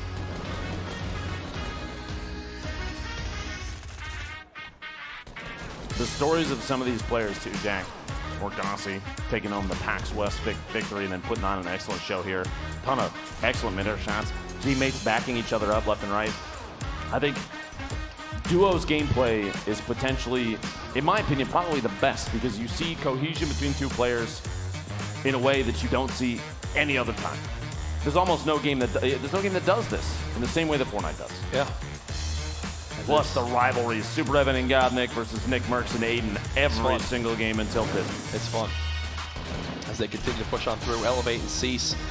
You know, their story, I remember seeing Cease eliminated the first 2 games instantly. That trap elim from NICKMERCS was awesome. Blinded Asteria. That flick right there earned them another point. Pain and Vape Jesus. You heard their story from earlier on in the weekend, coming into this, winning their heat. Everyone bouncing on around in these fights. So it's fun to watch, man. The skill level in these lobbies is just insane.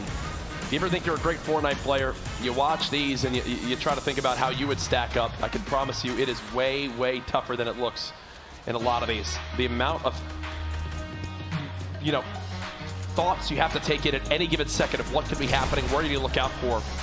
The threats are just never ending when there's this many people in these late zones. So many of these engagements end up being almost instinctual reactions to what's happening on your screen. Yep. There isn't an opportunity to sit and think about what to do next. You just have to go with your gut. And plays like this, Zextra waiting until just the right moment, and he sees once players down there, you saw that, start to unload on each other. That's when he knows it's time to strike, to drop in, and do anything he can to get that victory royale, and he did. There's Ball again. If you remember this fight, he got the two-piece victory by himself with only 25 HP. Now, a number of these teams we've seen over the course of the fall skirmish and even before, Jack, we've seen them grow and evolve. Gameplay changes are one thing, and a lot of players maybe potentially have a tough time adjusting, but not the people that are here for the fall skirmish finals. They've adjusted, they've incorporated new gameplay mechanics into their style, and it shows on stream. You know, if you're watching them on their Twitch channels or YouTube or wherever, or even here in person at a LAN event, you can see it. You can see the gameplay changes, and man, what an opportunity to learn. Absolutely, and I know we're going to have some live reveals of exactly where everyone placed on out, where they stacked on up to see where they were here. All I know is, man, hope we have many more of these events in the future. Oh, Jack, we need skirmishes forever. I think from myself and Jack and everybody, if you're watching at home, if you're here in San Jose, the opportunity that everybody has given, even just us, to commentate these is incredible. I can't wait to see what's next. Overpeak, those clingers. Right on Vorwin. I love hearing the comms. I can't wait to see what's next in Fortnite, Jack. Right? It's going to be fun. It's going to be fun. I've been listening to production, getting things all sorted. I believe we'll also have some more live reveals here soon. I just heard about, you know, who winds up winning the big bonus as well. I know they'll see it on their screens momentarily. I'm not sure if they want me to spoil it or let them live react to it as well. There's a look at everybody. And boom, there it is. Most elims. Most eliminations of the weekend. 22. They win $60,000 for that. Cloaksy had 22 elims. Definitely the battle star this weekend. The man, absolutely. MVP across the board. What an absolute beast. Now it's time to begin to move towards our reveals of the standings. And in reverse order, we'll see where everyone's stacked on up. Where duo from Liquid there. 72 hours. I think that sums up the eyes. A lot of the stress the players are feeling. At this point, it's just a waiting game, Jack. There's no building against this. So keep in mind, TFUE and Cloaksy, they just won $60,000 for the most elims this weekend. They won another $50,000 for their victory royale earlier. And there you go, some of the looks of the numbers. Again, $10,000 was awarded to these players just for making it this far. It'll be $5,000 per player. Congratulations to them. As we continue to see these live reveals, everyone waiting in the wings to see where they stacked on up, who will be in the top 10, where that prize money just jumps for every single placing. Players on their feet. More live reveals should be coming on soon. I think for a lot of these guys, if they don't see that first 10,000, they know, whoa, I got to be a little bit higher up than that. And whoa, there you go. $27,500. For Blind and Hysteria, absolutely incredible stuff for them. And they had already won a Make It Rain earlier in the weekend, $27,500 as well. Another one on the board, and NICKMERCS and Aiden, they get top 10. $22,500 plus their Make It Rain bonus they already had as well. Pretty darn good day and weekend for those two. Great to see them succeed. As we continue on through, we know of a lot of the players that are in our top 10 area. Who will be our top 5?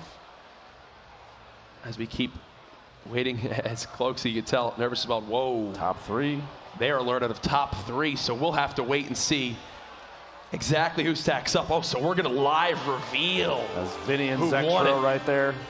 We're going to live reveal who won it. So Nate Hill and them get top 3. So Cloak and TFUE, Nate Hill and Funk Bomb, and Vinny and Zexro are your top 3 teams. So we will actually have them come to the front to live reveal who winds up placing in each spot to break down the money for everyone. So you guys in the crowd will be able to see them right up there on the Boogie Down stage here in a couple moments. Since we have the camera in the crowd, I want to test something, Jack, all right? Go ahead. Vinny and Zexro, make some noise. Who do you... Okay. Nate Hill and Funk Bomb, make some noise. Jack, we talked about them repeatedly, but TFUE and Cloak, make some noise. We'll have to see the top 3 teams there. All Unfortunately, 3. Crowd cheers don't select the winner. They absolutely don't. Or else I would have won nothing in my life. But no, we'll be good to go here momentarily. You Jack, see the crowd. let's test one more thing. Yes. Courage and Dr. Lupo, make some noise. That was the loudest of all. So actually, Jack, take I back would like to reverse what we just said. That 100% decides the placement. Doesn't it? Yeah, I think so. TFUE and Cloaksy won enough money already before this last part of whatever they get from top 3. Again, for us, I mean, what a blast it's been so far this weekend. We're now wait and see the live reveal on the stage with Zeke. I think he's getting the players all briefed and ready down there. For me, Zexro and Vinny, the Cinderella story of this weekend, I think.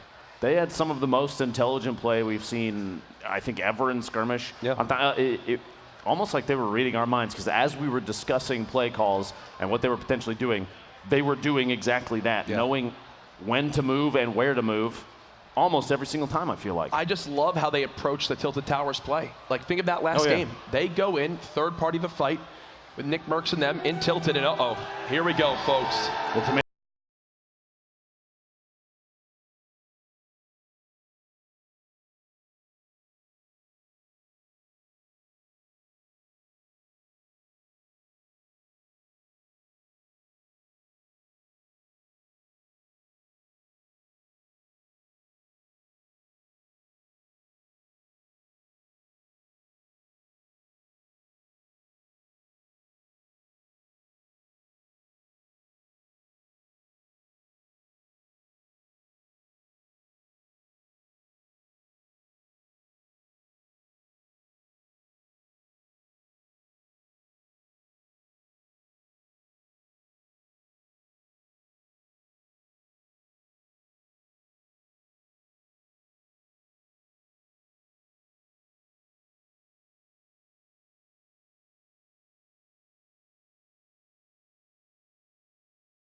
Top 3. You guys feeling good? It's all right. Just a little bit. Just a little bit. Now, before I announce your winners, I'll go line, and just you guys can say something real quick. What do you got for me? We played really badly the first couple games, so I did not expect to win the last one. That many kills. So I didn't really expect top 10, to be honest. There you go. Top 3, not bad. We had a couple bad games, but the last game we got a lot of kills, played low ground, and just fragged out. Top 3. Pretty good. What was the question? I feel good. We adapted and dropped different and just won. Funk bomb. Top 3. Nate Hill. How you feeling? Good. I saw the shirt you were wearing yesterday. I like that. That was one. Our plan was to get top 3, so we did. Top 3. TFUE. How you feeling?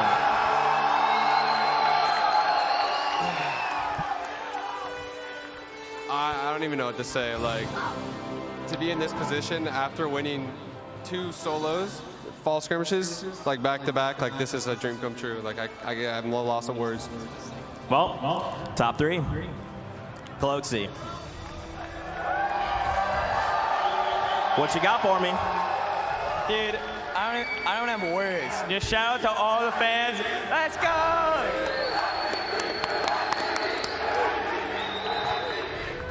All right, Twitchcon. It's time to claim some winners. You guys ready? All right. I have to be super secretive about this. I've got the results right here. You guys ready? Coming in as your number 3 duo.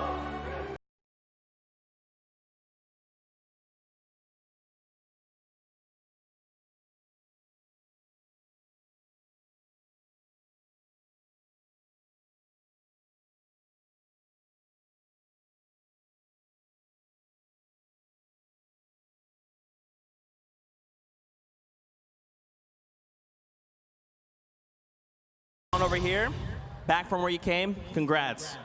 Gentlemen, if you want to scooch on over, one of these 2 duos is coming in the first place spot. What do you guys think? Who is it?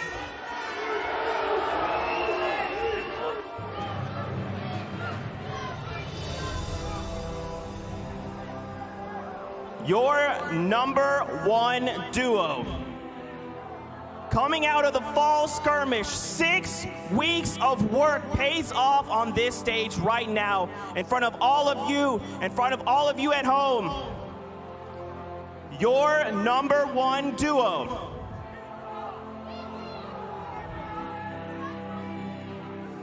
It's TFUE and Cloaksy!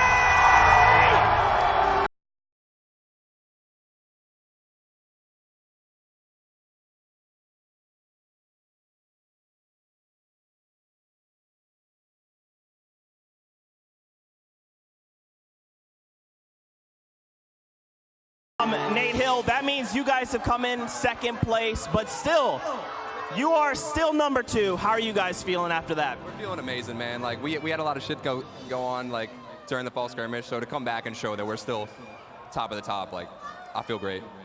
Yeah. I feel amazing right now. I came back for a return, the redemption, and we pulled out. Gentlemen, congrats on coming in number 2. If you want to make your way back where you came. That leaves just 2. Guys, you worked 6 weeks. And you come here, and in front of all your fans, you are the number 1 duo. How are you guys feeling right now? Dude, I don't have words. Shout out to all the fans. Shout out to my partner, TFUE. Good stuff, Turner. I'm proud of you. Good stuff, Turner. All right, TFUE, what about you? Cloaksy with the hot carry, dude. Yeah, with the hot carry.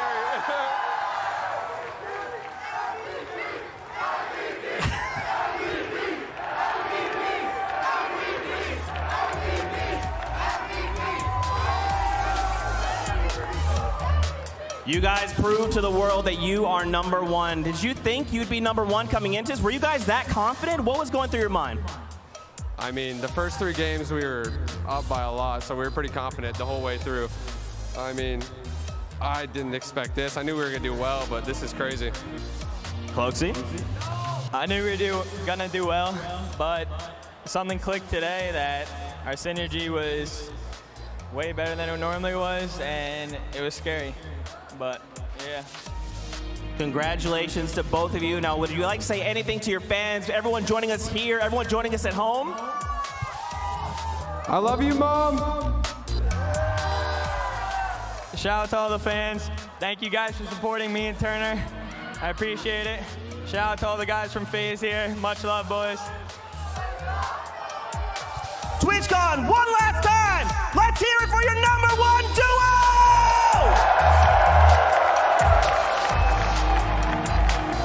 With that, Courage and Lupo, make sure you make some noise for them as well. Courage and Lupo. We'll present you guys with some pickaxes. We've got the crew here. You guys pick your weapon of choice. What will it be? Which one? You guys make a choice. You've got a lot of options. There it is. The Fortnite Fall Skirmish. TFUE and Cloaksy get it done. And man, I'll tell you what, from game 1 to the end, they were sat right on top of that leaderboard. An absolutely dominant show from these two. Multiple games in a row, just destroying the field. Yep. Staying on top literally almost the entire time. We saw them in Heat 1 on the first day, all the way to today. And I mean, we even talked about it beforehand. There was kind of no doubt. We got to a certain point where it was just like, these guys are, they're a step above. They most certainly are. I think it's time, Zeke, it's time for you to go back in your box, my friend. It's time to show the final standings as well. Here it is. TFUE and Cloaksy, 20. All the way at the top. 8 limbs, 17 points. A 5-point lead over second place. Wow. Fung Bomb and Nate Hill put on an excellent show as well. Ghost gets 4th, 5th, and 6th with 3 of their duos. And 9 and 9. And School and Saf in 12. What? Half the field almost is Ghost players. My goodness. I mean, their recruitment must be just out of this world. You see Hysteria and Blind place 8th right there, 21 limbs. They slayed out as well. Hero with that 11th place spot. Congratulations to them. I just want to point out that Cloak alone had the same or more eliminations than every other duo in these grand finals, That's Jack. actually wild. Cloak popped off today. Again there as well, 72 hours in Chap, and 15th Morgassi. And Saint Morgassi, obviously, who won the solo skirmish there in the summer. He finishes 16th here, still put up a great showing. Brilliant stuff These two again. losing their mind. The live reaction from when they found out that they won it all. Not only do they win the $400,000 for first, they won the $60,000 for most of the limbs. They won $50,000 for the Victory Royale earlier. What a performance, man. I'm just laughing. That is nuts, dude. That is absolutely nuts. That duo is going home more than $500,000 richer between the two of them just from today, Jack. Are you kidding me? It's nuts to see. Either way, man, what a weekend it has been live from TwitchCon. This crowd was absolutely incredible. Hundreds and thousands of you guys tuned in online. Ben, what are your final thoughts here before we throw it out? The evolution of Fortnite continues to blow my mind. The plays are changing every single time we do one of these events. Oh, yeah. And we're not even done yet, man. 2018 was the year of Fortnite. I can only imagine what 2019 is going to bring. I can say for sure this is now a call out to every other person who thinks they have it in Fortnite. I will confidently say right now that TFUE and Cloaksy are the best duo in the world. So guess what? Everyone's got to be chasing them, try to dethrone them. That's the story moving on out in any duo competition. You think you can beat them? Get involved, play in the in-game events, get your name out there, because guess what? These two came in, they conquered, and they're walking home each with over $250,000 this weekend. For everybody involved in the production, behind the scenes here, either for EpicGames, for NGE, for Twitch. Thank you all so much for tuning in. What a brilliant event. Ben, wouldn't want to do with anybody else. That was awesome, pal. Absolutely, my friend. I look forward to whatever's next. Oh, I'm sure there's many more events in the future. Thank you all so much for tuning in to the Fortnite Fall Skirmish live here at TwitchCon. For everybody involved, thank you so much. We'll see you guys next time.